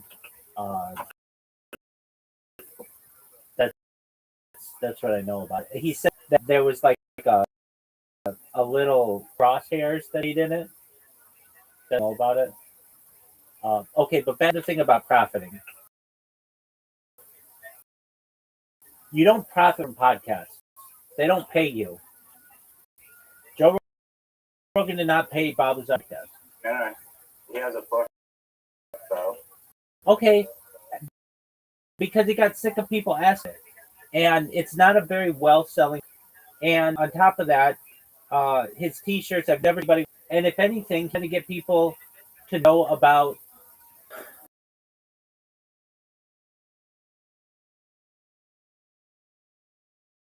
that serious profiting. Who do I consider Paul? Logan Paul.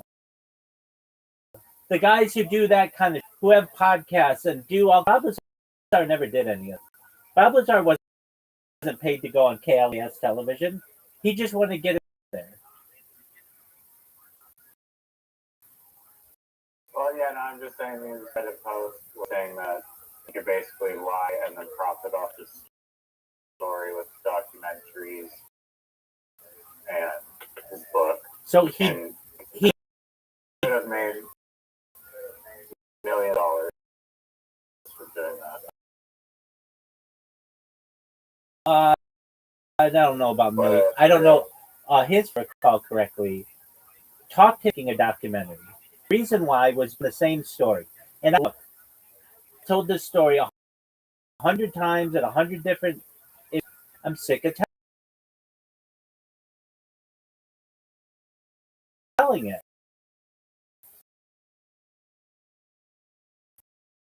Just watch the video, and we're gonna sell it at a normal price. It's not like profit cost your coin in your pocket, but nothing crazy.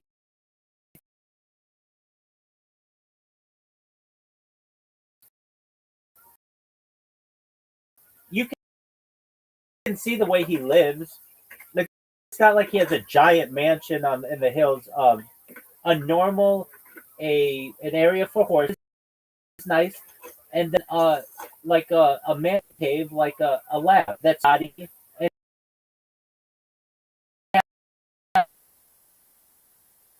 he's not Wood Hills. He's not doing that. Maybe middle class life, and on top of that, he couldn't get time. So how is he supposed to support himself?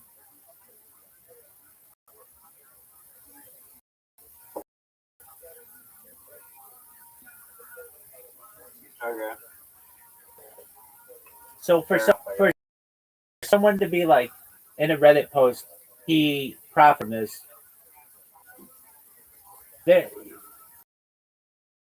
There's an argument to be made. What is profit? Profit usually is extra money above just breaking. Selling a 29 videotape with shipping and handling included, it's just breaking even in 1995.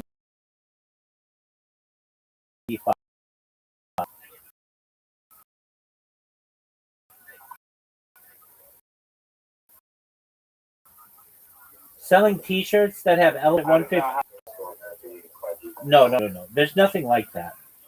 There never has been. That I am a Bob Lazar homer, and I don't agree 100% with everything he's done, but I agree with 90. He's an American hero. And what would I have handled differently? The curing or whatever, pandering charge, that would have been different. Um, I would have, I mean, they weren't asking him to come back or whatever, and I'd wanted the taking of the Element 115. I might have insight. So that's basically, if you are unemployed and you need money and you've got a mortgage payment, are you really profiting? Not really. You're just keeping yourself afloat. If anything, you're breaking even. I could make. They said I didn't profit. I just was able to go home, not be homeless.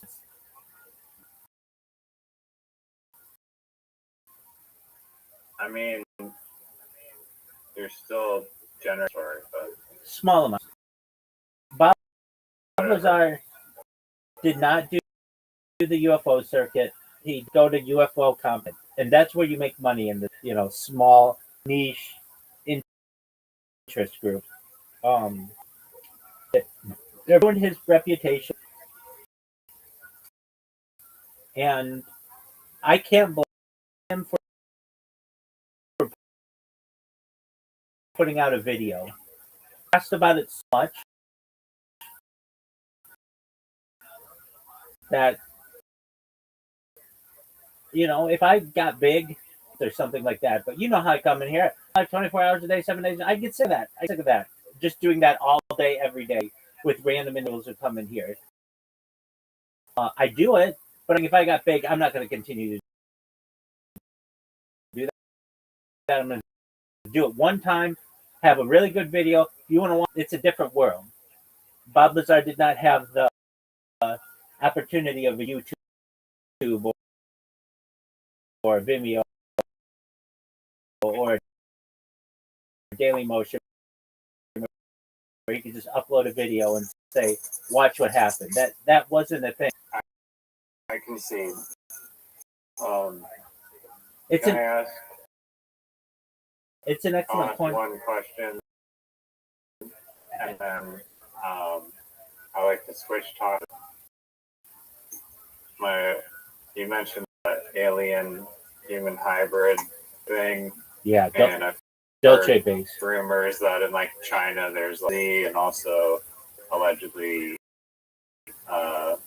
human hybrids. Yeah, that's like all these like experiments on human beings. How likely do you think that actually is? 99%. Really? Yeah, I think it was already done in like 20. And there was something about it, like if I recall, the female chimps do not like mated, and so that caused some. But there's let me just look up the information on it, because then again, China in the 1960s, like basically, if we're talking about this that long ago, they tried it. It's under some government program that's tried. That was over 100 years ago. Yo, dog, if you take human sperm and chimpanzee sperm or chimpanzee egg, does it create a human Z? Or what's it take to make a man Z? And why not if that doesn't work? Why doesn't it work?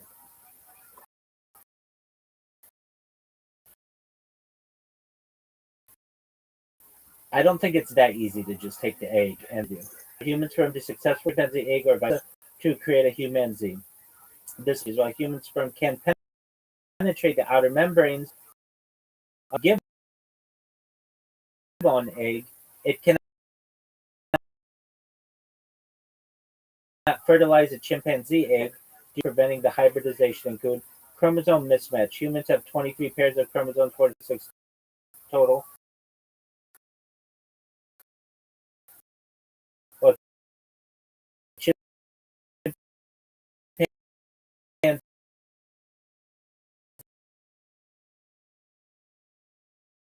have 24 pairs. That makes me wonder if syndrome person might be able to. This difference prevents proper yada yada yada. Okay. Zygotic failure. Okay. If even if fertilization occurred, the resulting zygote will fail the implant. That is any pregnancies. Although evolutionary psychologist has claimed in 2018 that a human seed was conceived in the 1920s and destroyed, no scientific evidence supports this, and the only famous case, Oliver the human Z, confirmed via DNA testing to be a chimpanzee with 48 chromosomes, not a hybrid. Okay, so do I think that this has been done? Yeah. Sorry. Yeah, I do. It just takes one. Well, it seems like the DNA needs to be compatible enough. Like you can in the wild, there's kind of hybrids that are crosses between like wolves and dogs.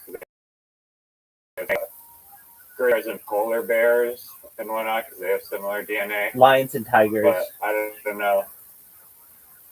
There you go. I'm sure there's a whole bunch of them. Absolutely, zebras and horses, and even the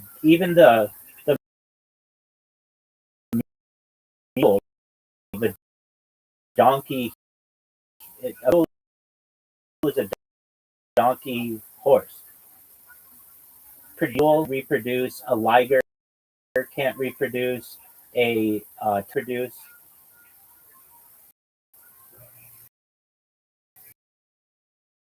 Really? Yeah.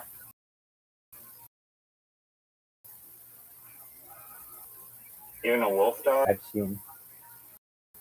Yo, dog, of the hybrids out there, like the zebra, horse or donkey and grizzly and polar bear, which ones can reproduce in subsequent generations? Like a liger is sterile and a tigon is sterile, right?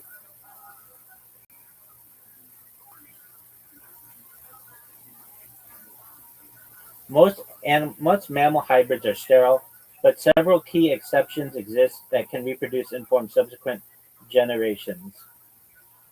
Uh, okay, while male hybrids in mammals are typically sterile due to Haldane's rule, female ligers and tigons are often fertile and can mate with lions, tigers, or other hybrids to produce. Hold on, there's something like this. Something though gets fucked up. To produce second generation offspring like ligers, tigons, and tilligers.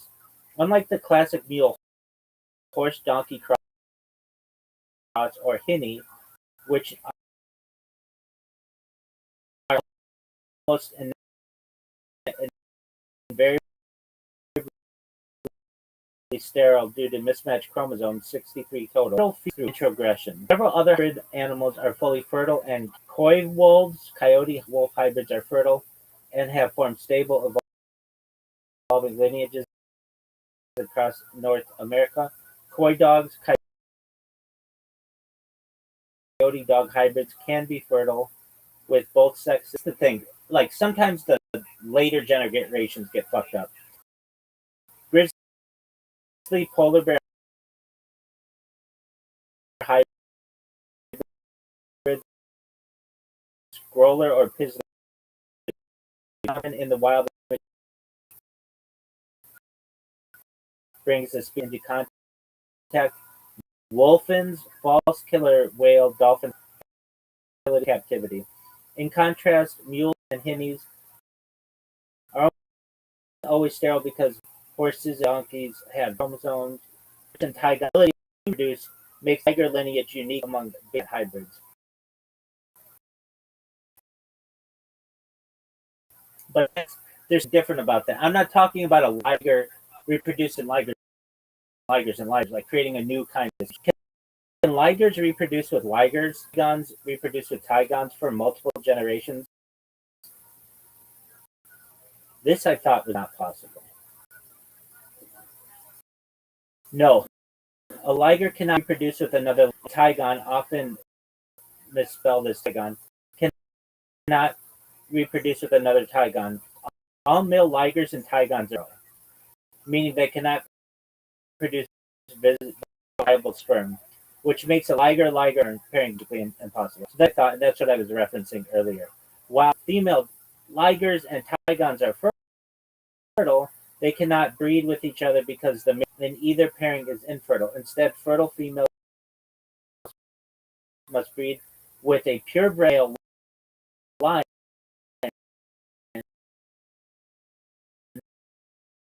or tiger to produce second generation hybrids.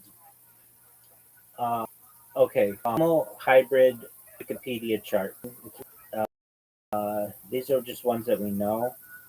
There's a zonkey, a zebra donkey hybrid,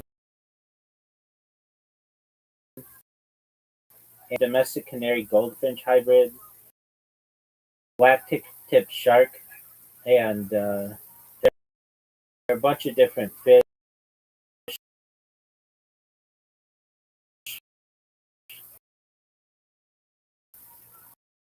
I'm not going into all of them.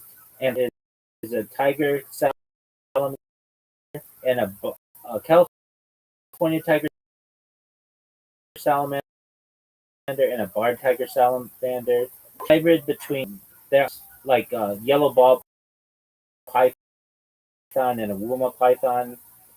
Um, I don't think that would be like a cool one. But hybrid of a gecko. Oh, okay, hold on, wait. Oh, an alligator and a crocodile. Water crocodile with Siamese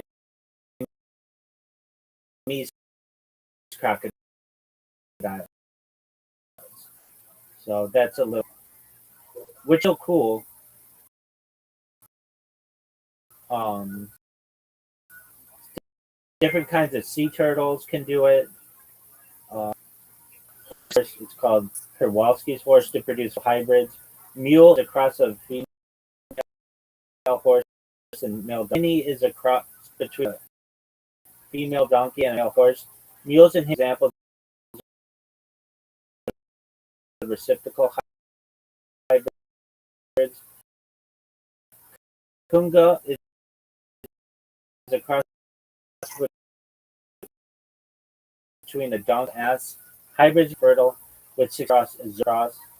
Zone or zebra pony cross. A Zetland is specifically a hybrid of a Shetland breed with a zebra. Hybrid is between domestic cow, bull, and a yak. A beefalo, American bison, and a domestic cow. Let's get more. A hybrid of Whistlet, a European bison, and a domestic cow. A yakalo, a hybrid between a bison and a yak. Bongos, heaven's captivity. And some types of antelope, gazelle, African buffalo, and African forest buffalo, wild buffalo, and water buffalo. Like you can't just get like a human and pig because their DNA is not at all similar. No, You know? but that has done a job of basically human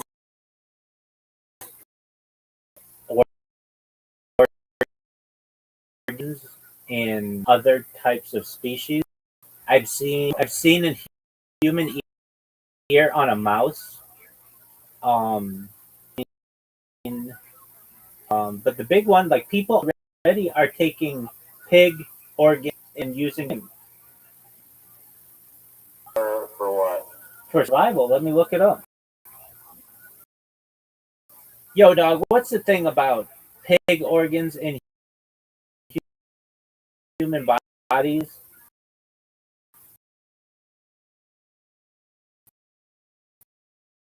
Like organ transplants?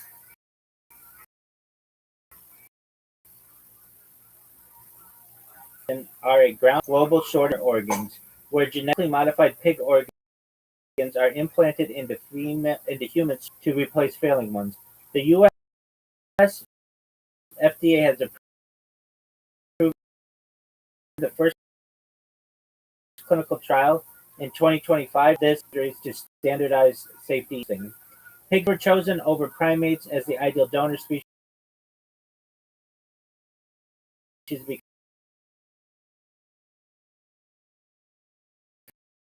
because their organs are similar to humans and they are less likely to transmit. Genetic engineering uses tools as scientists modify pig DNA to trigger immediate immune and add human genes to prevent, creating 10 gene pigs specifically designed for human compatibility. Progress has been significant with pigs now heart valves to US patients really, and recent trials showing pig kidneys and hearts surviving in human recipients for months. While early attempts in the 1960s used chimpanzees, baboons, these were abandoned due to ethical concerns, and organ size mismatch. Current research focuses on overcoming the remaining challenge of long-term survival, as most human recipients of organs in compatible cases did not survive beyond a few months due to pre-existing critical illnesses. So What's the benefit of like growing? I think it was just to see if it could be done, and this was done like 15 or 20 years ago. And to your Do you question, think there's gonna be like incentive for people to try to make hybrids with other random animals? animals, Just just to see if it can be done. contemplate whether if they could, but whether should they or something like that. Let me get that exact quote. It's by Jeff Goldblum. Yo, dog, what's that quote from Jurassic Park? Scientists didn't if it could be done or something like that. Quote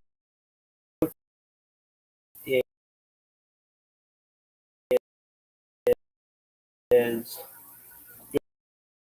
where scientists were so preoccupied with whether or not they could, but they didn't stop to think if they should. That's what it is. So in terms, I think that lab-grown organs are going to be more available.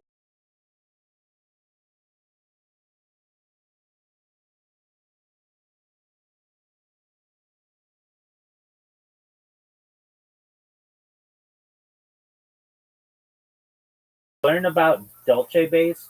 That's where they do this kind of stuff. I think there's like a 99% chance that this has been, especially if they were working 100. We know that China is doing it 60 years ago, working on it, and there are developments in the. I think that there's a very high probability. Word. What does this have to do with the Truman Show? Or what should I know about the Truman Show before I watch it? Absolutely.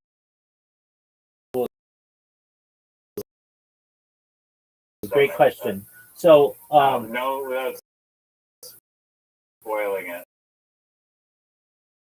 No, I'm not spoiling it at all. So I'll tell you what I know so far. You know, I don't want to know what you know because I don't want to confirm anything. It's not.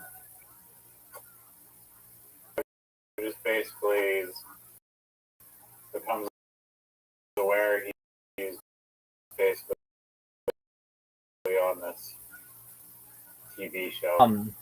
Okay, so I'm telling you, Jim Carrey he was so big in the 90s. At one time, he could get any girl he wanted. He originally a show called In Living Color, and he was like the one. He was very funny on it. He made the switch to movies, and the made were like Dumb and Dumber and The Mask. They were comedies. It was a big one too, and he was seen as like this really funny, and then he called which is not a funny movie, and everybody kind of shit on him for it because they were like, we want the funny guy, and he was trying to become more serious of an actor. And the Truman Show was one of his more serious roles, though people didn't get it as a story. They thought it was supposed to be one of these funny movies, but it was shot in an area of Florida, I believe called Seaside, Florida. You can't like white. You have to have a lawn mowed in a certain way. Like everything city is pre-planned, and they shot the show or they shot the movie there. The way that I came, I remember when it came out, and it was something that I wanted to see, but I didn't always get a chance to all in. But I did see school this part of Plato's Republic called the Allegory of the Cave. It's very famous. Imagine Um, this movie, The Alcade, in that imagine everything that you knew was basically a lie and was just put on by other people, and you eventually courage to turn around and become a philosopher king. So there's that element to it. Now, for my own life, um, the discussions I've had with people very often say, "Oh, you're just like the Truman Show." They want, except I have knowledge of what's happening to me, which changes things. You see in the movie, Truman doesn't know necessarily what's going on. I know. I'm the one who guided myself into the Truman Show. But there's also the element as well, the Truman, and that my project could be a film, and it's just a matter of and continuous human data infrastructure is what I do from a scientific perspective. And it's first person who was born live stream. They were born in 1996 on a live stream. I haven't met them in real life, but I met them on Twitter, and they considered themselves to be the Truman Show, which I get. Mine was not on live streams, but they don't have years of their life stored public to study either. So what a hybrid. To more than I thought, and a lot of people really love the movie. It has a deep connection with people. It was not that popular when it came out, but quite often on in the United States during like the early 2000s, and TBS would get these movies like to them. They would just play them all. A lot of people were able to see this movie just and anything else I want to say about it? Empathize a lot with, um, but we're different though. I know what's happening to me. I know what I'm creating, and I'm doing it voluntarily. And as Jill Truman, not be the same. So, I'm not giving really anything away, but that you should know about it. Does that make sense?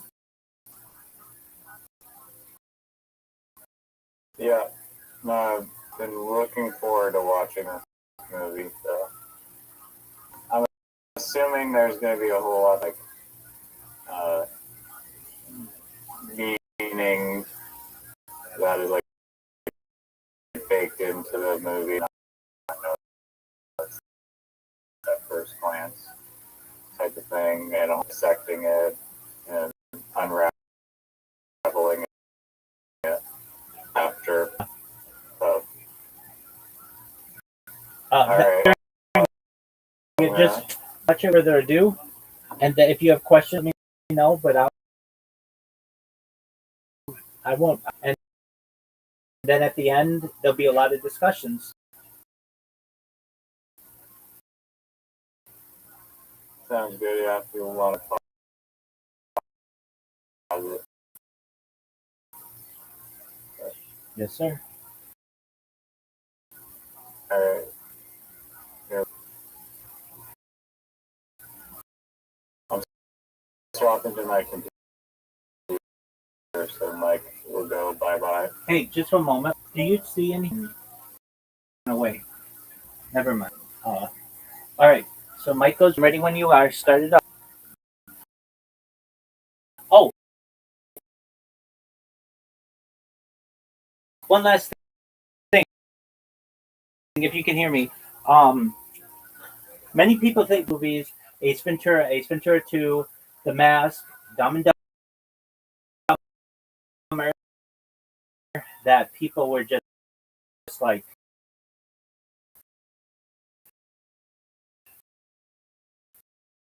he's a comedic actor. but he really showed what he could do with this role.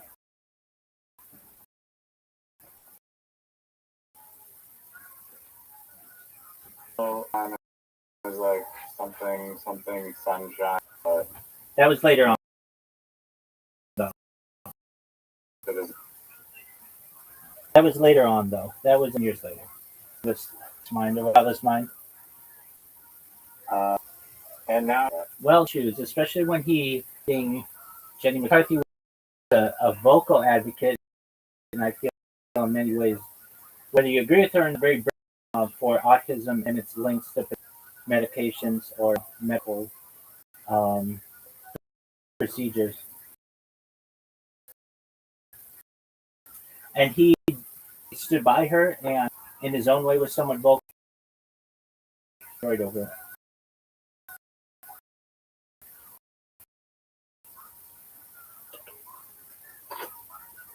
I know that.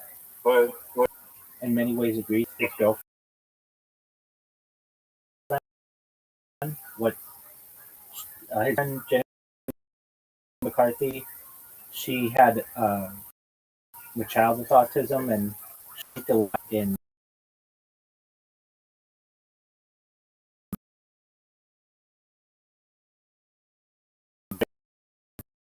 things that start with a V. I don't want to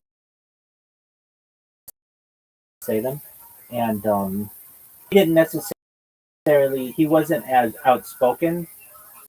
Her and um, then was and he also got on like and he talked about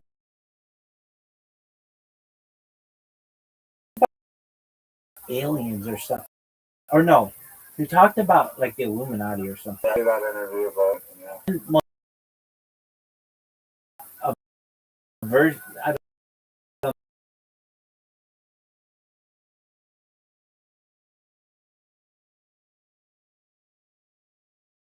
know. He has a lot of injections in his face or something, but he doesn't look the way him to look.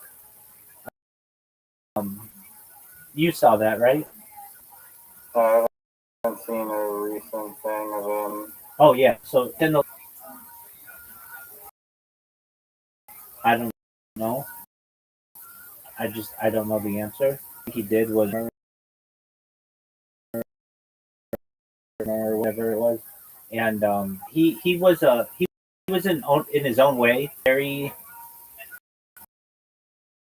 You know what? Okay, I remember this. I remember I had a sleepover with some friends, and Carrie was going to be hosting Saturday Night Live. Did and do you remember the movie I did the Roxbury?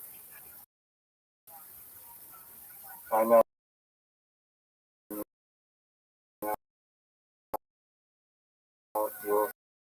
Yeah, that all came from a Will Ferrell and Chris Kattan.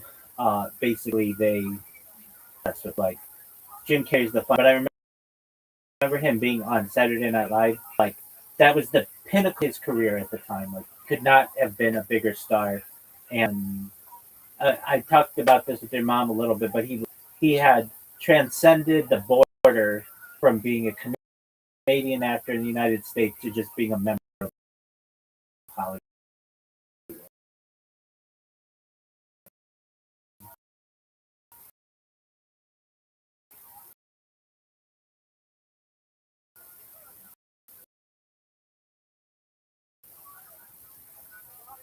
Yeah, I like the movie because it's already late and Jim Carrey.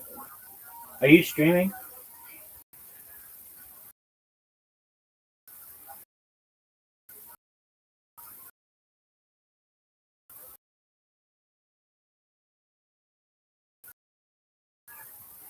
Riser. There we go.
about getting out, bro.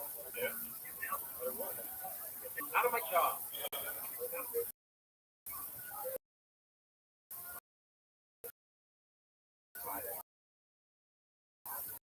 Your job? What the hell's wrong with your job? It's great.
done with a square.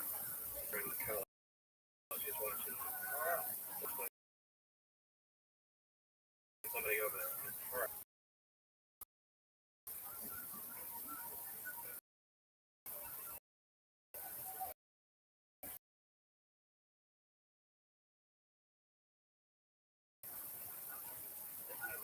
Down there, this guy's not going.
Oh, look who it is. Uh, What up, big dog? from 100%. How you living, pimp? Yo, the movie really good. You didn't watch it at all? Okay. Okay, I was really gonna watch it again. You like it? Oh, fuck yeah, man. So, what are your thoughts? I thought it was a good movie. It was pretty like it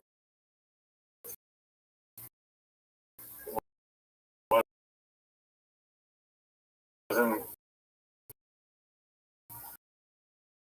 I know it's probably not a horror movie, but that one scene where the wife is starts to add scene before that, where like the captured in the kitchen with like when the knife or the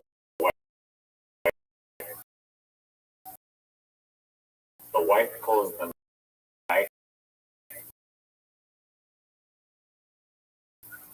out on him. I just found a lot of horror, like just the of it was like almost like a subconscious feeling that I've like had, breaking this.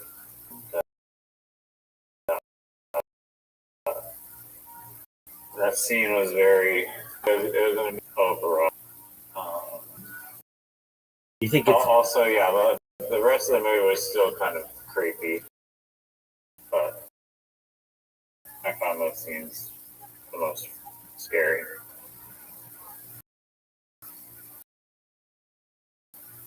Did I think the movie was amazing? you said? I don't know if it's amazing. It's good. It's interesting. There are aspects that creep me out. There are aspects of it that uh, uh, it's and I think it's funny. You can like buy everything. It's in the show in a magazine site, and I think it's interesting. I mean, it's a 30-year, which is amazing. Um, it does hold up, and I find it interesting the audience's connection with him. They've got like people in a bar watching it, and people in the bathtub watching him, and people in like he the thing about like the product, like that's a term used today, but was not used then. People never the general public hadn't heard that term product placement in a long time, but it just was like subconsciously done. I find it interesting where she's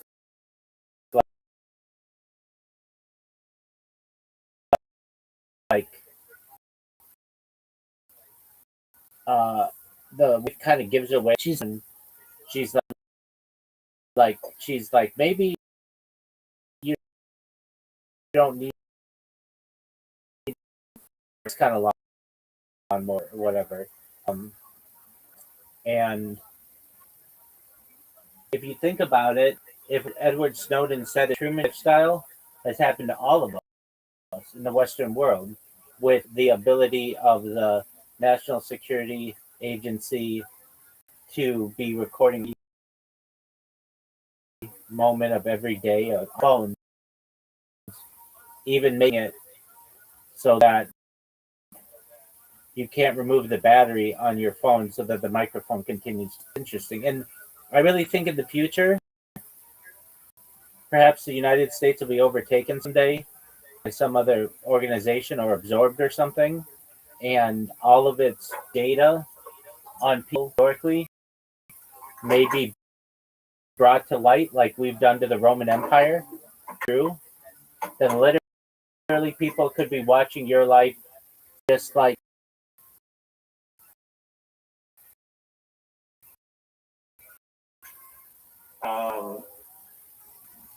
Sorry, what was that? Like my life? Yeah. Or just like newborn babies with their next gen cell phone? No, with you.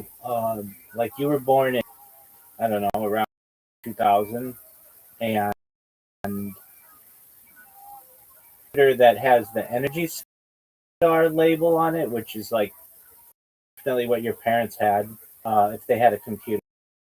All that has a back door. All of that software has, and um, with smart TVs, they all have microphones in them, and some even have cameras. And your own cell phone, your parents' cell phones, all of that has been tracking you. Then certainly just the anytime you go outside, there is already literally records everything from the lights down to they have an incredible zoom that they can on the on the center line of stitches on a soccer ball. That's how good their zoom is. And I've seen this technology in a PowerPoint. They showed a video. Basically, every time you go outside, everything from above is being recorded. So that means the first time that you played soccer as a little kid, or you went to the beach, or you went the playground. That's true. I was thinking about it for like crimes and stuff. I wonder how many people have been caught by satellite data recording their vehicle. They don't. That seems like a good way to catch people. They don't really. Police don't have access to that. They use the more the triangulation of cell phones, and also perhaps intersection cameras. They don't have access to that higher level of espionage camera. So we're not talking like Google Images or Google Maps that take like a picture every like 2 years or whatever. I'm talking about 20. They like LiDAR inside to be able to see inside your house or whatever. And so going back,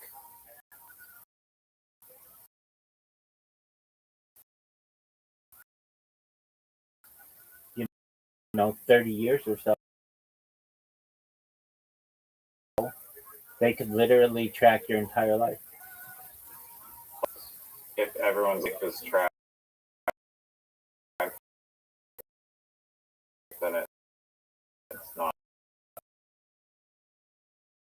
like the Truman Show. It's special and recorded. Agreed. There's something interesting in the track, and they don't even know it. And they could have been Truman shows of their own. Was very, yeah. The Truman ending was he doesn't really mad, and he's just no, I like, thought he was like say fuck you or whatever at the end. Yeah, He cut to class. exactly. And then he just goes, or that woman like runs behind him, but we don't ever have. In my opinion, they could have made a really excellent sequel to it, but it is really good in its as a movie in itself. I've always thought it was interesting.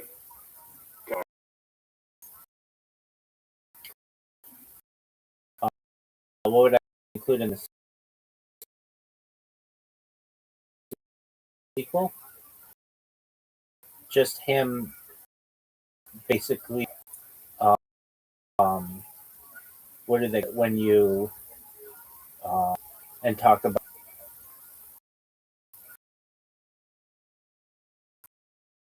his suspicions, like when he first started thinking something was and United. You see or hear Dad at all ever again. You don't hear Truman at all. But that was like Truman's world. So what the fuck? Truman, and especially early on my streams, I used to go to the ocean and hit golf balls, just like he does. And I don't like deep water; it freaks me out. It does the same to him, and I just think about how much space there is between me on the water, between where I am on the water and the ocean floor, and that's just always freaked me out. Um, and those are two big things Oh yeah. that have always freaked me out. I heard in the movie that they like brainwashed him into being afraid of water, but it seemed more like he was just afraid of it from the boating accident with his dad, since he believed that his dad died. Exactly. I think that was the brainwashing aspect of it.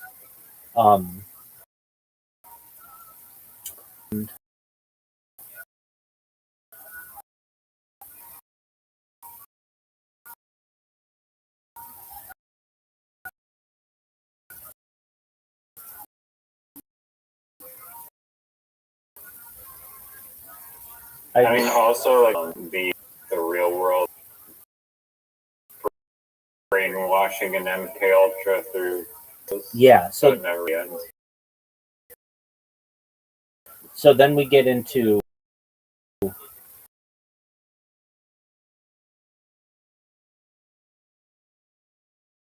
the gaslighting aspect of it. Extraterrestrial gaslighting. You would just be like, "Oh, that's just a rubbish." Like whatever. Nobody cares about that. And no, I believe in aliens prior to yours. You did not believe in aliens. You did not believe on aliens on Earth. You were very skeptical. I still am very skeptical and don't believe. I can't say full-heartedly. You didn't even. I'm not like without. You always has doubt. Before like a far away to come to Earth. That was your basic premise, as I recall. And now you're at least at the point where you know what the sport model is. Like, there's a lot of knowledge that you gleaned just in the last week. I mean, you might have. I acknowledge that Area 51 and S4 are real places. I will acknowledge that. Okay, well, you didn't even. I won't, because UFOs exist. Okay, I understand. I can't confirm or deny it. I'll be agnostic. Even before that, you might not even confirm that Area 51 is real, even though it was. I knew that was a real place. Okay, what about S4? You didn't know about S4. I have heard of it. Honestly. You can't tell me you knew about S4. Programming is difficult. I mean, still, I understand. I'm 100% on board that that's exactly what happens.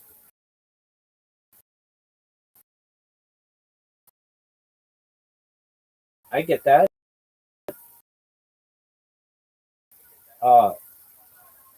That's a hard to do so. You were on the Apollo program, 1969, July 20. Everybody knows that. And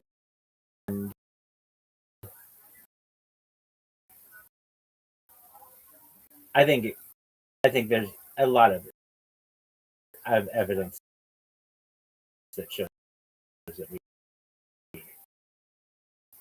that the Apollo program was a lot of. Yeah, no, I concede to that. Sure. Okay, so that one, everybody's staring at it, and you're like, whoa, what is going on? We had the Artemis missions that just splashed down in San Diego. I don't think I mentioned them once. I don't put Artemis on the stream until just to show you how little I give a fucking shit about happening with Apollo. I think it's funny the headlines that were around that like it was something like some British Twitch 50 times more live viewers of this Game of Legends or something than the live stream of Artemis 2. It's just the idea of fool me once, shame on you. Fool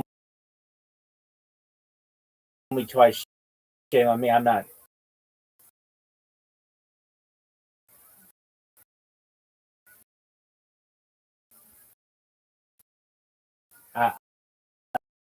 I'm not at a point where I believe that. So then there's this interesting. You think that vehicles come here from miles away, perhaps, or to do it.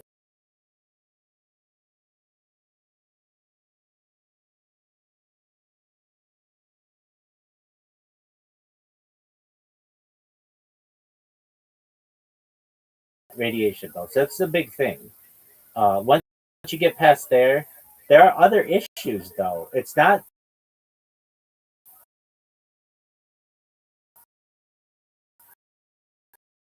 easy.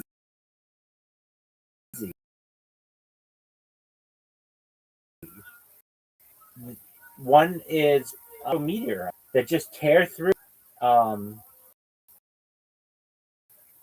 shells of. One is the heat and the cold in the shadow of the sun of the moon. It's like the inside, and like that's incredibly hot. And the density is incredible. Like, and because the moon doesn't have a very atmosphere. That's around and like playing golf is how they And brought like the golf ball would be like melting. That's a great point. Just a regular car with gasoline in it. Well, would instantly just ignite. Well, they're small. How'd you fit in car? Like a Jeep, basically. and the Jeep cost $80 million in 1960. Like $1 billion today. Like it's just of a Bob movie. It's literally just a Jeep though. Like you can see, it's like Jeep wheels. It's like a flatbed, and the back of it is an engine. There's like nothing special about it. All that shit is and Abby talked to about it. If right now that pizza shop where they started talking about the moon the way that I talk about the moon, they're gonna look like at you like you're a doofus. And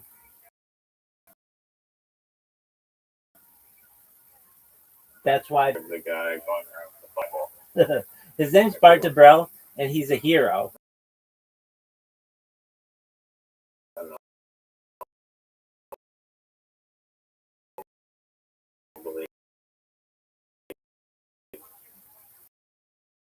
There are two people in this world who I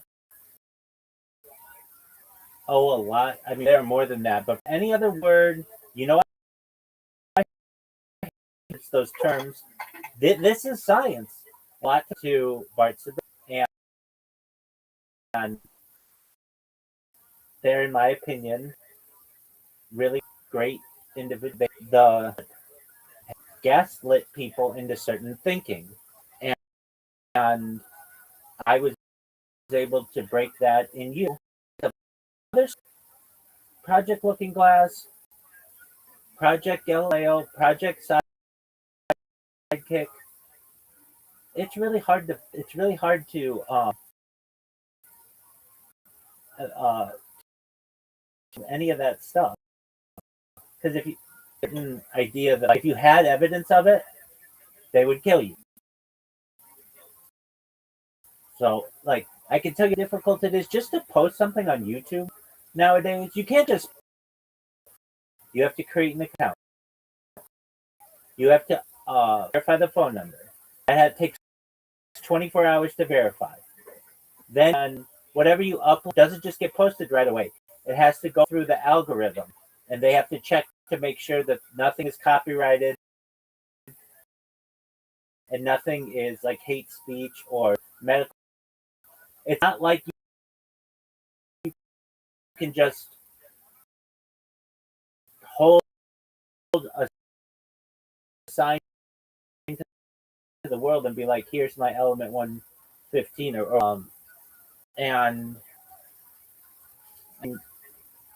the fact that you feel the way that you do about the moon is incredibly powerful to me. It's uh, I'm assuming you believe it's real, but do you believe that any human has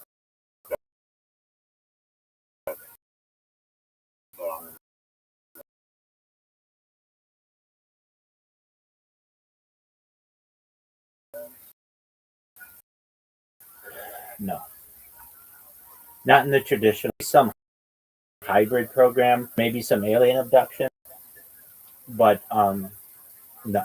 You have it's like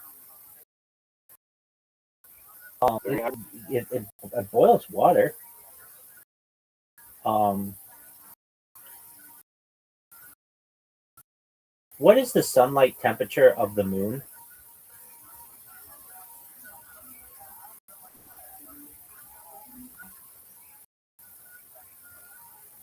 127 degrees Celsius, 260 degrees Fahrenheit. So that boils water. That means in your mouth would turn to baby. right? And then The spacesuit has no AC built in. wait, and that's a big thing. And that's a big thing. Think about it. It's like Exactly. make it hotter. Thank you. Exactly. In the shaded parts, it's negative 100 degrees Celsius, negative 387 degrees Fahrenheit. That's colder than anywhere it's ever been on Earth except for like laboratories. So it's hotter than it's ever been, colder, and the difference can be a matter of 5 feet, whether you like in the light of a crater or in the shadow of a crater.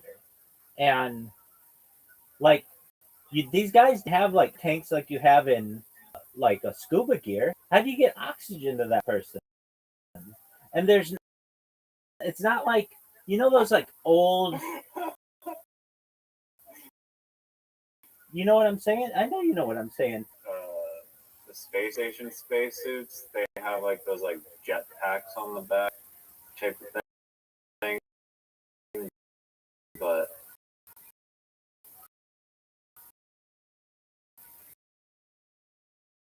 do they not have? They didn't have that for the moon. Just like No, those on no the oxygen. on the moon, those like empty. They didn't really go. So let's look at dog that backpack that the Apollo moon astronauts had. How were they able to breathe in air conditioner? And if it's 200 degrees Fahrenheit or whatever, 27 degrees Celsius. How could they get it melt?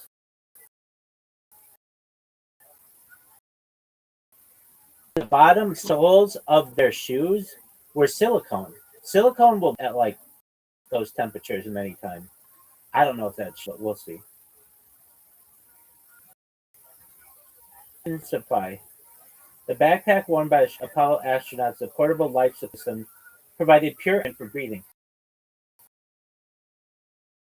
If you know anything, pure oxygen is not good for breathing. Breathing right now is only like 27. Probably, but you still need ambient air that exists. Low pressure, about 37 psi. There is ambient air, which allows. Inside of the suit itself, maybe. Okay. The pure oxygen environment was safe, and it's pre-breathed pure oxygen before the EVA to purge nitrogen from their blood, preventing decompression sickness. The PLSS contained carbon dioxide was removed, hydroxide scrubbers to build up. A small oxygen was continuously added to maintain pressure and replace what was consumed. Without a computer, can keep that in mind. Their computer is less than a cell phone. It's less than what's in a Casio watch. Like, you're telling me that you're able to keep these levels perfect with no computer?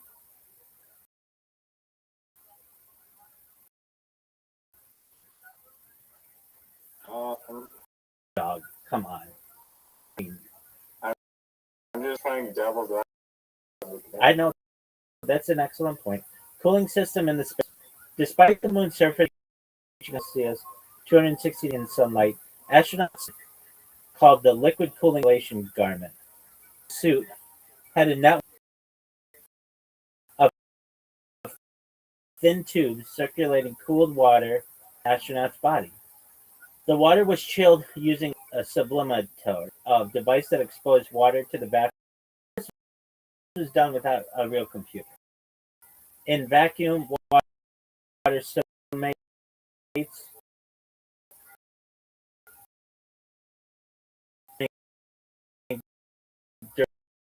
directly from ice to vapor, absorbing this. This provided highly efficient cooling without melting or overheating the system. The sublimator could reach dog form, like they had no computers regulating, or like not really at all. Not use a digital computer to regulate life support. Instead, it relied on analog electronics and mechanical manually adjusted settings using the remote on their chest. Like, I love all these like names. They're like, oh, that uses a remote control unit. Oh, okay, that worked. Which let them control oxygen flow, cooling, and communication. You never see these guys messing around with that. Never. They're playing golf. Sensor oxygen levels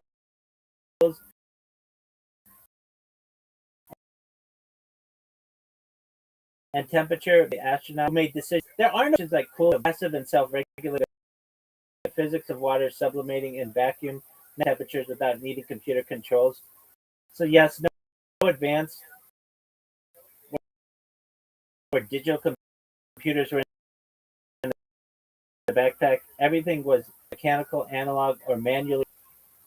A testament logical limit. This is such bullshit. Whatever. Okay, that's fine.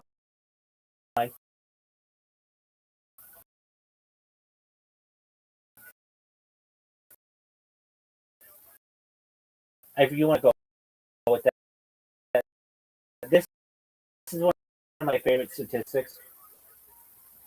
What is the thing? Statistic in 1909, all of the like Apollo program Yes, the program in 1969 was far less than that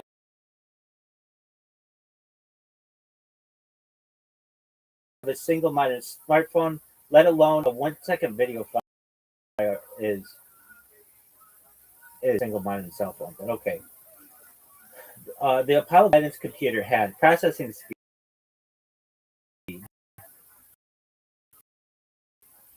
0.043 megahertz. Some sources say 4 kilobytes of RAM, 72 kilobytes. In contrast, a modern smartphone is faster, contains gigabytes of RAM, over 1 million times more memory, can store and play high definition video effortlessly. A 1 second video requires millions of times more data processing and storage. In fact, a modern phone exceeds the total computing capacity of all systems used during Apollo. And they're like sandbagging it. Right, exactly. Live streaming them playing golf.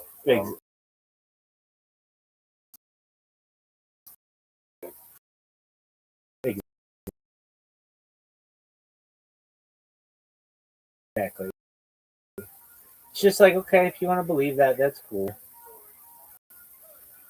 20 years.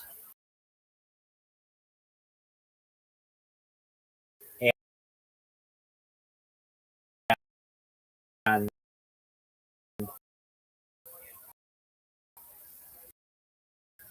people come back to and they're like, you know, I was having this conversation with a colleague, and of us believe that we've gone to the moon. And I couldn't believe I found people in other countries. It's the statistics are like outside of UK, United States. It's way higher. There are some countries allegedly all a ruse. That wasn't um, that never. They Artemis that Area 51 didn't exist.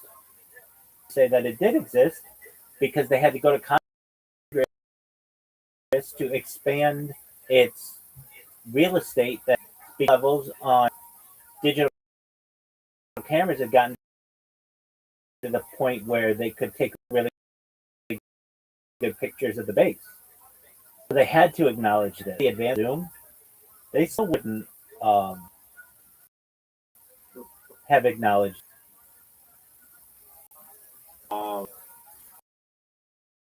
Were you disappointed with the storm Area 51?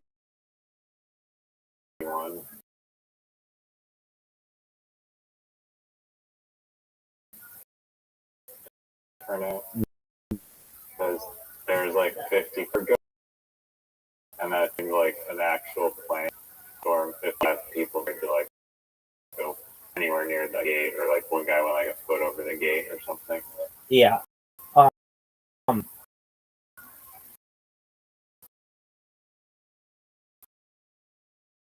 That to me was when I was a kid, they would have things called publicity stunts.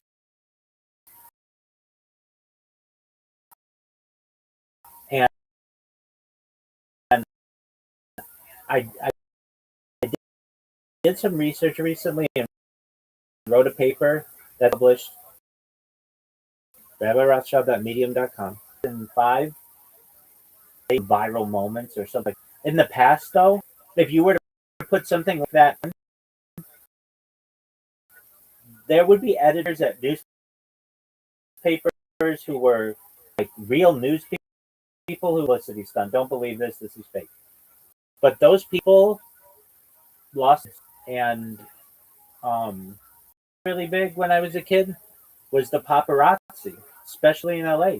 You would see paparazzi, which are like the male paparazzi and the paparazzi, people who literally would just sit in front of restaurants and wait for celebrities to go in. That all went away with the advent of social media when people would just upload their life. It didn't all go away. It's people paparazzi to follow them around. But with the advent of social media, there was no need to pay someone a lot of money to get a picture of a celebrity for their own benefit, publish it online.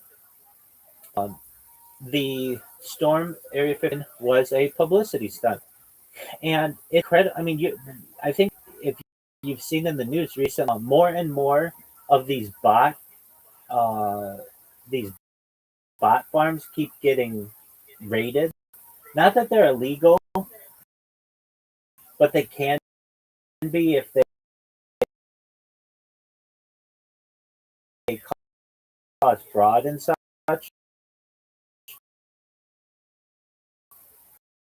But they're really difficult to get overseas. And we're going to try to get the people to do that. If I just buy a Facebook group and have a few influencers post their shit, and in this opinion, they just got some people in there who botted a Facebook group. They got a bunch of young people who felt like they could really do something with that. And then everybody chickened out at the end because that it's a pretty big I mean, like they don't person, like if they don't 1,000 people all running. What they do, they're called the camo dudes. The camo dudes stop you. They ask you for your ID, just Bob Lazar. They then escort you back to the main dirt road that goes to the base. As soon as you get, I think it's Highway 375. It's known as the extraterrestrial, and then takes you to the Nye Sheriff Station. They book you. It's usually felony trespass. It's like a year in jail or something like that, and it's serious. It's a serious crime. At times, people move down to perhaps a misdemeanor, but it's basically you're asking for something to be on your permit record if you do that. And a lot of people don't want to take that risk. It's a lot of money. And every week, I don't want to say every day, but every week, somebody makes that mistake. I saw a very interesting video. It was like it's like a sort of an industry, tourism, and they would rent a bus. Let me look this up. This is a story that I remember these stories sort of well. What's the punishment for flying a drone What's over the deal with that guy who was doing like alien tourism or whatever, rented a bus and accidentally passed the line of Area 50 on camera live, and like what happened in that situation?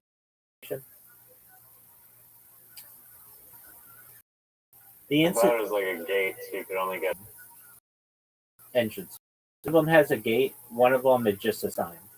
The incident you're referring to involved a tour bus driver named Dennis Ryan and team. Ryan driving a group of tourists for adventure photo tours near Area 51 when he became distracted by a passenger's question about sports books. He accidentally drove the warning signs and trespassed onto the military base. The event was caught on camera. Within moments, a white military truck pulled up, and armed guards, known as camo dudes, ordered the group out. The passengers initially part of the tour. Ryan and the four passengers were cited for trespassing, $650 fines and misdemeanor charges. A genuine accident for dropped for the passengers, while Ryan was banned from Area 51 tours for 4 years. So the 2019 Stone Meme, a viral Facebook event created by Maddie Roberts. That event drew a few people, turned into music festivals,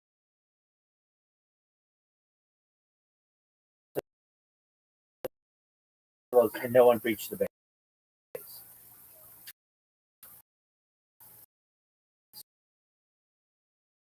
So yeah, and perhaps the charges vary. I mean, these guys seem like misdemeanor charges. Flight restricted airspace 480N and immediate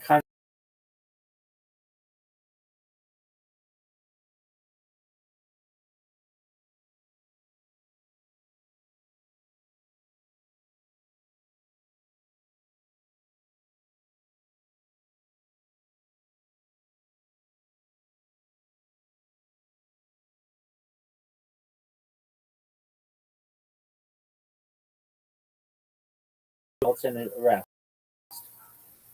The airspace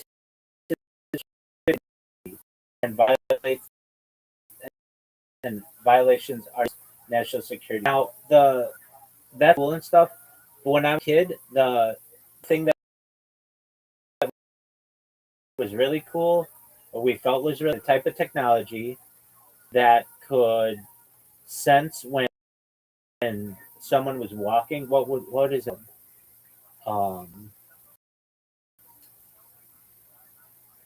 It's like it can sense. It's not. It can sense like some kind of detection, motion detection on the ground.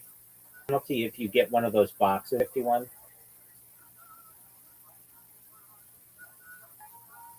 Yes, 51 is surrounded by very motion sensors, often placed on public land near accidents. These sensors detect or vehicles and trigger alert security forces known as. If you trip one of the sensors, security responds quickly in minutes via ground detained. If you cross into restricted territory, face federal trespassing charges, fines up to $1,000 and possible fine. Now these fines, like $1,000 is big, but like back when they first passed the law, it was like in the 1980s. It was a lot. They just haven't updated these things. In 2003, investigator Chuck Clark exposed these sensors by locating and documenting over 30 buried devices. The government later raided his home, and he was charged with interfering with the big technology that where you are on the ground, like where you're walking. That 30 years ago was like mind blowing technology.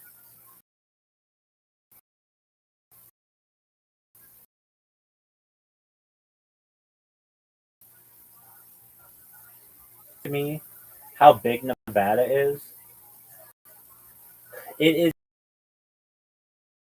the state that has the most federal land of any state, aside from maybe Alaska. Let me look that up too.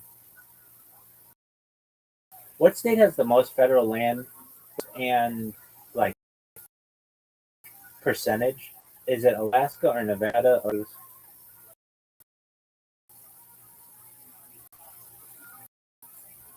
Alaska has acres, 223 million acres, more than any other state. Nevada has the highest percentage of federal land, 80 to 84.9, depending on the source, meaning over fourths of the state is federally managed. So what I mean, or what am I saying? I'm saying the I am saying that Most of Nevada, when you see it on a map, is like you can't drive through it if you manage. It's a weird state.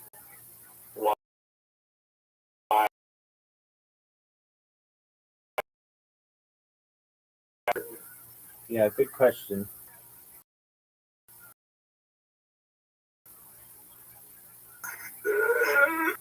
More comedies on right now.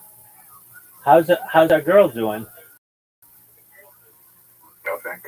All right. She might. Did she masturbate publicly on stage? What? Did she masturbate public on stage? Yes, no, go.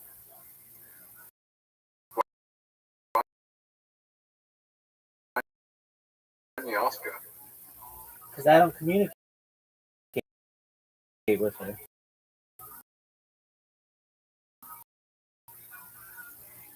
She was like In Chelsea? popular than me. I know, that's interesting. Dude, you're more popular than Chelsea and that girl from Rock Comedy and even, I think, than all of them. Nah, he has 8,000 followers on Instagram. Oh. I had 10,000. Yeah, I've had friends with like 200 followers. All right, well, I have friends with a trillion followers. I'm friends with everyone. Okay, that's cool. I'm friends on Discord with Eddie Craven.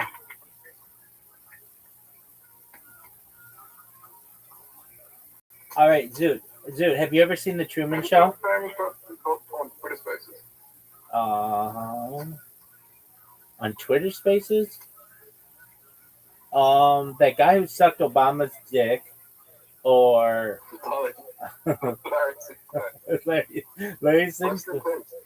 Larry Sinclair, Claire, R.I.P. I think I asked him. I wanted to ask him, and then I think I got the chance to ask if Obama was circumcised or not. That was an important question of mine. And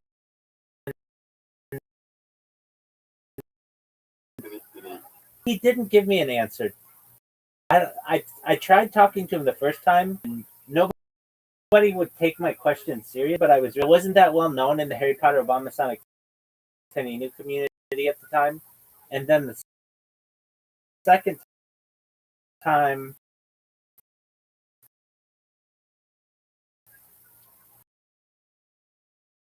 I think I asked him, but he didn't give an answer. Something that I did or uploaded it or something. That was cool.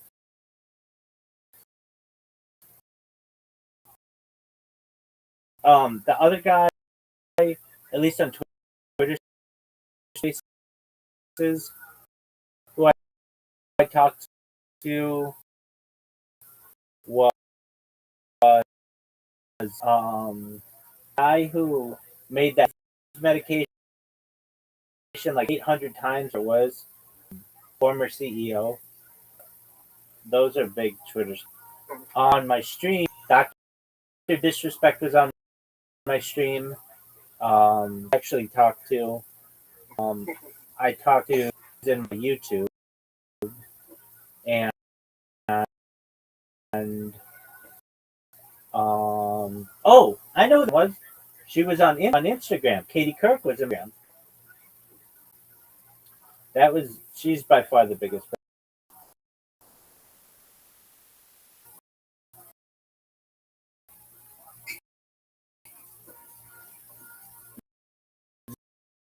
Zoot, are you going to tell Riser when you're going to fix your phone?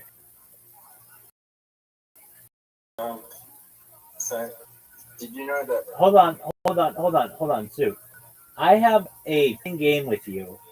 For me to get screen. Now, Riser, this is what Zoot does. Zoot's like, I'm going to go to Melbourne, fly there. It's only like an hour. It's only like a few hundred. I'm going to get a hotel. I'm going to go to Rock Comedy. He had all these plans And I'm like, you're not going to do that. You're not going to do that. You're not. So I am 86 his phone by chucking it at the wall so that it doesn't work anymore. And he always wants to with me, but then has to quit halfway through. His screen doesn't work.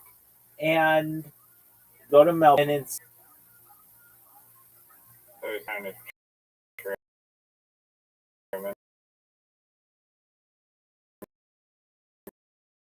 show and escape to the little city and make it big in Melbourne. he was just going to go there, see if he could come up with the. Want to go there? Yeah, exactly. Shows No. Because I watched the Truman Show. Riser. Or, Dude, have you seen the Truman Show? Dude, why is it when someone asks you a question, why is it when someone asks you a question, literally, it takes you 10 seconds to answer every single time? You can't just be like, Truman Show. Or no, I've seen the Truman Show. I've seen the Truman Show twice. Once when we were proud a couple years ago. Okay, excellent. Answer that I wanted to hear. And what are your thoughts on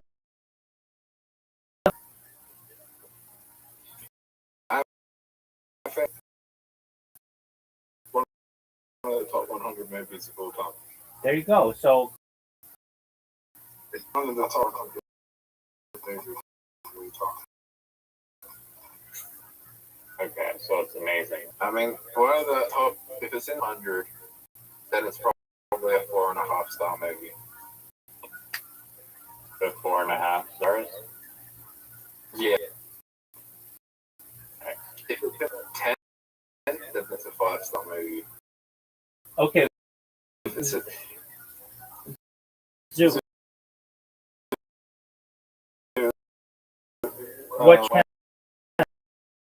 Did you turn into a 15 while watching Justin Bieber? you're the one that was for Dalvin to come out. I was? I wrote it.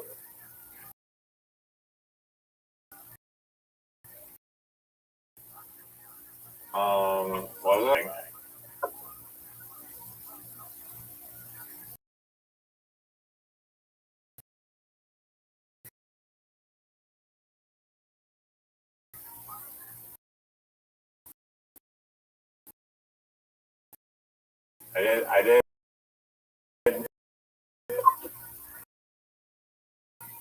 I did like a few songs on that album because they're very Jackson. Coachella stuff. I'll tell you something. The fans aren't 15 anymore.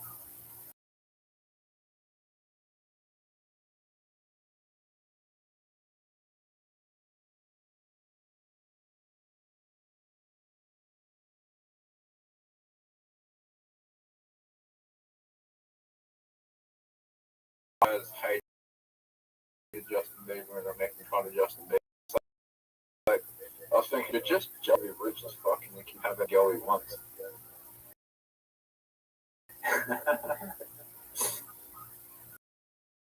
I mean, a rough part. So he picked Haley Baldwin.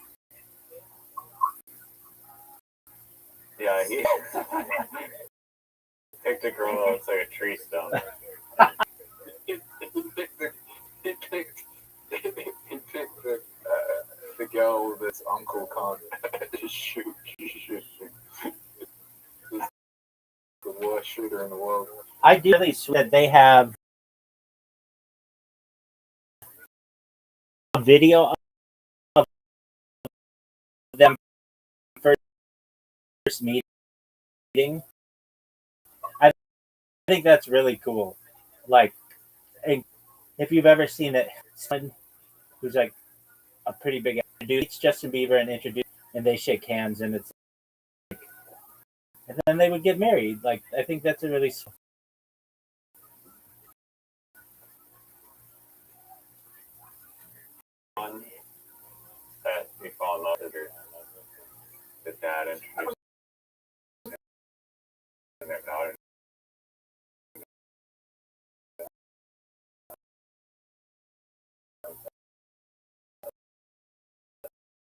He was probably famous as fuck at the time. I think Justin Bieber is also famous with like everyone just harassing them.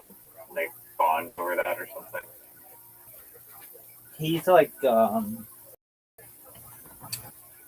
he knows that he's just been a pawn in that whole Hollywood world, and in his own way, just one tries to keep as low is performing at Coachella low profile. Not able to do that for so long.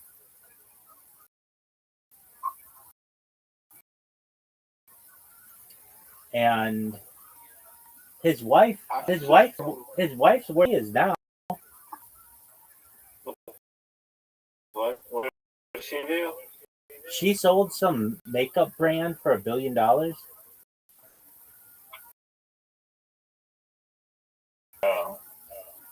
Like, do you think they would not be together if she was not like a villain? oh, you're saying if she was just like a random girl? Yeah, no. He married into what many people would consider to be Hollywood royalty. Though the Baldwins aren't that. It's not like marrying into the Barrymore. But pretty big. They're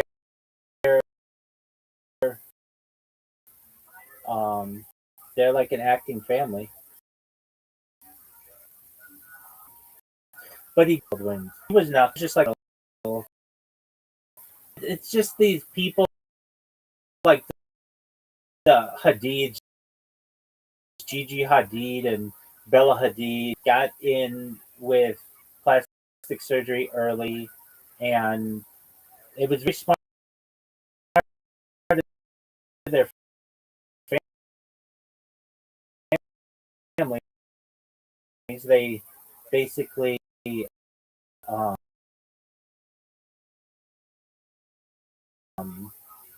I understand they'll partner with a makeup company, one of the and, not Jenner's, not Kendall, and they basically say, look, you're going to be the face of our makeup brand. You get all your little girlfriends to make up.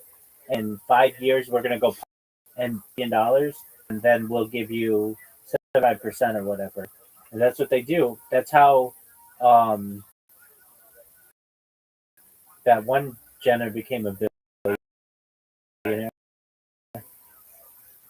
I'm going to sleep. Absolutely. You coming back tomorrow?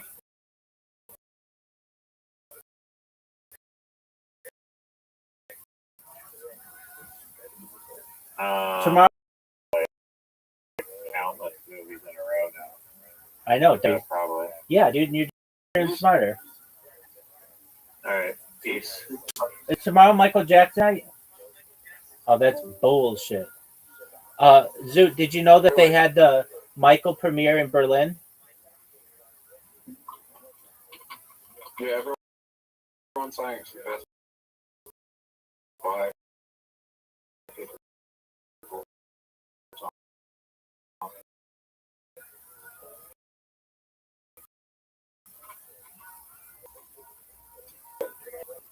2026 movies. Embracing history. I mean, that because inflation and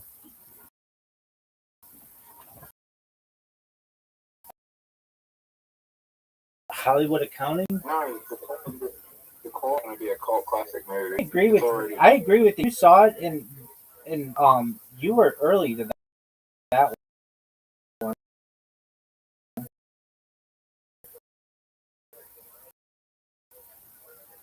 That's a cult movie. I think Marty Supreme even came out this year. Because Michael May coming out. Then you have the Doom trilogy. You have Avengers Doomsday, which is the first. I think. No. 9 or first Avengers film in a really, really long time. Maybe 8, 7 years. I can't remember. But yeah, we're such a long time. Then you have Super Mario Galaxy.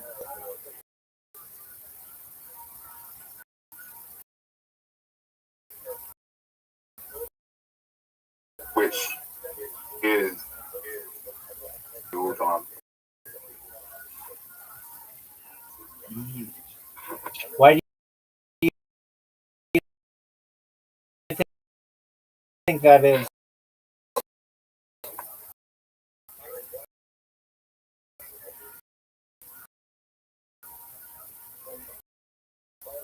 But I think that is. Yeah, why do you think it has such mixed reviews? Because it's a children's movie dedicated to the nostalgia of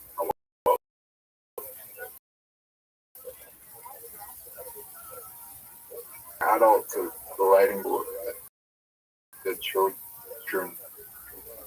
Yeah, it's very orientated to children, but also has a lot of nostalgia for the fans.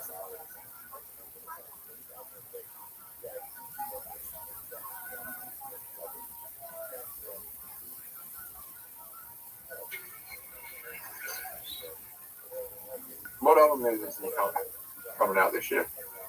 Michael? They already said that. Moana. Like,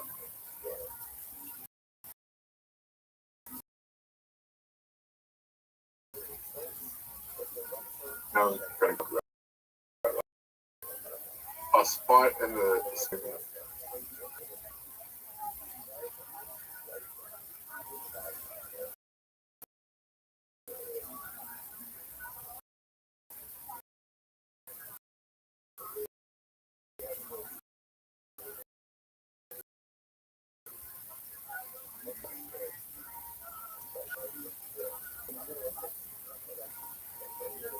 Avatar movie comes out this year? last bad ever.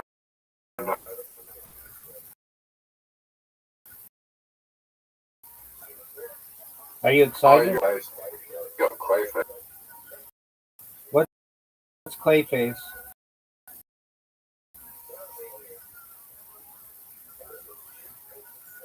Same movie. You know what else you got this year? What's that, Zoo? Narnia the Narnia stuff. Are you excited for it? Yep. Okay, so rank them in order of what you're most excited. What's number one? Number 1. Then maybe Doom number 2.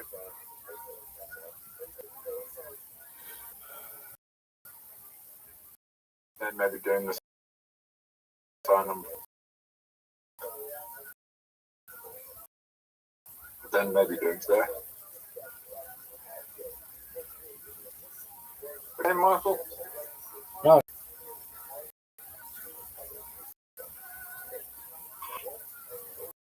Can't believe it. 2 days ago. Okay, well, I'm not in.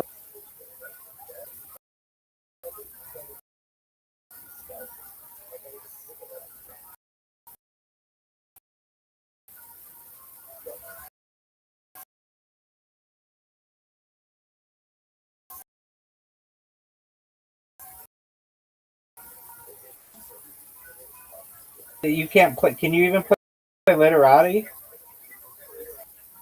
No, You can't play any. I can't.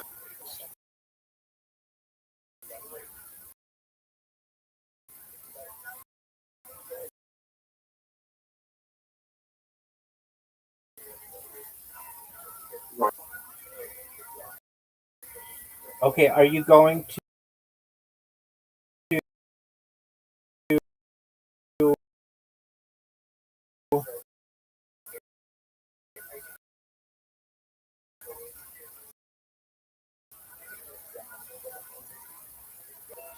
Yep.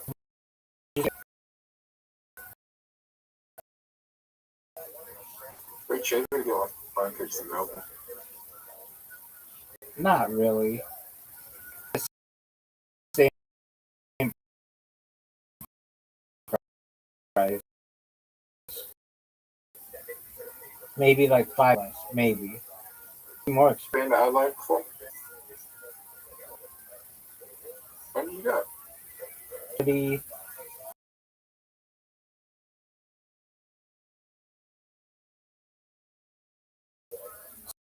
State finals 2026 to see my Who won?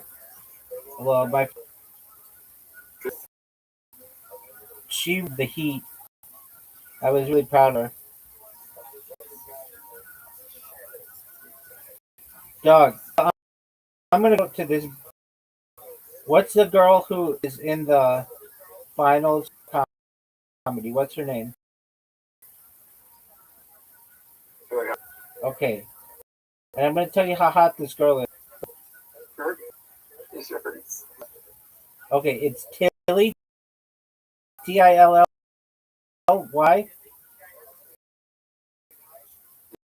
Yeah. Harrison. Yeah. Raw comedy, it's happening. I mean, she's not like a dude. No offense. Um, Oh my god. maybe that was just a bad picture of her. No, she can look better. She doesn't look that much like a dude. But you're saying that she's is she lesbian?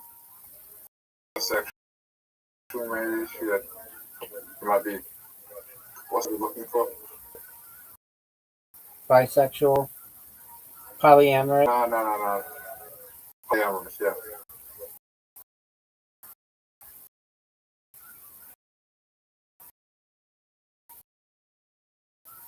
All right. Okay.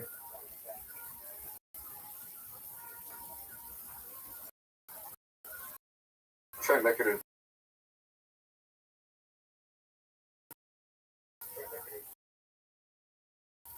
I think there's people more deserving. She's not even that bad looking. Her hair isn't all bad. This one picture could look better, but that's cool. I'm sure she thinks the same way. When she wears makeup, she's she's so not.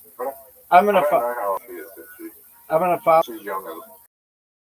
and I'm gonna I think she's follow. like 19. What's that bitch's name? Chelsea. She know how to do it up. Chelsea. What's that bitch's name?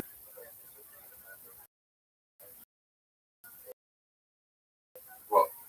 What's Chelsea, the stand-up comedian? She's I'm gonna be able to just find her just looking at How about you just tell me Chelsea's last? I don't know. You're full of. You follow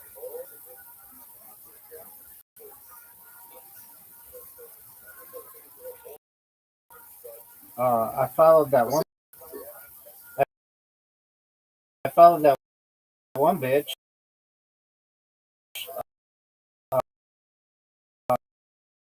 Uh,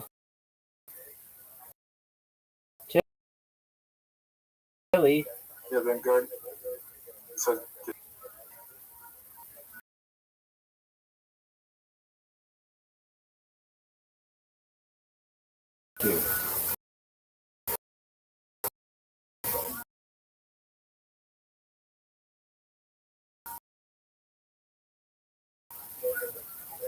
All right, Russell. yeah. Yeah.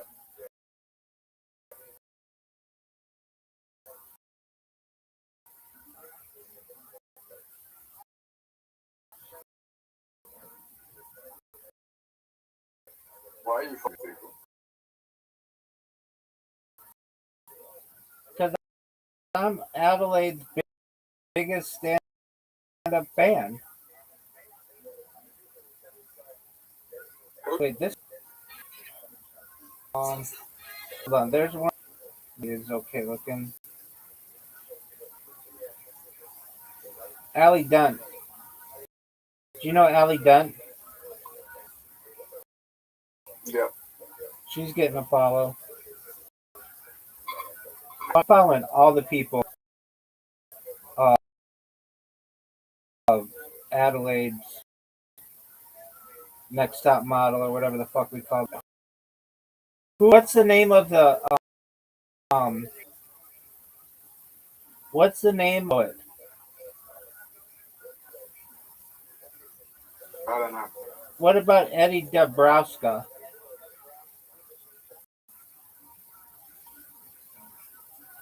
Raul Desai?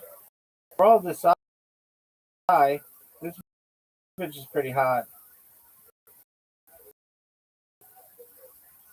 Yeah.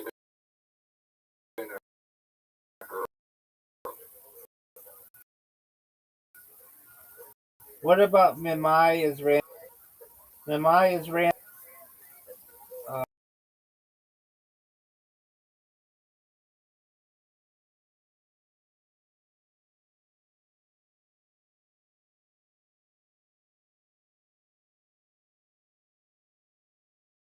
Friends, now they all followed me back. They all sent me DMs.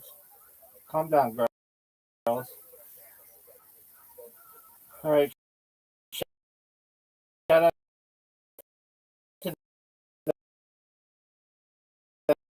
them.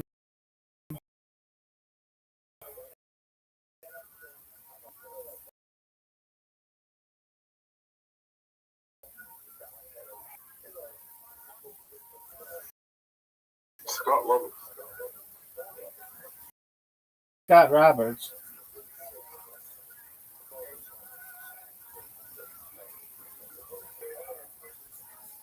What? Did you know that D Live ended? What's that? It was a live streaming platform.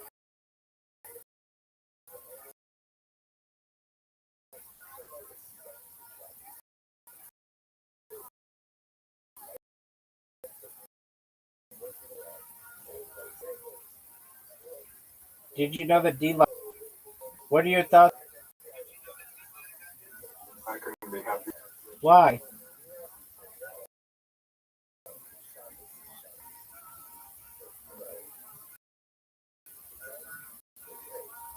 I couldn't.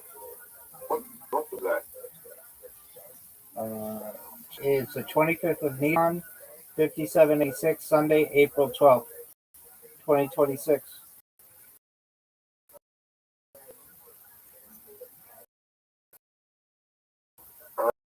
Rabbi. What up, pimp?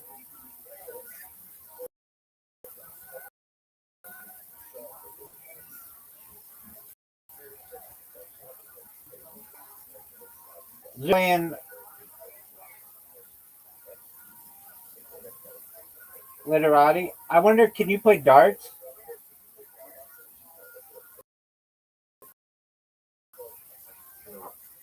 Name a game and let's see if you can play it.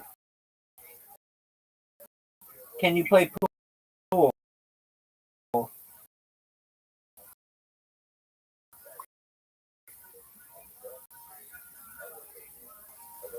Dude.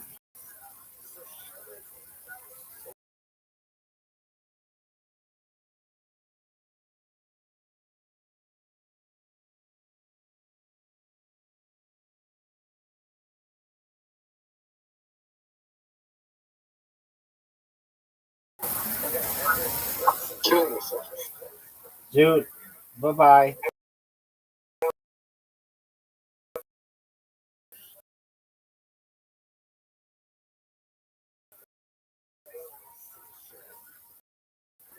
You can't talk like that, man.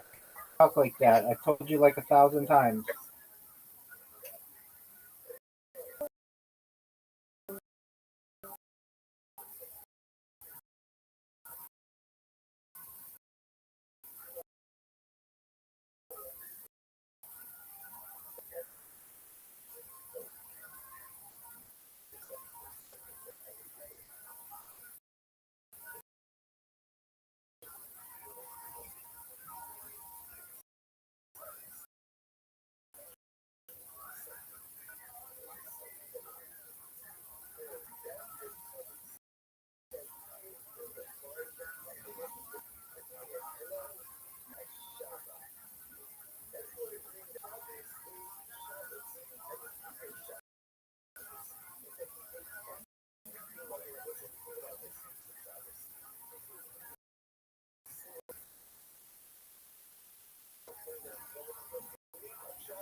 So have any ideas on what should you focus on? Pinpoint? Because you can't see, because you're blind, you want to get reversed, but you don't want to focus on it. Because I'm assuming it's tough for you to see certain submissions, especially when you're not aware of the transition, you can't see it coming.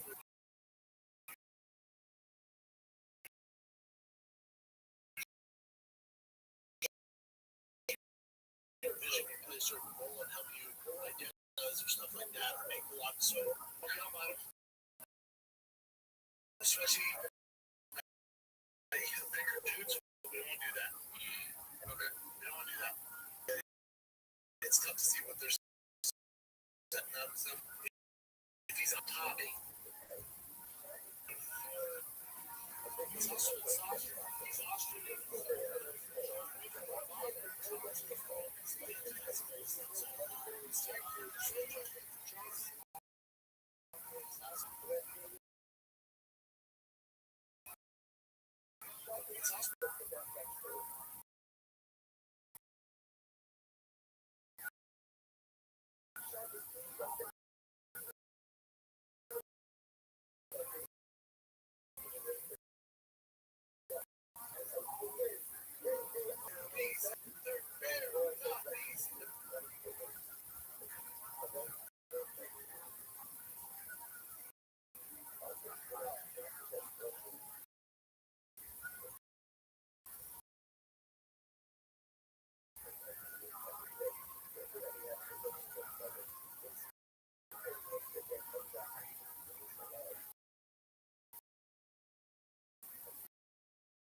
Make it into a really cool video, please.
Rabbi.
Every day. Yeah, you have to have a lot of fun with it to be able to do it like that. Still live You know what I mean? Like, we also have to live life. I'm right, just saying vacationing, drinking, massage, everything.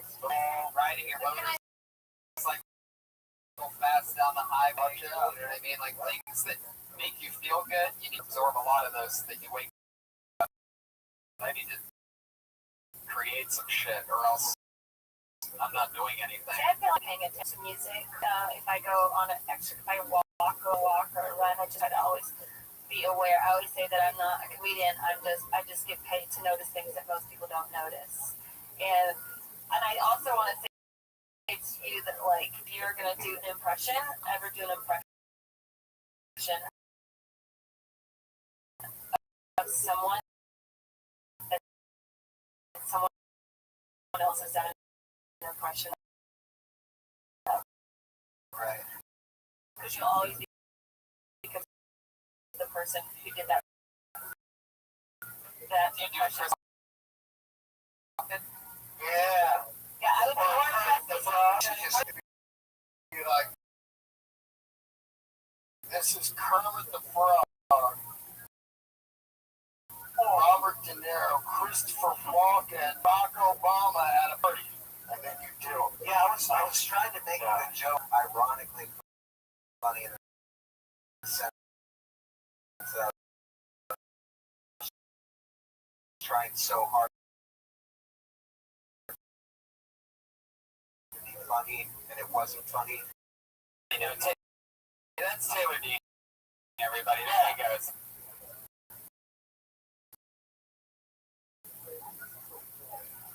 It's really unbelievable. He did nothing for a minute straight, and the Patriot goes, run out of time here. What we're going to do next.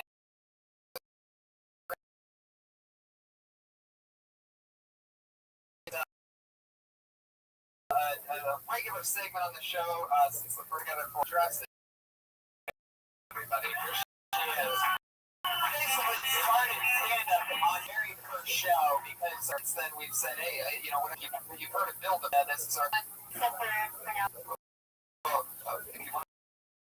Okay.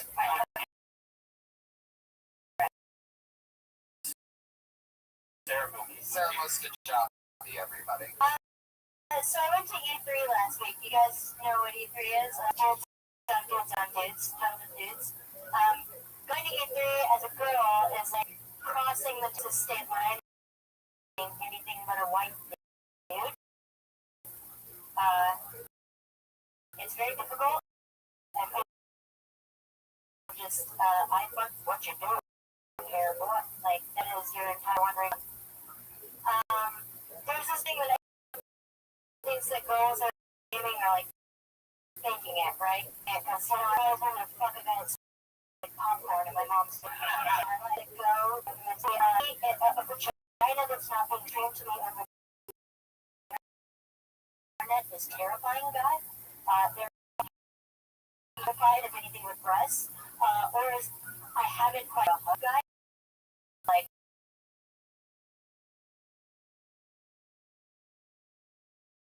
hi, how are you? Okay, that's your body on, alright, okay. Fucks, and at 30 years old, goddamn it, they're so good at that. And all stuff, you know?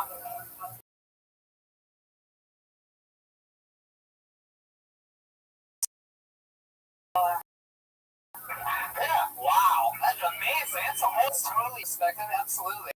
You know, 3 weeks. yeah.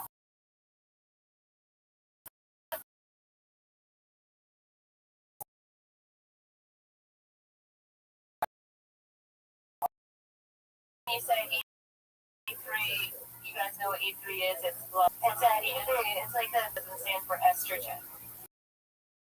Like only female. Right. That's I don't know if you heard of this video. I went to this video game convention. I've heard that it's called E3. I know one of those E's doesn't stand for estrogen. Yeah. So write down everything. But you also, and if people don't know where he is, Right. I'm trying to the whole time like, oh, she said gaming, but I don't know. Okay. And I like that you were describing the kinds of guys that were there. I think a little bit more specific. Yeah, and slow that down. It's going through that. I don't know if it's And also, you're going to want to expect some laughs and take a second. Right? You know what I mean? Like, da da da da. Right. Yeah? But also, popcorn in my mom's basement. I feel like my mom's basement kind of gets beat, so the specific snack that's dirty. Yeah, I feel like popcorn beef and peanuts. Well, instead of popcorn, you know, the kettle corn is funnier than I mean. But it's not like, or if there's a different snack that you can, like, you smell like shark. You can without it. You don't have to do a roll up for each of, say, penis. I would try to stay away from that type of mentality when you can. Like, you gotta laugh at popcorn in Mom's basement. It'd be funnier at kettle corn in Mom's basement. It would be kettle corn and hand-me-down clothes. You know, like something that's like, Yeah.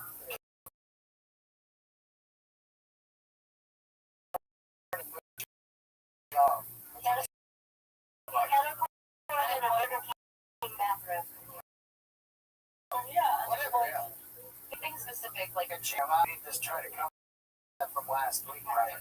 yeah, it's And that's the part of when you're a comedian.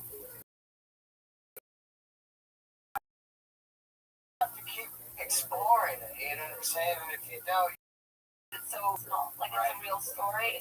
Until you can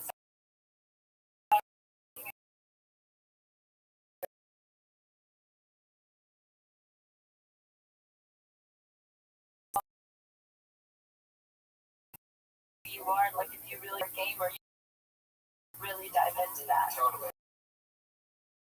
That is a great niche. Right. A woman.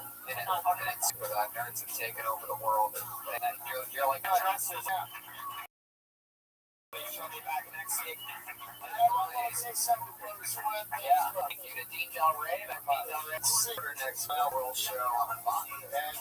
And Tony's going to be on my podcast, Let the Big Talk, next week. Yeah. Lovely, Sarah. Thank you so much for being here. Thank you for having me. Oh, yeah. Guys, live in this show, stick around because the Ding Dong Show goes live at 10 o'clock. Iron Patriot. The Iron Patriot. Thank you.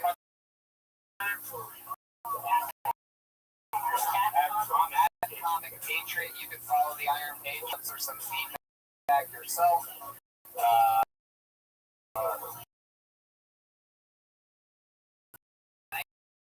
Thanks for listening. Thanks, Brian Redband. There you go. Thanks, everybody. I'm here alone. I'm here alone. With Fuzzy. Hey, down.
Everybody, here we are.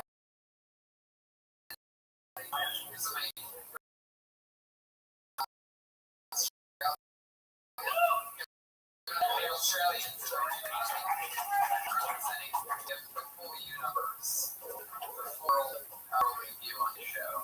It's like world feedback from the down under. New Zealand, right?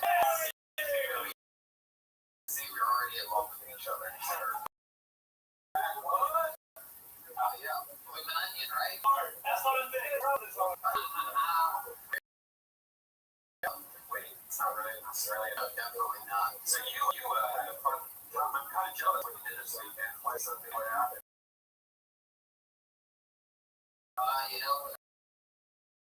Ari Shafir, who is our guest tonight,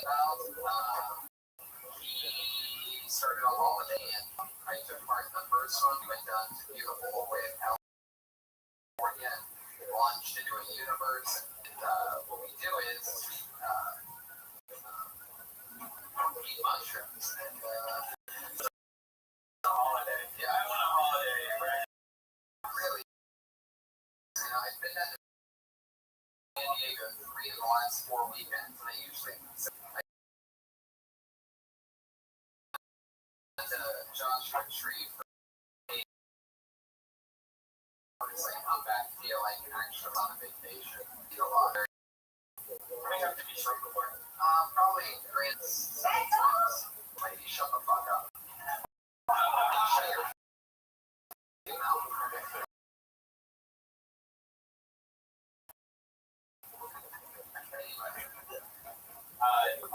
Middle of the road. This is definitely one of the best ones. Usually I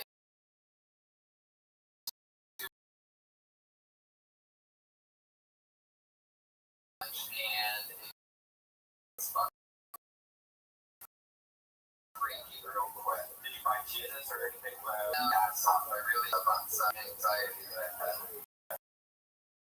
That never ending fear I'm gonna die. And sure, tell Joe today alone that it's something about my head where it's Carnegie Mellon studies that are one of the best cures for anxiety and things like that. It really brings you right back in. Couldn't agree with it more. Really, for me, so I'm happy to be in reset. Your shoe best for those working track for comedy television. And going back to the game, it was so fun. Great. I think outside or get a hotel. I mean, you were outside. Joshua Tree is one of the most places. It's really slain, but tons of different rock formations. You wouldn't even believe it. And you can scale these. We were in the moonlight, Superman. And I tried to look at it. It's for being dark, and it's so that you can see all the stars and the moon when it's up. It's crazy. But the supermoon on top of the darkness there, it made it so that it's brighter than even normal health, even the sun, because it's a white light. So then, the trick with going Joshua Tree right in our opinion is getting there way big and cooling down. Enjoy the night with the moon, and then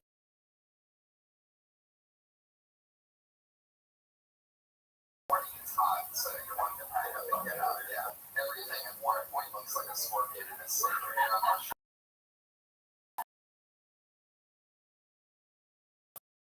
Right.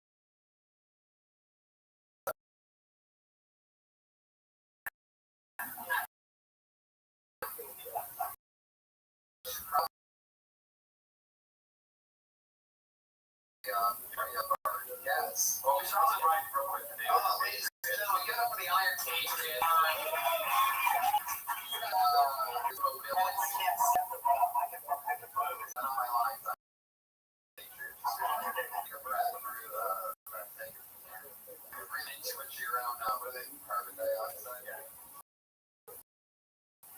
Check for scientific words for a second.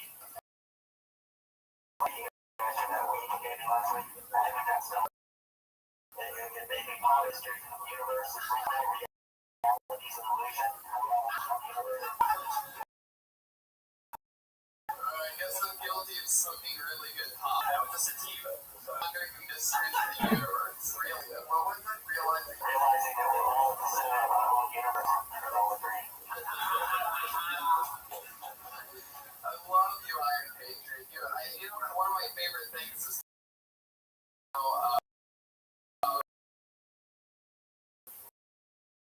watch the clock tick as we get to showtime here, which is like 7:55, 7:56. There's no Iron Patriot because you know they here, and there's nothing more exciting than that innovation of hearing the squeaking of it. Oh, what kind of porn? Microwaves or Exactly. wow. Now, oh,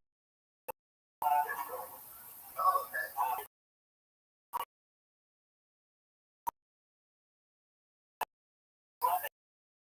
Went to the Steel Panther show after I left here. Last year was Steel Panther.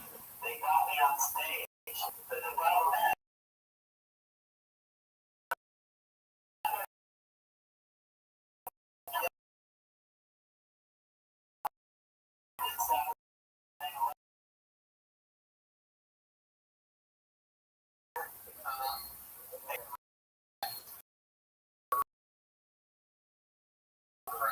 I'll see the Patriot laying down his arm. There you go. I learned valuable. What'd you learn? I'm sure to get some big. I did get a chorus in. Can you do the chorus real quick? Chorus just to get. In the name of peace.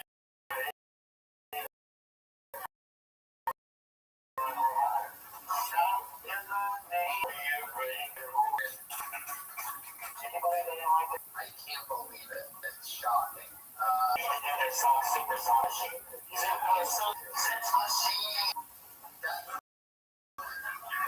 That seems like a big. Patriot, are you excited about tonight's guest?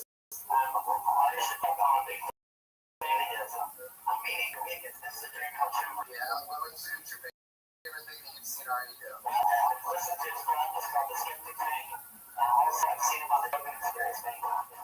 He's got me excited. We're going to be doing this.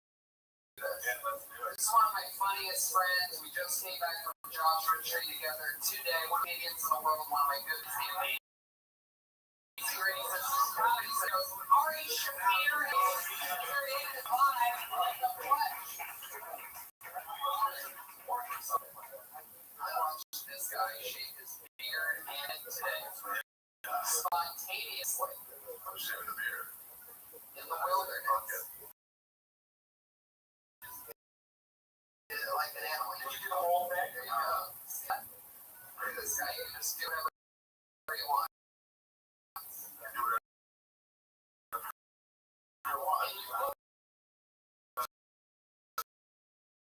Throughout the top, middle, and then you go everything. Oh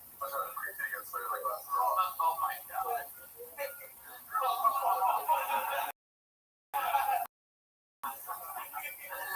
I remember this 4 years ago. Wearing the little hats on the side. Yeah.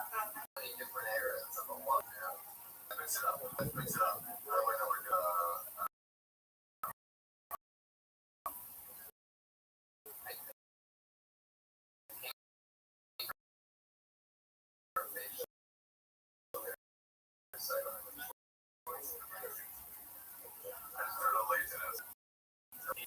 No, not crazy. It was a very adventurous. It wasn't the supervision, the super adventure. I'm gonna go to this. Let's go find rock formations. Go and work it up. End up in a trap like a labyrinth, like to the back out. Then you find a new opening. You're like, oh my. It was so much fun. So we miles away from our campsite, under the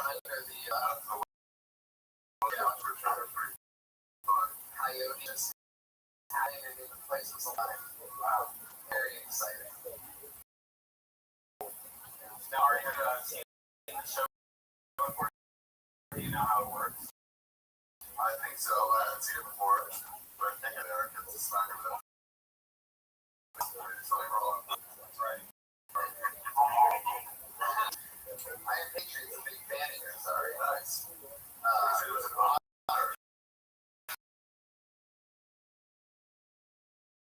Yeah.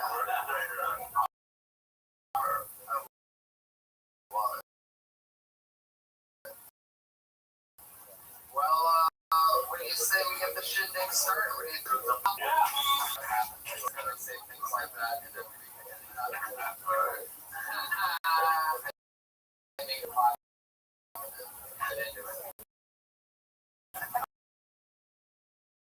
All right, if you don't know, comedians to number 20, gentlemen, everybody. The more people sign up for an hour before tonight.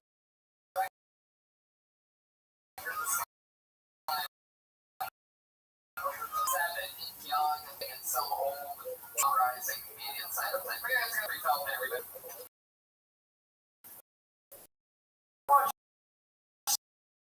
So much porn that people were thinking there's something wrong with their watch. And she had this new stuff. The premise of this one is there's like no women and they will order a pizza at home. And then they will run the pizza, but the catch is he's got his cock through the pizza box for the pizza. And when he sucks his dick through the pizza, it's a completely logical response to if somebody delivers a pizza here. His cock and pizza. But I feel these guys, his first function, right? And if they have the trouble of cutting a hole in the center of a pizza box, right? Driving to the LA traffic, somebody's six residents, and delivering this everything is that she's a scouting hot.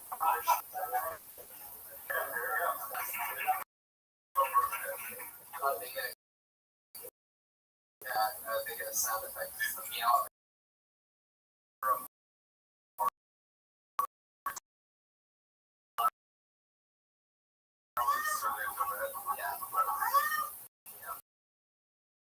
Like that.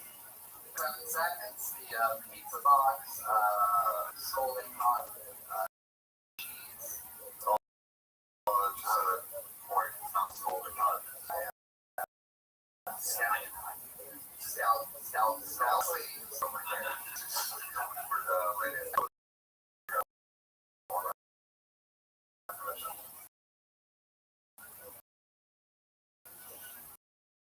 It's true.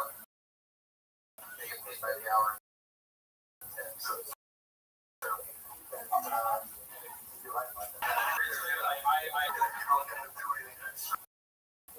What's up, man?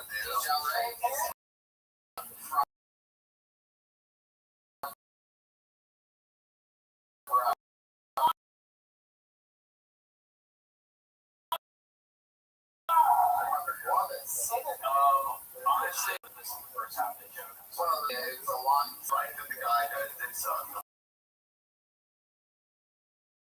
Happy for him.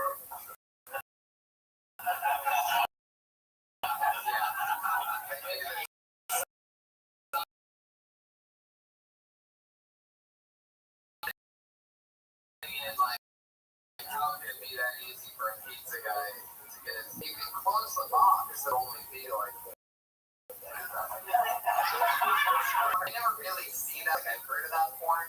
I click on much more interesting shit than they, the pizza. I always go 2.5 minutes in straight to the blowjob on every porno that I watch.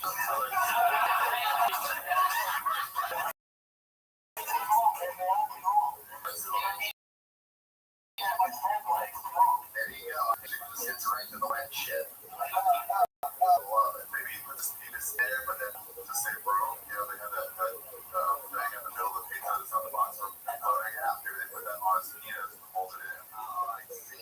Would that be a thing? What if she microwaves the pizza first before you eat it? Yeah, what if that? Are you sure?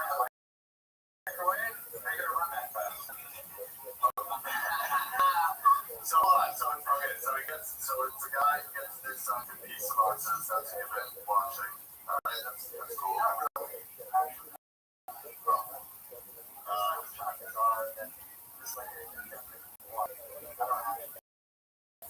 What kind of porn do you think? I don't know why, but I like the racial porn a lot. You said like it's really, really, really rough. I don't know why you're gonna hate me. I don't like interracial because I like revenge for penis. Interracial soul. White man with a black woman. You know? Words are good.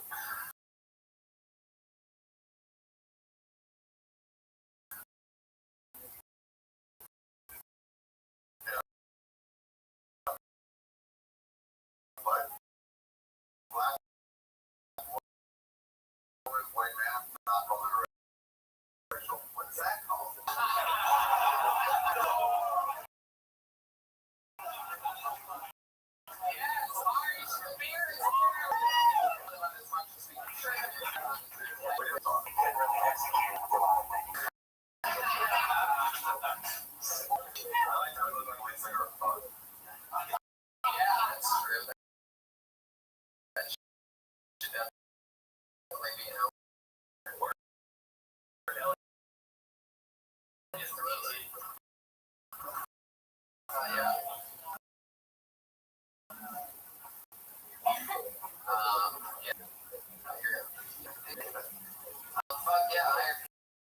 Patriots on his 88 tonight. What do you say we do another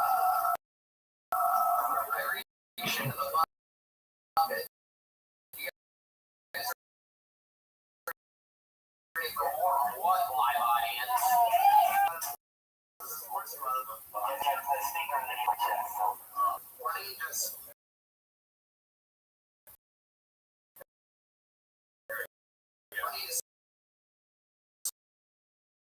switch it out with the stool there? Okay. Your next hand is Trixie. It's her. Playing in the walls and Breaking Bad.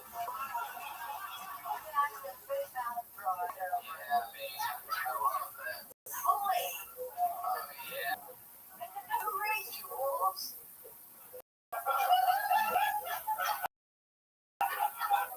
How dare you? You're like the Don Rickles of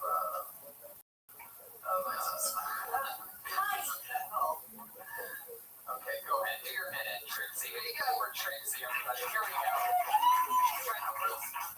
My nickname is Trixie May, Hero and Marie Sullivan. I'm Irish. That's a trifecta. 88 in the Midwest. I'm the second oldest of 8. Diapers. Cloth diapers.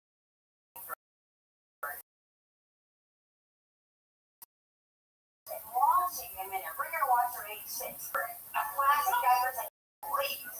So always gotta go, I love your purse since that's not a ring. No thanks. You're a bitch. Or a lesbian. I said, I'm a bitch. Hey, get a serious eyeball, girl. You know what I mean? Eyeball.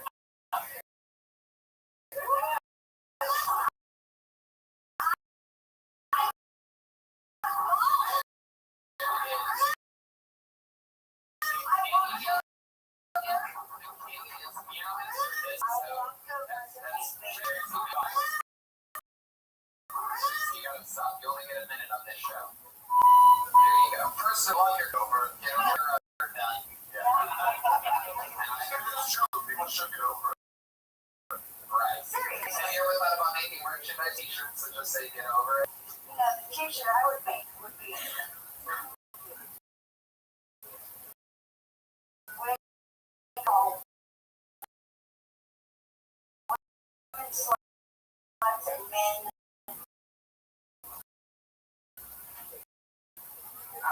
want anything in this right now? In the moment, it was bad, but I'm not a slut. Guys are sluts and girls are sluts. Wrong. You're still doing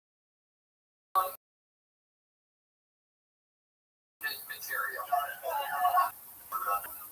Congratulations. Illegal, get out.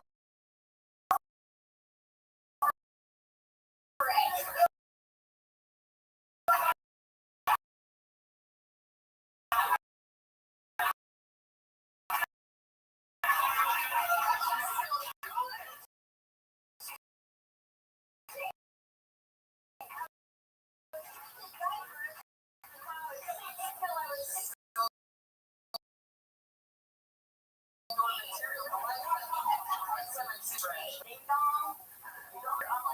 Shut your mouth, right? Okay. She's got. Have you ever had an instant? I was gonna die. Really. The only thing I ever caught was You got blood work. You haven't had blood work done since you. I've been a lawyer for 20 years now, Maya. I was on my way, so I had to make up.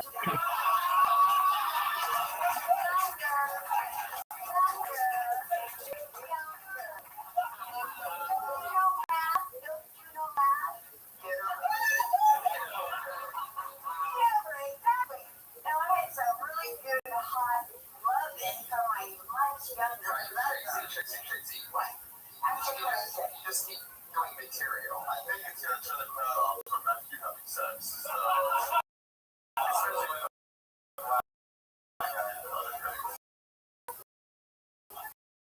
You had sex with a black guy? My very much younger boyfriend. I'm big master of the concept. Oh, wow.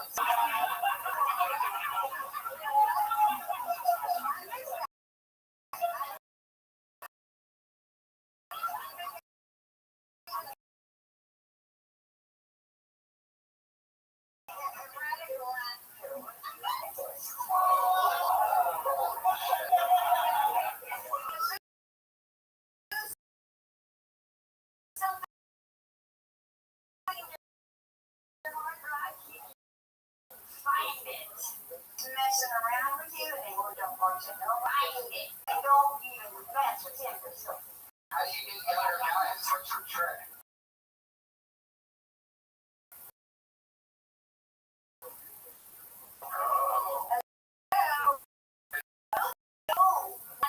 The JJ, the chocolate, Miss KK, who they came to be first.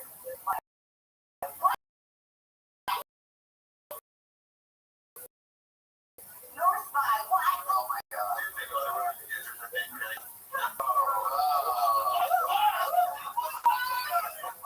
This is it. I got no early. I've never had a baby. Fuck yeah. So you don't have any kids? You're not listening? No, I over it.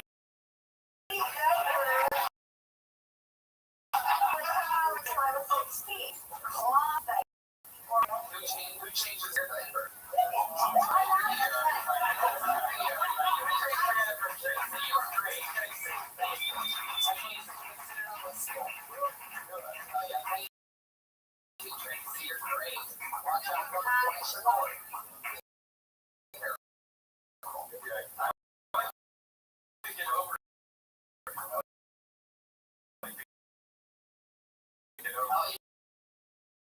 Yeah, she's got branding. Yeah. I love the haircut. Looks like, alright. Let's keep. Yeah, she's nuts.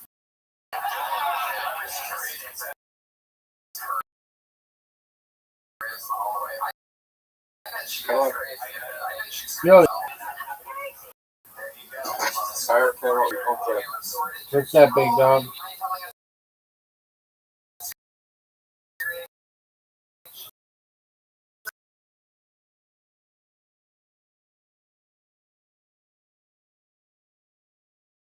got multiple to the audience. But You're doing a set, the crowd, one crowd, another crowd is to save yourself. So you have to have multiple jokes in the scenario of the crowd. So you start if the audience doesn't like your set, you got to start shitting on yourself set to save yourself. I don't get it. How do you just be funny? No, right. I've seen it before that this girl was on stage, the set was going really bad. She saved herself from making fun of how shit her set was going. Okay, how did she do that? How'd you do? That's what I asked. She just tied it into it and saved like the last 2 minutes of it. It was like this. You know what else? She was just like, you know what else is fucking shit? This set. That's hilarious. Came out of nowhere.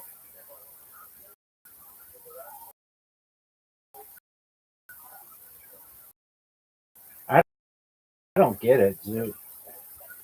But I don't get your idea. What do you do?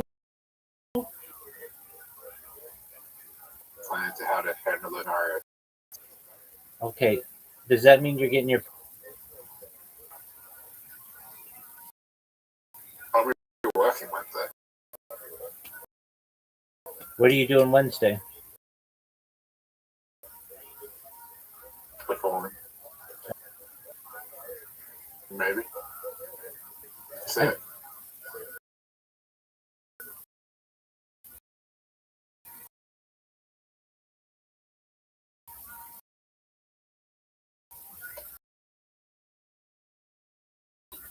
When are you gonna go involved? Dude, I just want to play games with you, okay? I'm go pick. Jesse? No. Who? I know 3 of them. Really? Yep, Kent Michael, Chelsea, and Ken.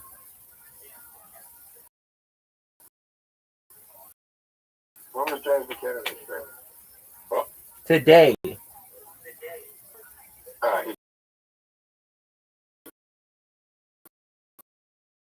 came in and talked. Yeah, it's like, hey, what's going on?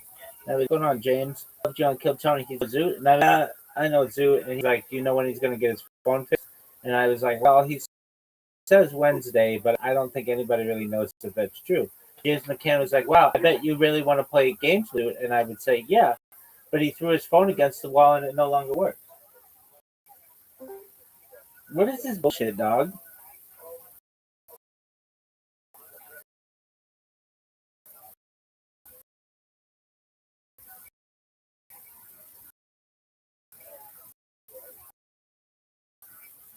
Zoot.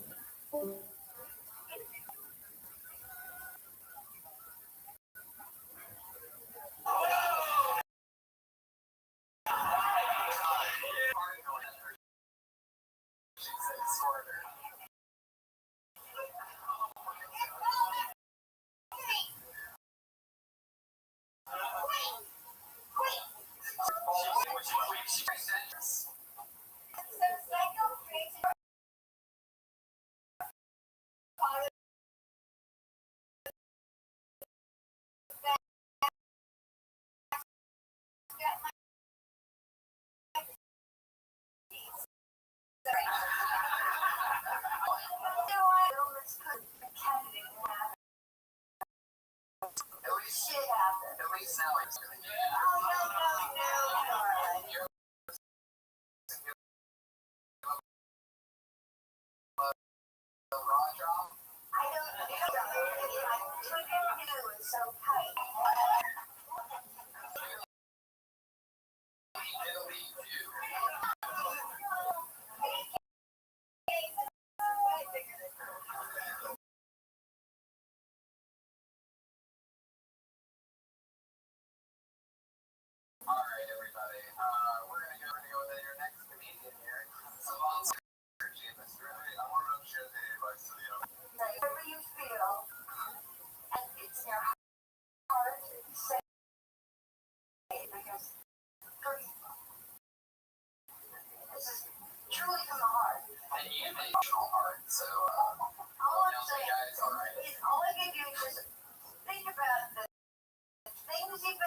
you're welcome.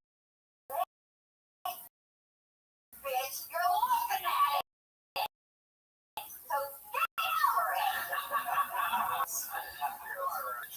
You're welcome. Put your hands over your necks to me. Who knows?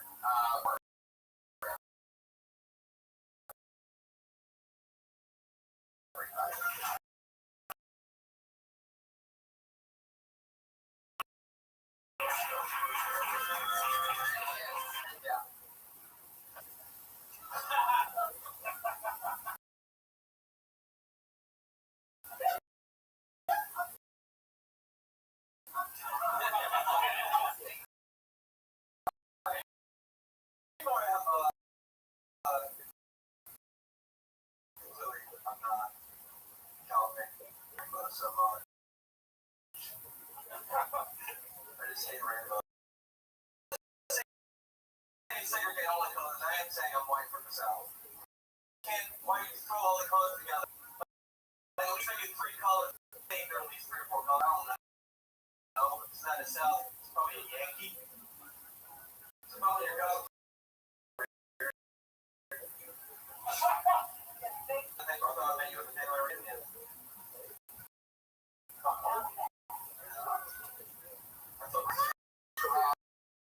Alright, everybody settle down here. Obviously, we created a ruckus. You're answering rhetorical questions that comedians are talking about now. Hey, zip it. No more talking. That lady right there, she's the queen of the comedies. See how polite and age she is? Take an example from a real woman, Tracy.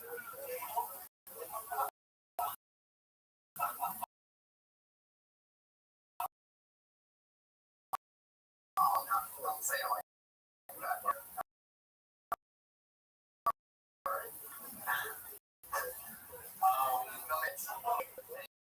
So,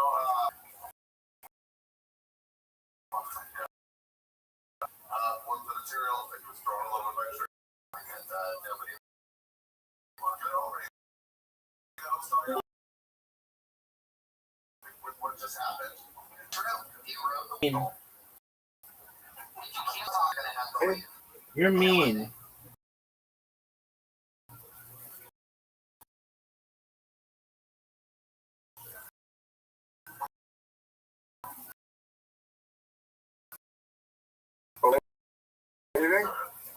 You're just a mean. Kyle, what are we talking about?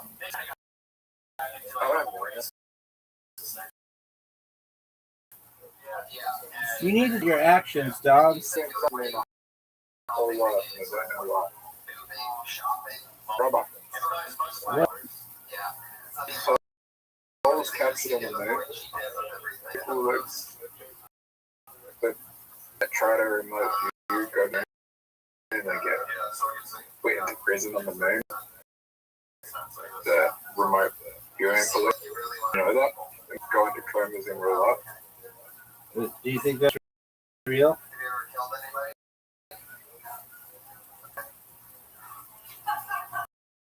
Remember the discussion we were having about like Rick? I think. Get me out.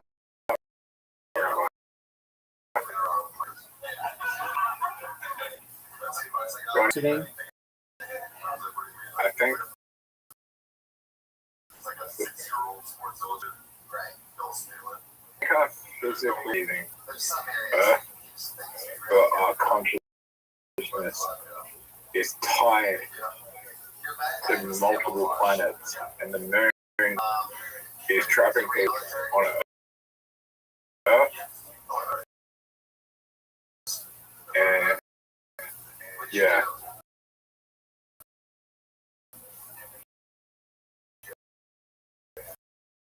Where's your microphone? You know what I think, Rabbi? What? Fighting for your country. I think that the moon is an alien world, and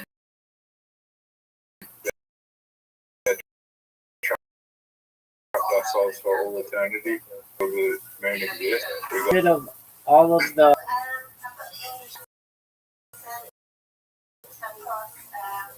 tides. what? That would get rid of all the tides. Did I get rid of all the time? Word, dog. Yeah, I think gay. Make any sense, dude? We can't stay back and forever living comments and cheering for something.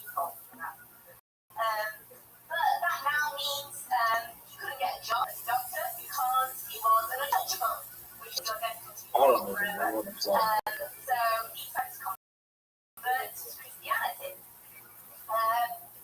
Brother, the chocolate.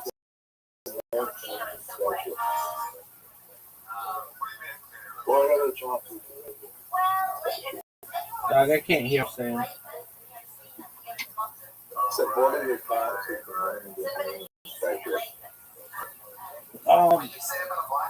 I don't know. What do you think?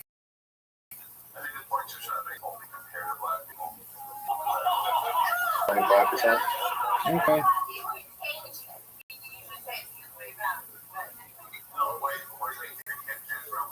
Zoo, when are we gonna play a game again?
You say you're invisible. What does that mean? What do you mean?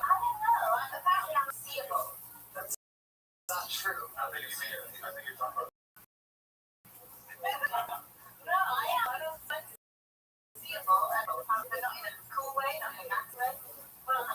I tried to touch you.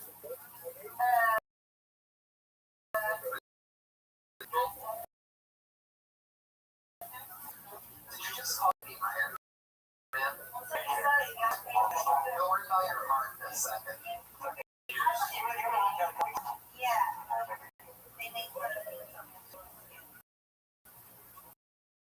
Wait, are you the one that are you dating the girl that's like the player? Never mind.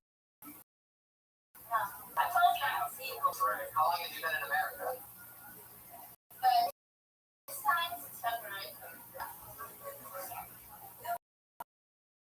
You've been doing comedy?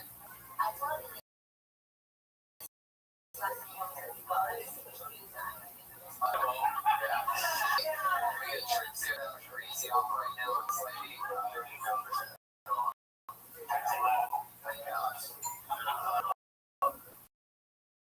do it for your country.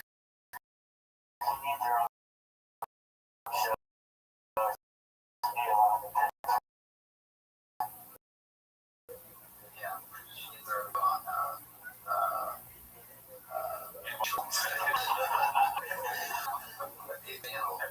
on people dying is fun. I was really straight with the loss of James Campbell last week. Really? One of my favorites of all time. What were you hoping it put out? Well, a lot of things. I mean, anything I've ever seen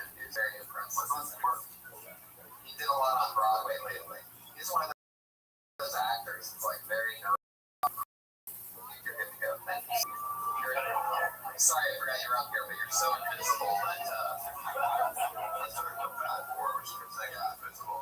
Yeah, I know that's like a really sad outlook on life. Do you understand anything that just happened up there? Not at all. Was that jokes? Nothing sounded like a joke. It sounded like some kind of story about like we were learning something that we weren't laughing at. Why did you just chime in earlier with that? There's nothing near them in the iron. It wasn't funny, but it just did like Match up. there was something there we learned, but I don't know.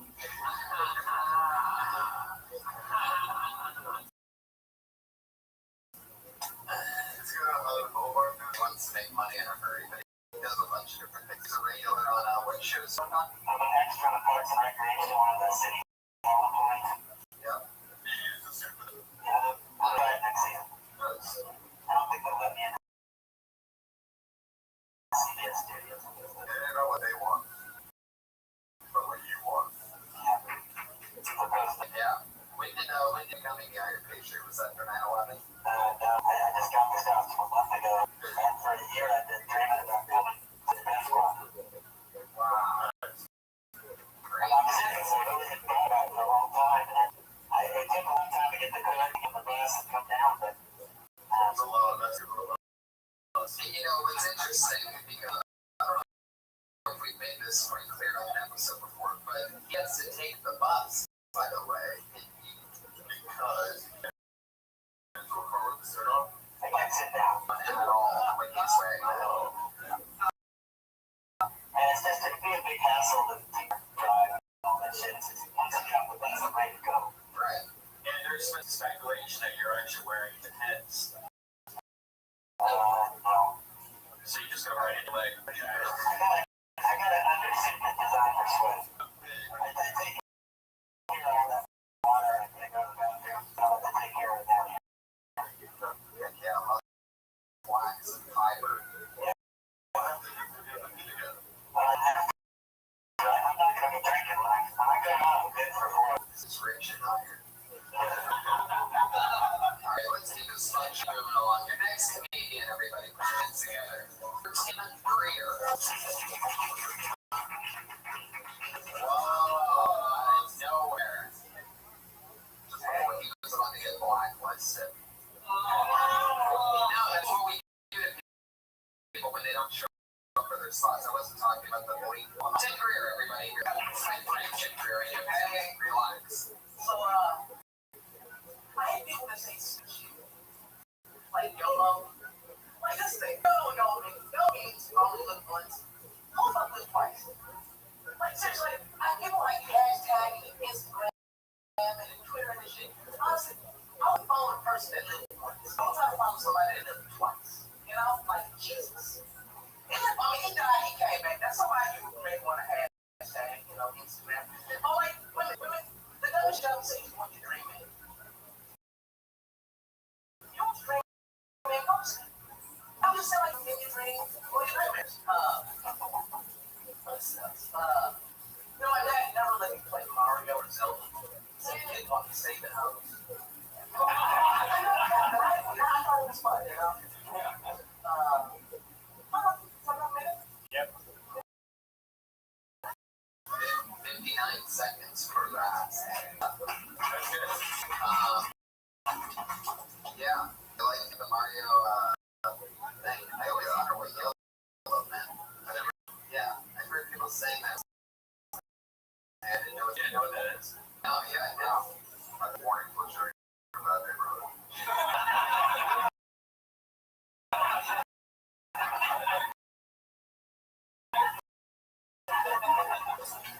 The other thing, it's like, oh, yeah, live twice. Yeah.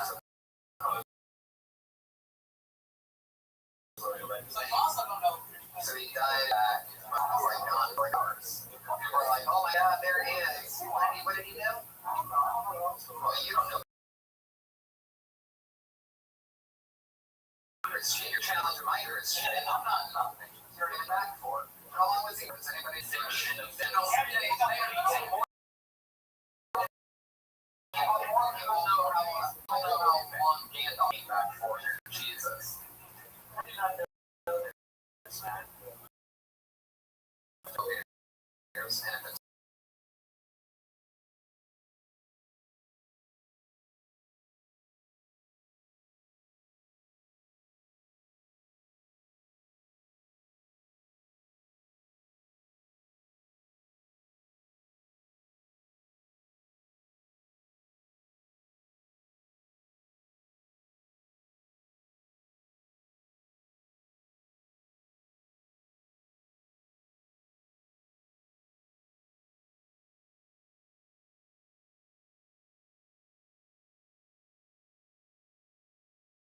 about getting my flight. He was taken to him. Sit at the right hand of the Father. Security also are head of scientific. Seriously, you said that you rather you showed like they're not replies again for some reason. Replies.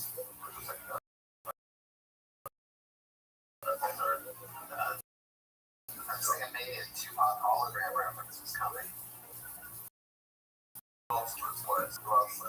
Mario is Oh, there you go. You got a callback there. But that's Mario gets 3 lives. yeah. The most that we've ever done about this too. So even though it wasn't that team, I thought there you go. 9 lives. Mario kind of retrospective. It's like the turtle show. See, I feel the day after mushrooms. I can tell, man. It's just like you guys both seem like Slave bush. anybody in my urine or something. Yeah, I'm super refreshed. I just didn't get that. Didn't get the full amount of sleep that I needed to try to help with. You know, lately. I've been too. How's your I sleep? went to my sort of mushroom today. That has been pretty good. I mean, if you discover the mysteries of the universe, I might pop you ready for the mushrooms, right? I think that's a parallel universe. Oh, we can't have that. I need you back here on Mondays. So, fuck yeah, Tim Greer, everybody, Eddie Murphy joined for it's not. He also trainings. Everybody.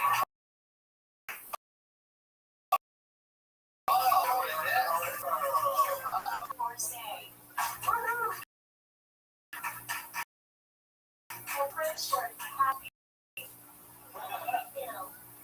So I've decided to take so much less time to tell my life story. I try to find it dating, and then I realized it's just shopping online for a man. So every day can be Black Friday. And I actually met somebody online. I'm really excited. And after about a month, we decided that we should have a coffee date on Skype. And I was so I had a coffee. I was sitting at my desk and you see what looked like a bedroom. So I guess it's a laptop. Yay. Really well. Now can we go coffee cup? Oh. I can't believe that. I don't need coffee. Thank you.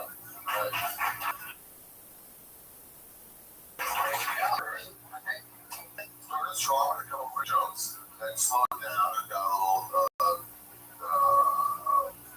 boring.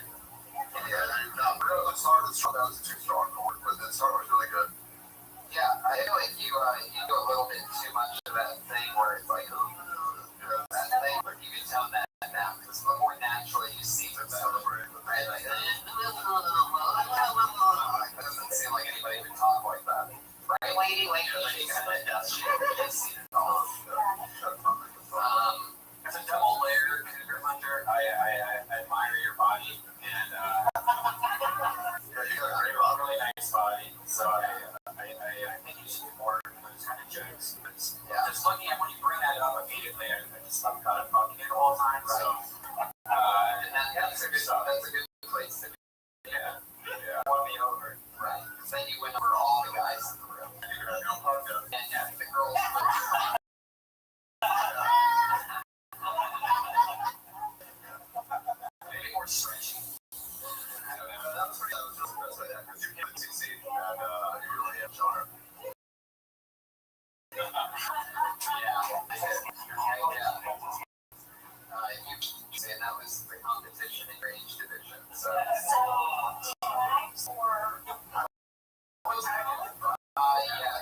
when you started off slow by Skype, you could make a reference or internet speed or Wi-Fi in the room, and that was just it. We started off slow, or something like that. Trying to any tags. You want to be like that?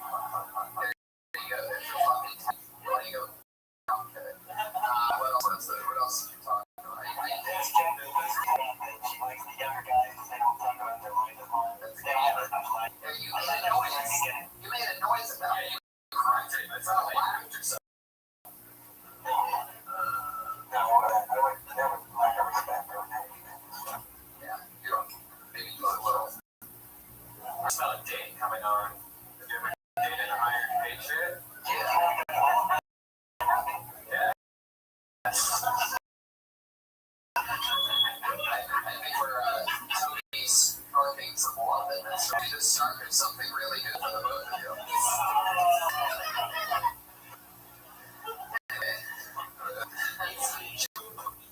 It was weird when you was typing on toilet. That was kind of weird. Yeah. Maybe there's a reference there for like a bidet. It got really weird when my bidet broke and went crazy all of a sudden. He's Skyping on the toilet. It got really weird when the bidet broke and it looked like it was raining out. When you said like you're hoping your laptop, like I get that joke. What else would we have besides a laptop? That's all. I think most people are used to computers at my work. That's sorry. You're staying in the pocket, stay strong, you're doing great. Yeah.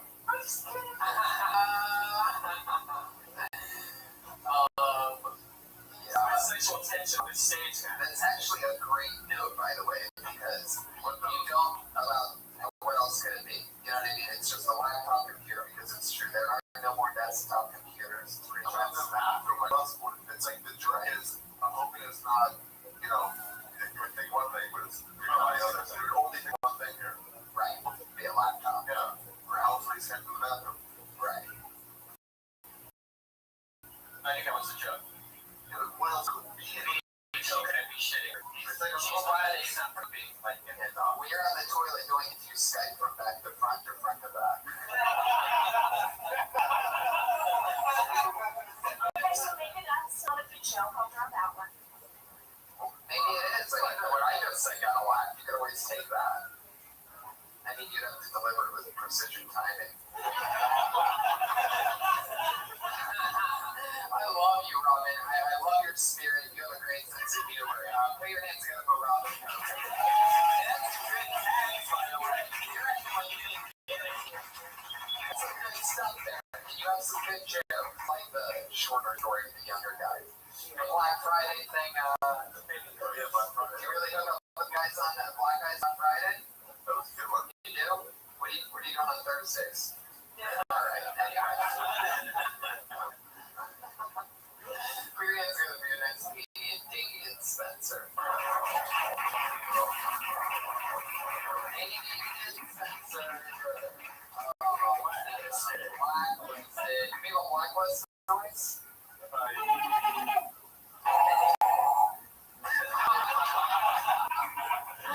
Absolutely. That's it.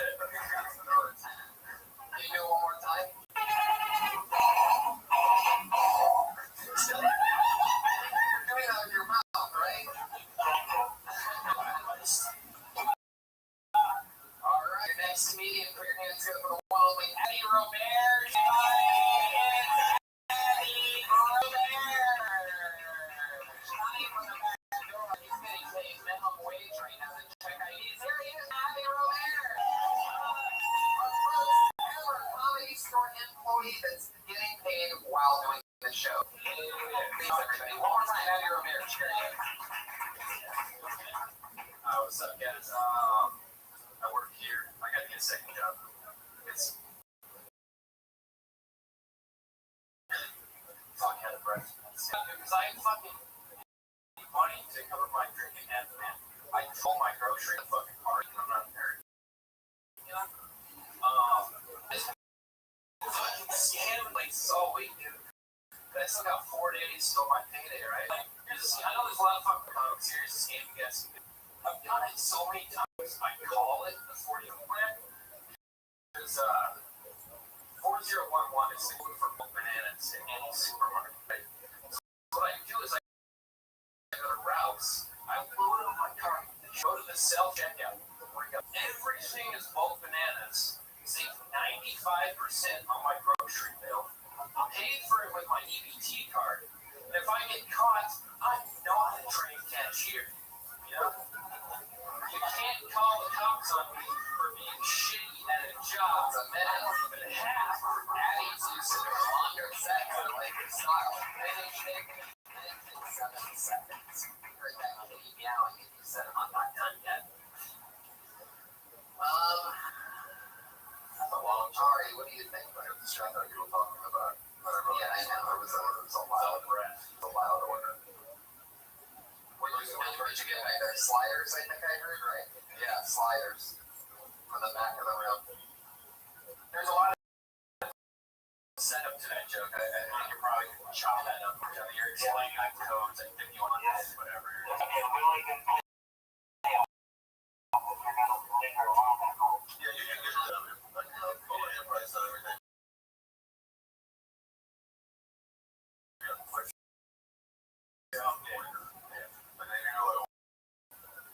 Yeah, you need a little something bang it again. Yeah, drank all my grocery money. Yeah, drink my grocery money. You save money by breaking up everything. Bananas. Yeah. The punchline. You can't call the cops on her being shitty at a job.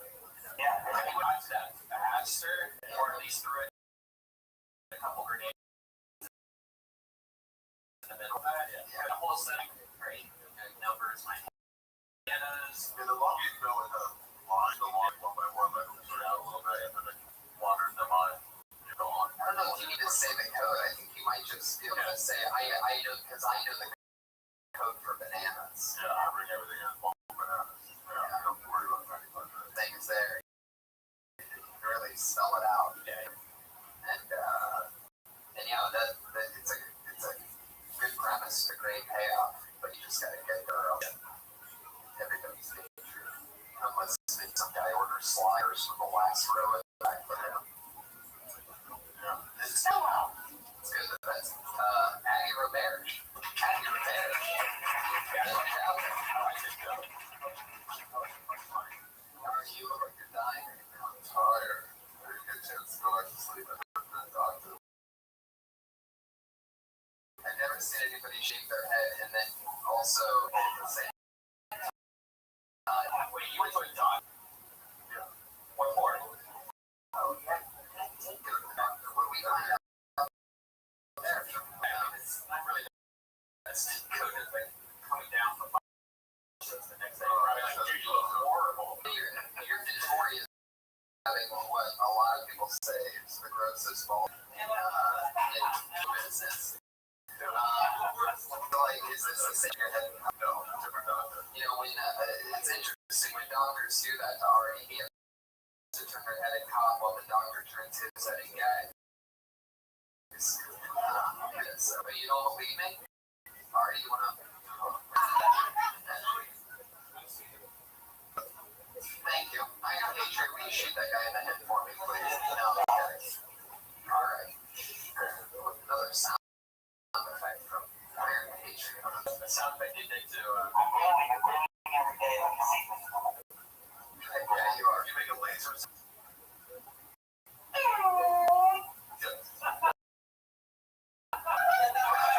Y'all make me unfit. All y'all make me act a fool. That's right. I love the way that you do. Like, it's so like you have no choice but to do some form of the robot. How much does it cost? $4,500 and $600 to ship from home. That's cool. Thank you. Wow. I think we should order these one day. Go out of town. I agree. Heck yeah. Real pussy fat son's gonna get us. That's fantastic. We're all gonna get laid, right? Or do you have a problem when you're really big? You go to a store, you buy shit that you definitely shouldn't have bought, or you just like buy things? I almost bought a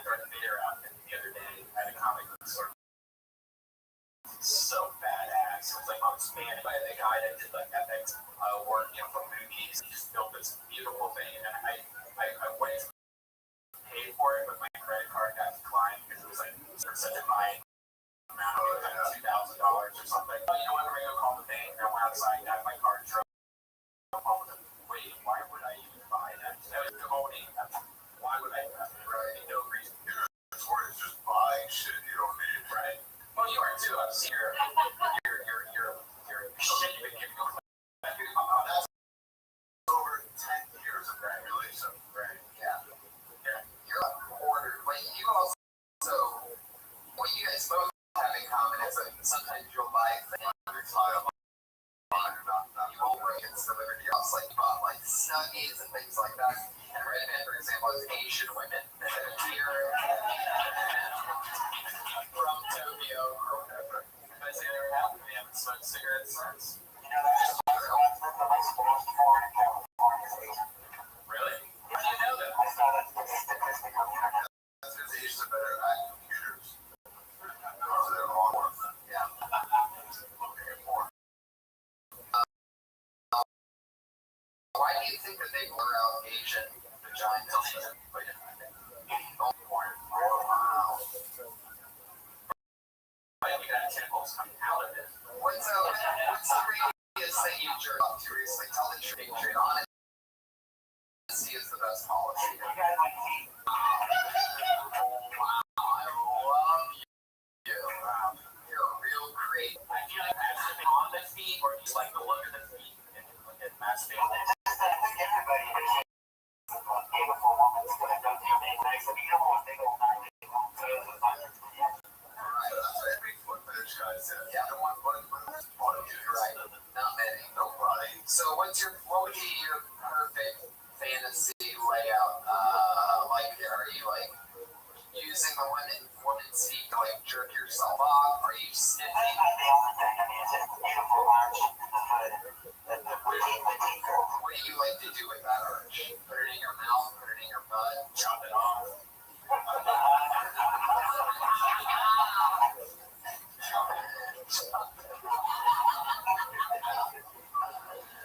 Oh my god. We really have, I think about 15 minutes. Okay. We have a bucket full of people. I already pulled up the next name, and his name is Hormuz Rashidi.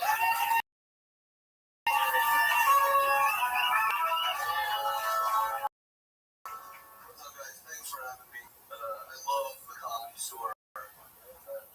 I actually got to smoke with Suge Knight at the Comedy Store. Yeah, it was a bucket list shit. And while I was smoking, I realized why Tupac Shakur had to die. He got me the agony of watching him paradise. Like I would kill myself if Tupac was in the Coors Light commercial. Oh, you guys are right.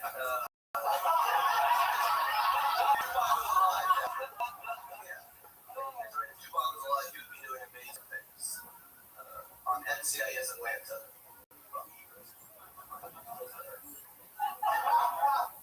I do love Tupac. My favorite line of his is, I ain't a killer, but don't push me.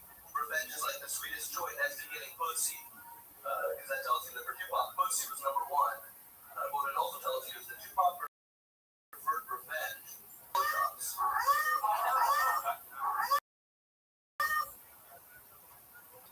You talking about Tupac? I mean, I just don't believe it. I'm a name drop again. I just spent 20 minutes doing the joke about the show. I don't want to Tupac. How long has he been dead for now? I mean, look, you're probably not going to listen to me because you probably think only God can joke.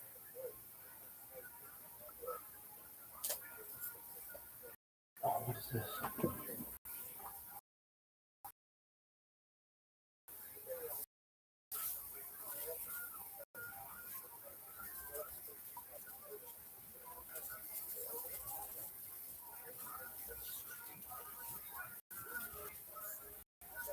Uh-oh.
Jim, what else you got? Rain, I drink a lot. Mix it with your shot.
Welcome back to 10 Minutes of Shop. Thanks for tuning in. As always, join the Patreon, join the Reddit, join the Discord.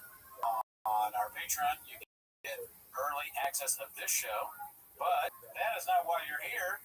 No, it's not. You're here to watch 10 Minutes of Shop. So start the timer, play the chip, but you just showed your whole phone. Yeah, come on. God damn it. Yeah, we know you're just phoning it in this week, dude. There you go. You started. I saw you guys. You saw the timer start. Yeah. All right. Hey, let's see what we got on this week, dude. How's your Chang's week going? Dude? You know, I haven't really been checking with Chang's.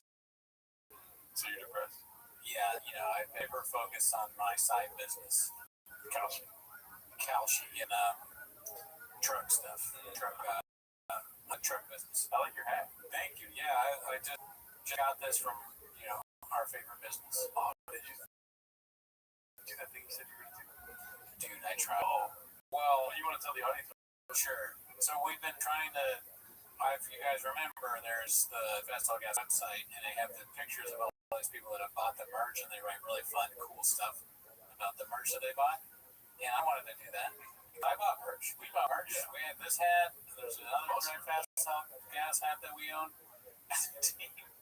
We own it as a team. And I looked, and I looked through my emails, and I have these like old emails where it's like review our product. Yeah. You click on it, and the link is dead because we bought it so long ago. So I think we need to buy a new thing, and then they'll let us do it. But buying another thing of merch from him. I want more golden hour jackets. Do you have those? No, sadly, this is a collector's item now. Yeah. Golden hour jackets. Some girl was like, I like the jacket. Keep in mind, she doesn't know anything about this world. She goes, it's like saying that's not loud. She's like, I like the jacket. This is someone that you got to cut out. Let me finish what I'm saying. I'm sorry. Then you'll cut her out. Yeah. She goes, I like the jacket, but why do you have two? If you like it, which one's for you, maybe? Yeah. I mean, what do you mean you have two? Because if one gets stained on it, I don't know. You like it. I'm a B-boy. Yeah, what are you talking about? All right, let's go. Chang's here. Let's start the timer. Play the Chang clip. So, new brother 6308, timing in all caps, because Brett Sharp is still gay. Brett Sharp's still gay. Yeah. Bad look, dude. It's a weird. Does he have a toothbrush in his mouth? Yeah. It's just don't have something in your mouth while we're getting into it.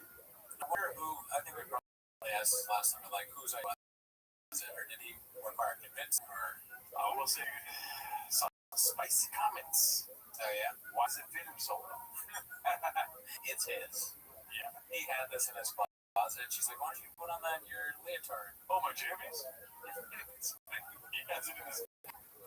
That is so funny. This is his jammies because it helps him sleep. Why does it fit him so well, dude? Why are his muscles like perfect in this thing? That's not a woman's leotard, Eddie. How did you even find it? Did they order it on Amazon? That would be a funny thing to get. Their Amazon history, all the redacted shit they. If you see a job at an Amazon return thing, that'd be. I don't know why that's funny, but that'd be so funny. That he's trying to stick like the return thing, it won't fit. That job off, he's like unable to fit the returns in. The code doesn't work. It's not even. He's like holding up the QR code for some other one. Like, sir, that's a McDonald's QR code. Whatever. I forget. I bet you I will get it. I bet you will return this Amazon. They're like, what? What? Slow Joe definitely just gets buzz balls off Amazon. Just different color buzz balls, you know, right? That's like, I'm sorry, I'm pretending like I know, but what's a buzz ball? Oh, it's like that Latino when you're spicy. It's like a little ball. You know those balls at pots? You know the balls at like liquor stores? They're called buzz balls. Oh, no. Or liquor. Oh, fuck, damn. She was funny. She just goes on Amazon and gets buzz balls. It could be. That would explain the content. Yeah. She's fucked up. Yeah. All right, let's see what else we have. Oh, I'll cut that part out. This is okay. That's very loud. Okay. Have you seen this? No. Dave Oz66 posted this, dude. That's Daddy's number. Cosplay at the rodeo. It's pretty great. We can watch this probably 30 times, dude. We don't need the music. I don't want this to be produced. But just look at Brendan's face, dude. Why is he doing that? He's eating a hot dog, Daddy. You know, I'm not a genius. Oh, it's time? Time for skits and bits. Skits and bits. What do you think? You're so quiet. Like, I'm taking it in. It's the same thing over and over again, his reaction, but he's doing a bit, right? He's doing the classic hilarious face, right? He's on, so he's turned it on. He's always on. And this is the best he had. He looks young there. It's like aging. It looks like, yeah, it's depending on the day, different. He's younger. Older. Crystal sees this. Crystal sees this and he goes, like the Joker laugh. That's what, and his body is starting to look like the Joker too. All these guys are having horrible things happen to them. This guy's realizing, oh fuck, I'm on change right now. I'm here with Brendan Shaw. Yeah, dude. So that's Daddy's outfit. He's got the bandana on too. He's also somebody he's do the bit, you know. If the bit is dressing up like a cowboy, whatever it is, Brendan's like I'm not putting that on. He's never once said that. I'm not putting that on. That's like he just won't do. Dude, Same with the leader. Yep. This is big like 5'4" energy, you know? Doesn't he look shorter? He does look smaller, yeah. He's got the smaller guy face on. The bandana makes you look shorter. I don't think a 6'2" cowboy's gonna be wearing a bandana. This face, it looks like a guy that you can beat up. This is not the intimidating guy.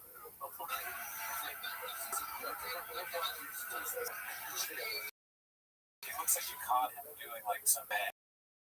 A kid was trying to cookies or something. Did you eat the cookies? Yeah, I did. Did you DM the baddies again? Alright, here we go. Crippling anxiety and depression just thing posted by You'll Do Nothing. Yeah, this is a great video. I think it was Too Lazy to Try. Yeah, good video on this. So yeah. And video on Joe Rogan. It might have been American Redact or Podcast Bridge, you know. They're like, yeah, they're the most important people right now. They are.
This next part, 25. His career Slims has been on a streak. Yeah, I'm happy that they're doing it. It's fun.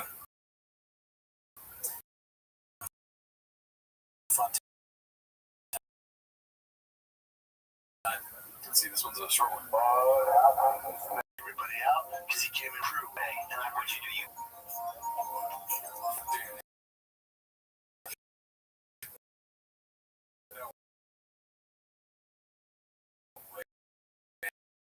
It turns out he's a fan. Wait, something makes sense.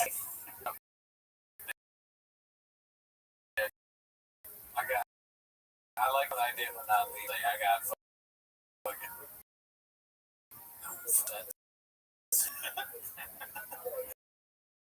And I want you to you hit on the bar. No, I refuse. Well, for the rest of the time. Di does that a lot. Chef Di. Everything. Republican. That's Chef Di. And then I was like, women are a bitch. I thought, oh, dudes are. Actually, toupees are awesome.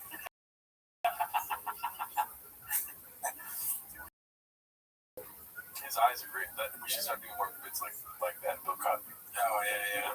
We learned all the greats. Yeah. Either one is so bad. I think what he means by that. He also.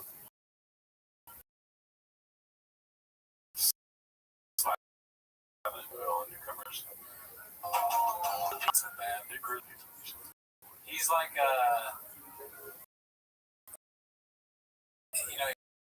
he says things wrong, but he also says things that in the future will be even more funny. Like he's incredible. In one fucking second. Okay. That was dangerous. It's late. Say, you went.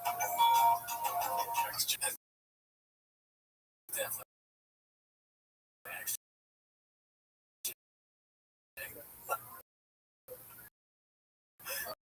Whatever it's here. That was dangerous. Done.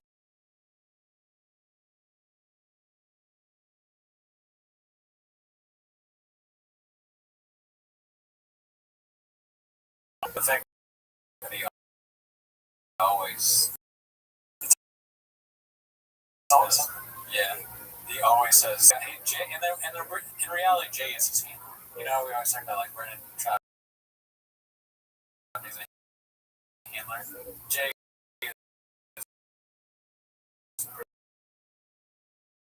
is maybe what if the girl, my wife's about that. That's also a possibility. Yeah, just get playing for everything. He does. Jay's is out. But Jay is anytime he's Packages on social media.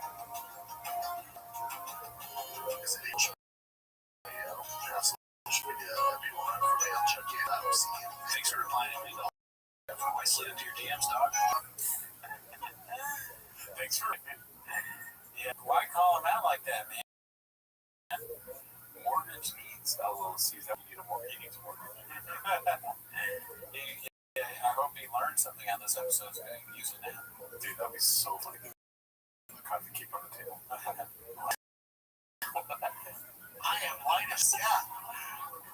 Mark's got the Diet Coke on him. This is before Papa was in the Diet Coke. What if Papa got into Diet Coke after letting go of Mark? Last.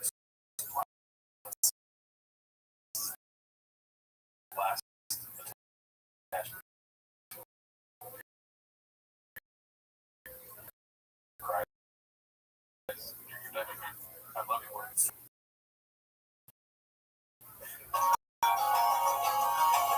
Yeah, he has some.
was like texting,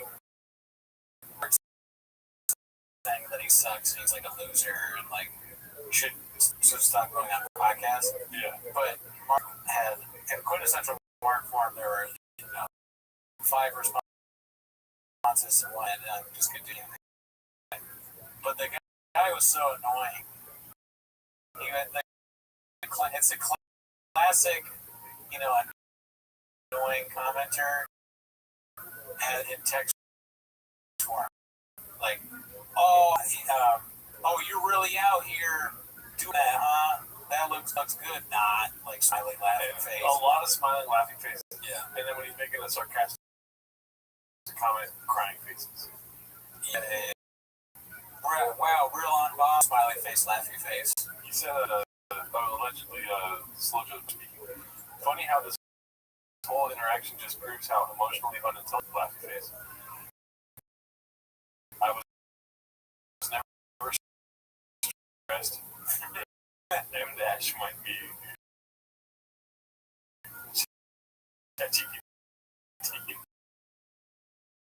emotionally unintelligent.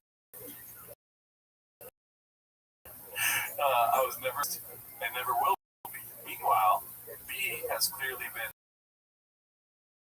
and jumping straight to violence, which I'm here, dude. Same. It's got you raging for no reason. Crying emoji. This is above the crying emoji. This guy someone maybe just like another guy. What? He says, let's be real. If I was actually in front of you, I wouldn't do a damn thing. I don't think. Remind me. Out once that says way more about you than about me. Anyway, it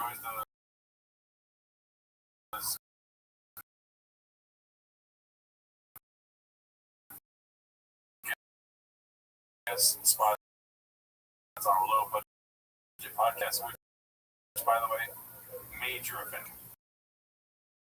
Yeah. Now you got 2 problems. I hope you're in Los Angeles. Yeah.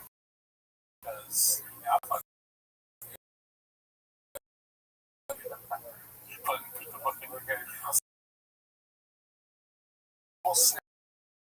is fucking them. Yeah, we get it. Yeah, I have a show about 10 minutes of shop, low budget thing. I get all that. Okay, but at the end of the day, room and I'm leaving. All right, I will fuck. What are you gonna do, Gabe? Yeah, ask your friends how it went for them. Yeah, ask fucking Chop how it went for him, dude. All right, ask Brian Callen how it's going for him. You want this? You don't want this? Ever heard of it? You're going to the hospital. I will say, Mark, it did not disappoint with the amount of replies. I'm not going to reply 35. If I was allegedly, I'd be like, I regret this. Why did I reach Mark? Why are you reaching it? It's a very weird move to reach out to me of your sister's husband. Like, yeah. I'm sure you're on bottom of send somebody text.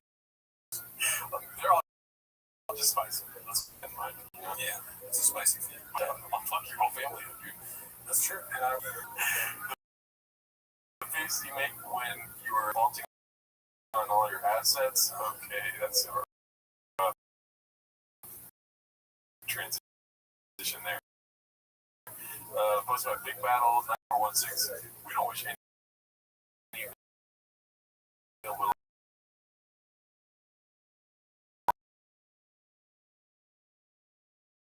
On these two, as possible. It's a weird way to hold your arm.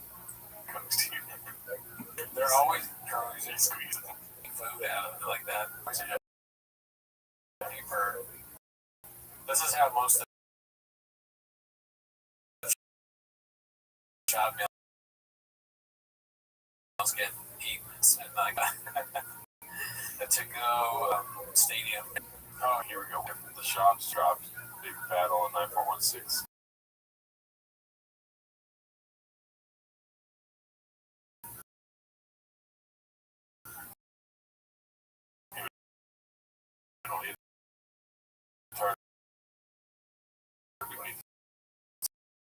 felt solid. Yeah. Butter's 166. I think I put 26, but I genuinely feel like I figured it out, guys. This looks like Voldemort from the first or second movie. Great observation. Wow. The back, he's another time. That's why he can't get rid of any of his friends because Horcruxes. He tries to fucking kill it. Yeah, if he's Voldemort, Hanski. Okay. Tony Hinchcliffe, right? I'm a long shot. I'm the guy. Who's the guy? Harry Hagrid. Hagrid. We're correction.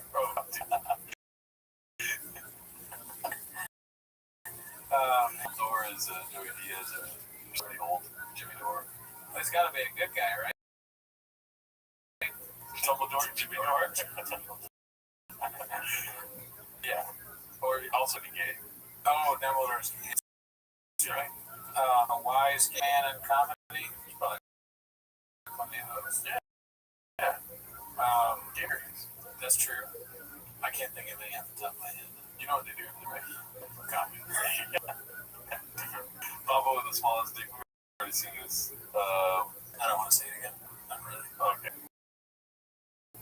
Just real quick. We could stop. By the way. Yeah. There's no chance it's a huge retard. She wears both all the time. You know? Yeah. Our word has selling tickets. Posted by Savage712.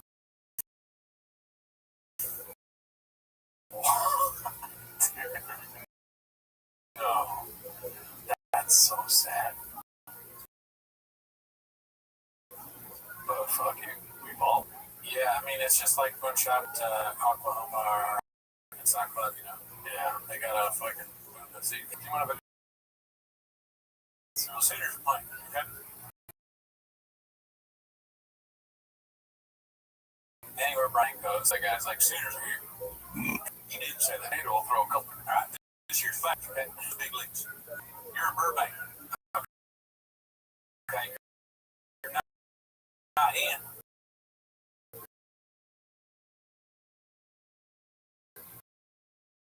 Back. One of them other places. They don't have.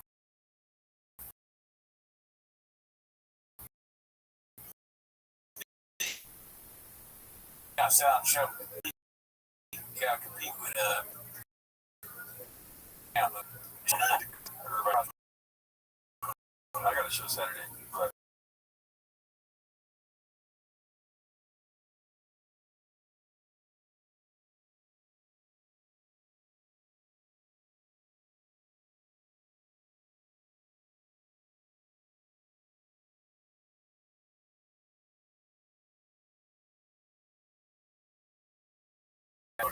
yeah, that white guy that works a lot. Oh, yeah.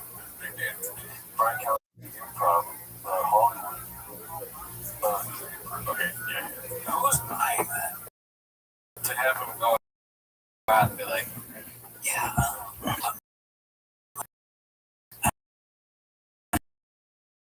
I'm lifting and we know.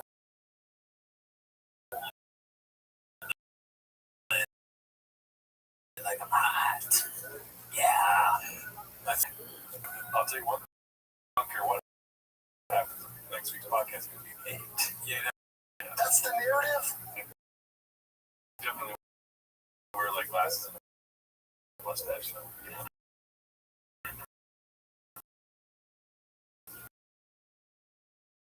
Just in case. I don't want to die. Beast of a Mom, because this shit just never stops. It's not the first truck ever. No, it's pretty funny. And when I saw this, I liked it. You can see.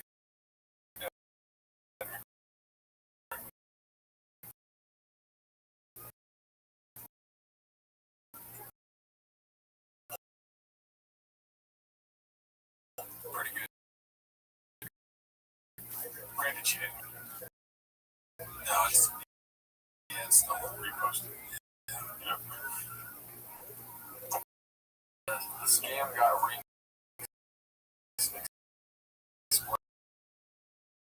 Okay, so you know about the scam thing? No.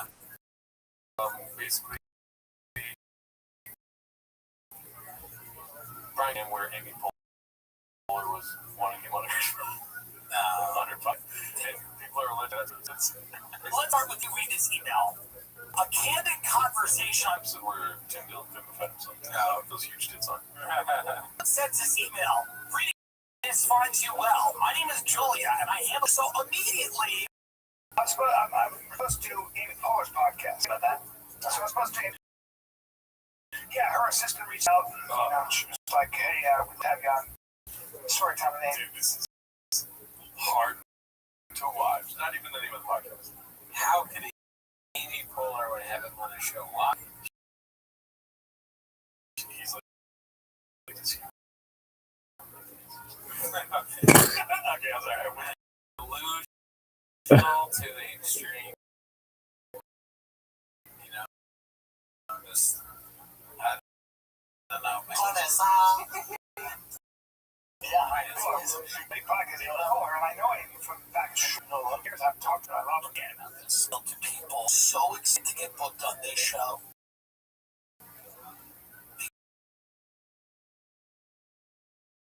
Because of the state of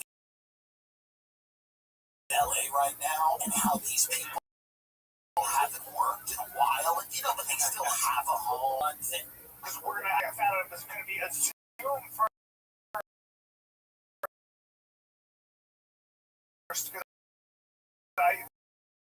Because she does what you have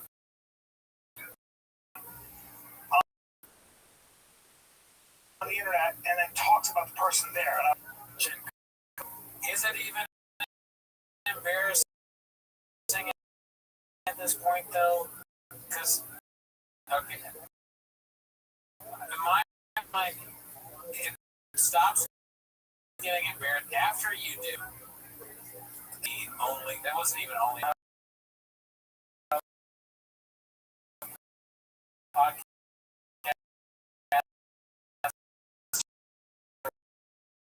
Whatever he did. What was that? Was it porn? You literally was like, yeah, he looked like literally the big bus taxi podcast.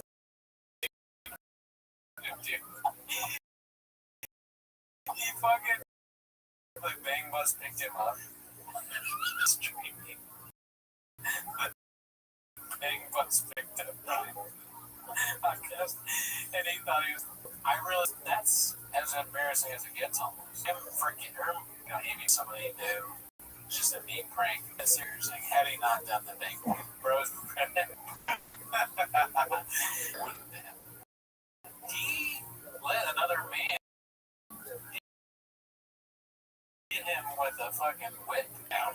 Oh my god! So there's nothing.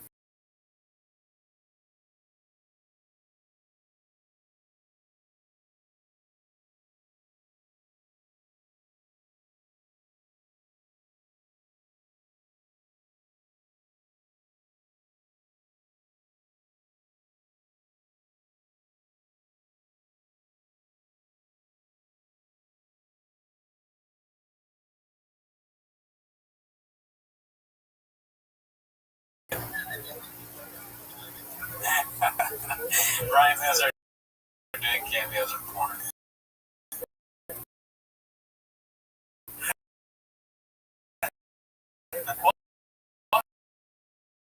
Welcome back to the Big Bus Podcast. We're here with Brian Callahan. Anime fans, like in the room. And, yeah, it's been rough.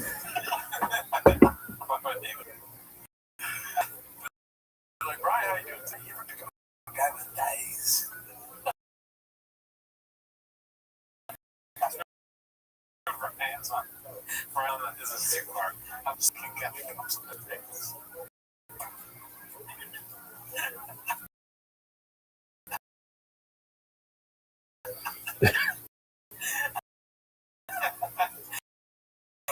How far out is that in a brain? He knows that.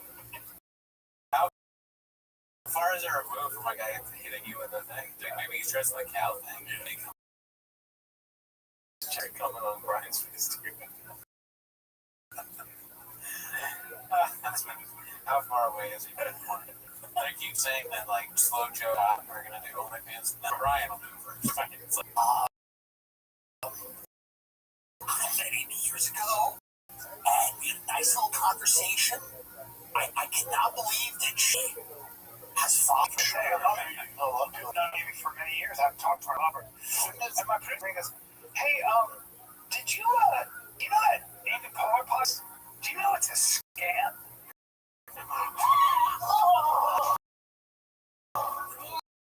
Next email. Send you a bank gift. But they did it was so good. Gave me like all the questions, like Amy can't wait to talk to you. They know somehow that I know. could be at any level. Remember that big scam that one is like this to a thing. Oh, my wife is a huge fan or huge fan. They want you to perform for him. Stated, we're going to Venmo you the money. Can you do it? So you Venmo them the money. Or I'm sorry, they Venmo you the money. And then they go, oh, I accidentally sent too much. Can you Venmo it back? And then they do this thing where they like cancel it when you do it or something like that. But I remember hearing about that and thinking, just there's no way. Like at the level that we're at, you think people are begging you to do birthday shit, but a lot of people from the word no, this is not real. You thought it was a scam? I mean, yeah. And so I just kept messaging them, okay, for sure. So what do I do? And they're like, you just got to fly to Chicago. I'm like, okay, you're going to buy me tickets, or they were going to buy anything. I don't even think they were Chicago. Maybe if I come to Chicago, I'll do your show.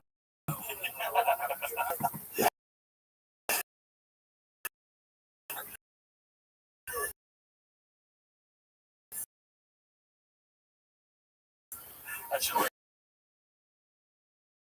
it up on my DMs on let's see. So this is shop reading, an ad read. Ad reads are a problem just being, in the sky. I haven't seen this. How you show up and wake up feeling sponge should come with a cost. Welcome to the upgraded web nowadays. Tuning things up. The minutes 10, 20, gentle, start feeling lighter, but it's 20 in your groove. Made it 45, 60, ride the wave a little long, and down easy. They say, oh, yes. Nowadays, it's legal in most U.S. states, which are reclassified hemp as It's for hemp. Like, a core shop has ads random year. The 2018 has products, like, gave you the bill, get it. Or in God's 2018 farm. hemp as an agricultural product or derived Agricultural. THC formula is crafted to sip like a spirit, just without the side effects. What's it taste like, you ask? Well, dipping solo nowadays is made to mix in with any moment. It's nowadays. So if there's something tasty, Something tasty. Who's buying? You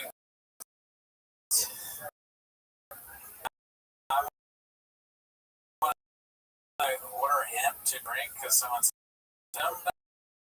that sounds tasty, you want to try it now. Try it now, so advertising the guy from Amazon movies, the hillbilly yoke. Okay. I don't understand people buying the product scene. I don't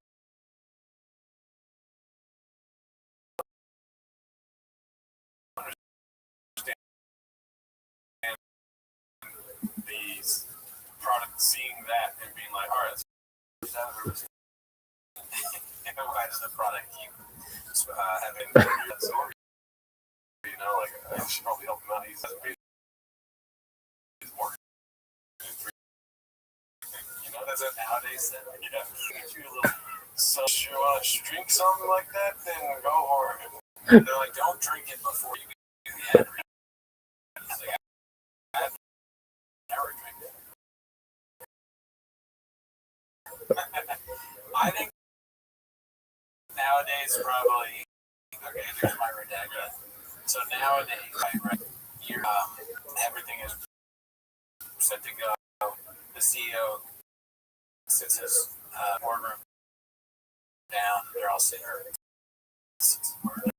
They're all sitting, talking, and he goes, "Listen, realize that our product is for stupid people, for rednecks, for just utter morons. So we need to find podcasts. It doesn't sound like idiots, like." So we got to find the dumbest podcasts. Then all we need to do is code and a link, and these people find it, and they'll start drinking nowadays. So get on. Anybody got any idea? I did. There's a whole Reddit that talks how stupid they are. That's why I'm vice president. You're the CFO. Well, we should probably be sponsored by you then, because we are literally more redacted.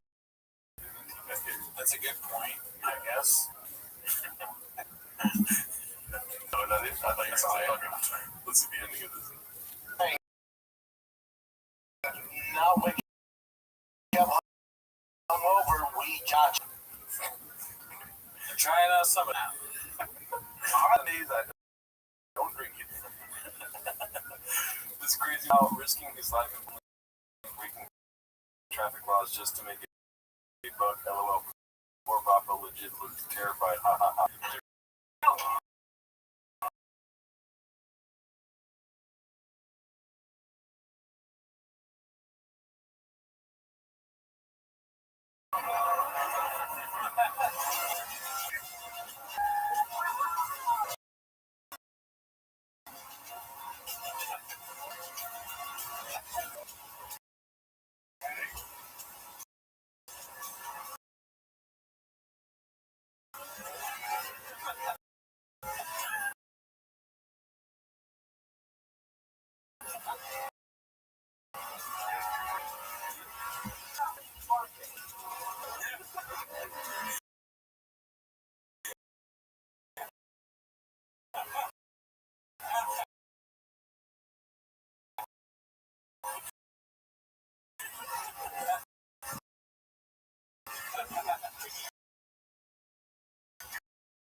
He doesn't even like it. He's so he thinks of he doesn't like he's afraid of. So this is wearing this how I got myself here. Why pick something you don't think? I don't want to be in that either. I don't want to be in that fucking deal with that psycho hick, right? Like all crazy like that when he made turn. That made me nervous. I don't look for now wanting to be in that fucking thing. Idiot. That's me. You're probably yourself. I do need a tater tot. We need a tater tot. Fucking whatever that shit is, dude. Fuck this car. Fuck. I see what it makes.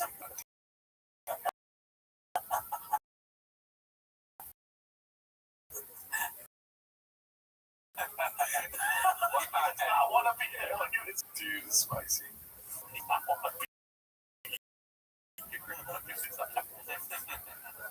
His arm is so close. Save me or help. I'm scared. That's just crazy body language. You like that? He's like, I love that. Oh. Wow, that was great. That was fun.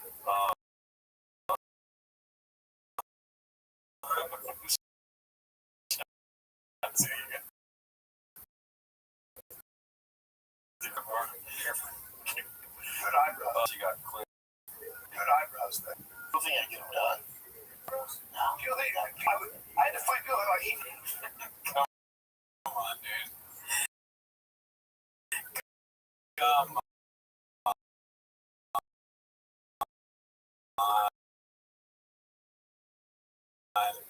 Why does he lie like that? It's crazy, dude. What are you doing? No, would you stop saying that?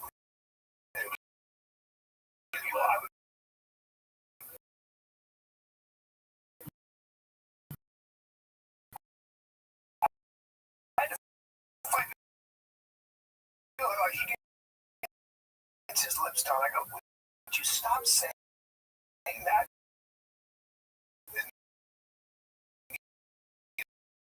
His fucking lips down. The way he cowards, dude.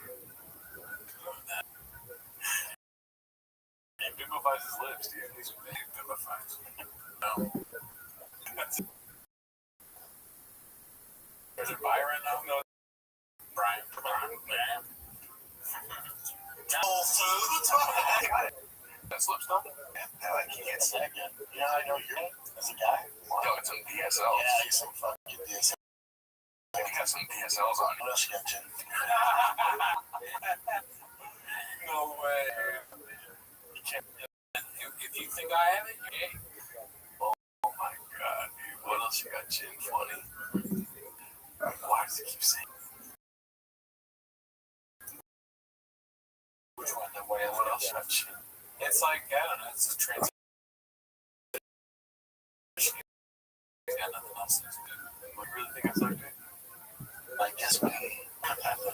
Why would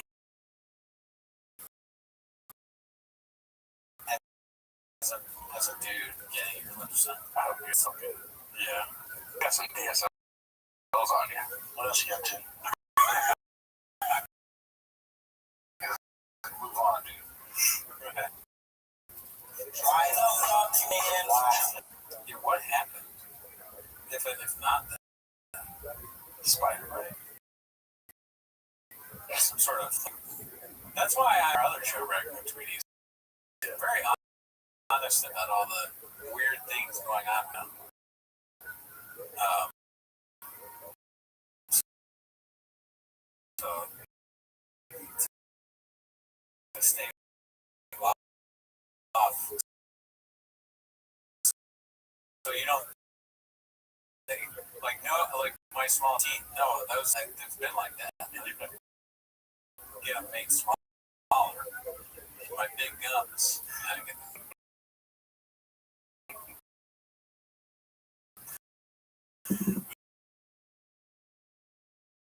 This is so weird. And then also, there's stuff about going to Mexico. So, you know, it's fire. Yeah, wherever there's smoke, there's definitely a disaster.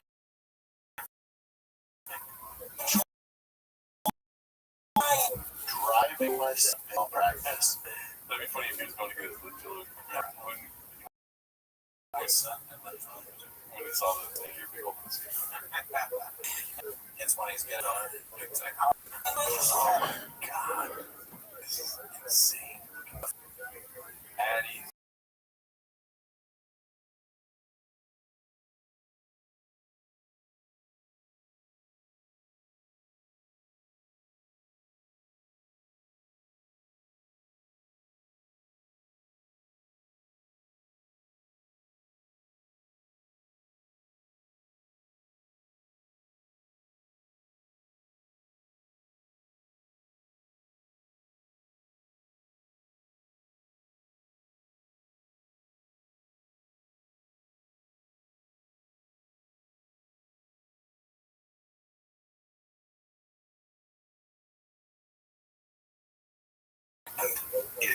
And somebody asked me about like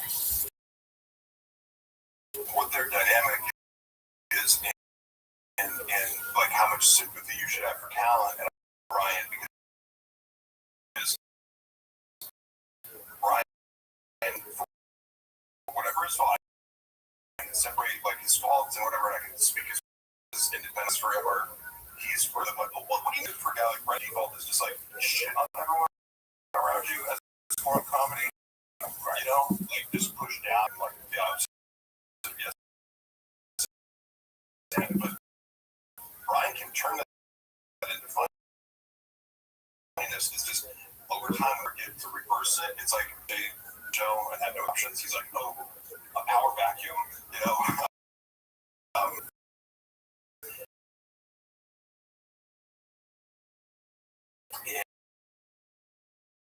And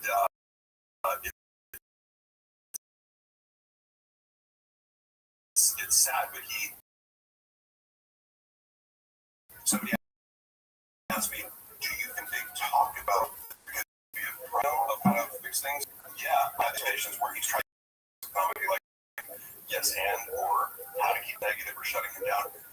He's an expert comedy by virtue of having had, you know, I'm like, you know, everyone's following up there, and he's like, shoot, how about him? He is a phenom, just been through child savant in comedy, who stepped into the game. You know, it's like, is this Dave Chappelle or, you know, how did he get so good in such little time? Was he sequel time? I don't know why this is supposed to not change, but I do like how Mark Harlan talks about TFK like it's the JFK, like, yeah,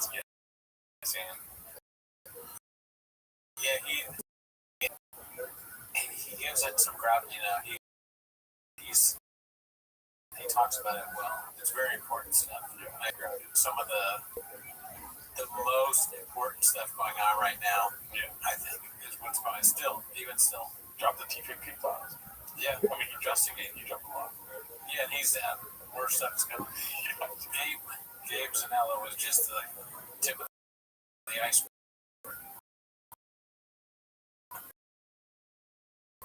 But let's.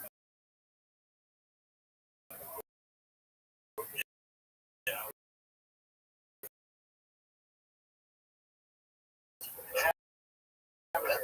Okay, so we sing something. A 5-minute video for Bass STI. You know, BGL just go. Don't stop them. And pronunciation is very hard. Part 10. This is a 5-minute video. You want to skip? Skip, yeah. As I like the shame, but not how to say it. That is wrong.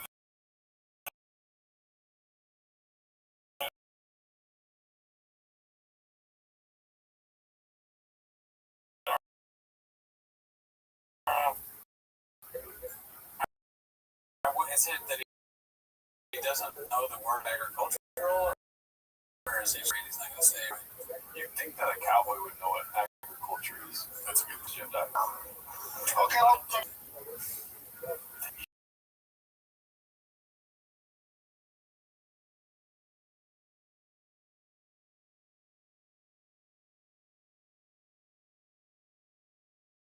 a flaming young. Promise. I'm laughing. I didn't even know this was a flaming young. But he said, we were promised. And flaming young. No one asked about where in the movie. Nobody. You were That's an older thing. Go to Whole Food, the produce section. I get it. And these chairs are popping. And then conversations on. He sounds like me.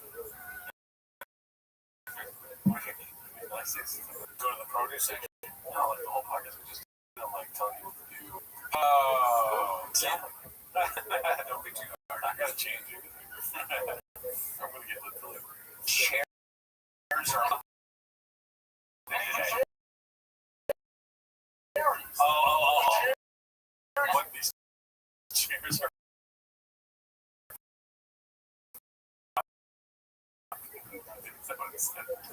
Wow.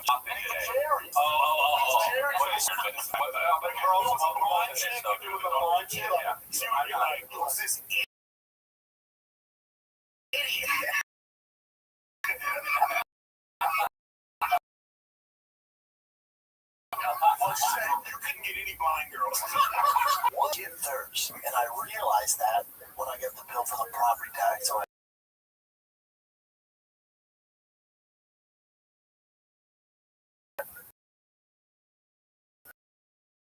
oh shit, y'all not paying state, almost in property tax. Oh, he kind of evens out. You're gonna get theirs. Like you're gonna. Adam, like a nice Fleming Young. That's just as a dude.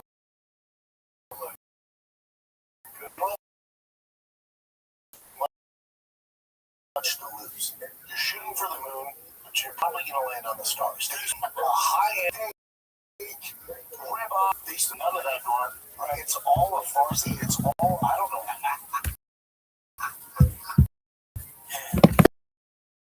Farsi. That one's good because it's like he looked at the word. Meaning yes. Do you think farce? Yeah, farce. He looked at the word farce. I thought he was saying facade.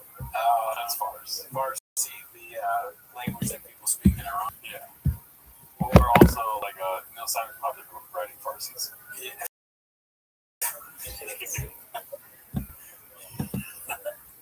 What the fuck's going on? See, there's fucking cookie crumbles to pizza game. Like the fucking conspiracy guy. JFK Jr. I'm your Huckleberry. You want to talk about Charles Manson? I'm a chaos. I'm your Huckleberry. Wow, this podcast is so good too.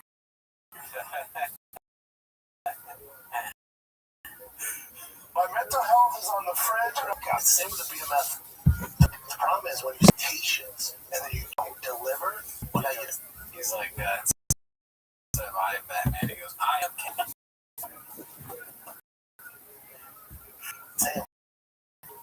Hey, you should Sam.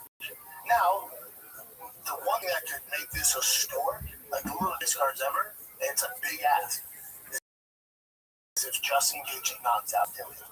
The one thing that could make this a store, like a store.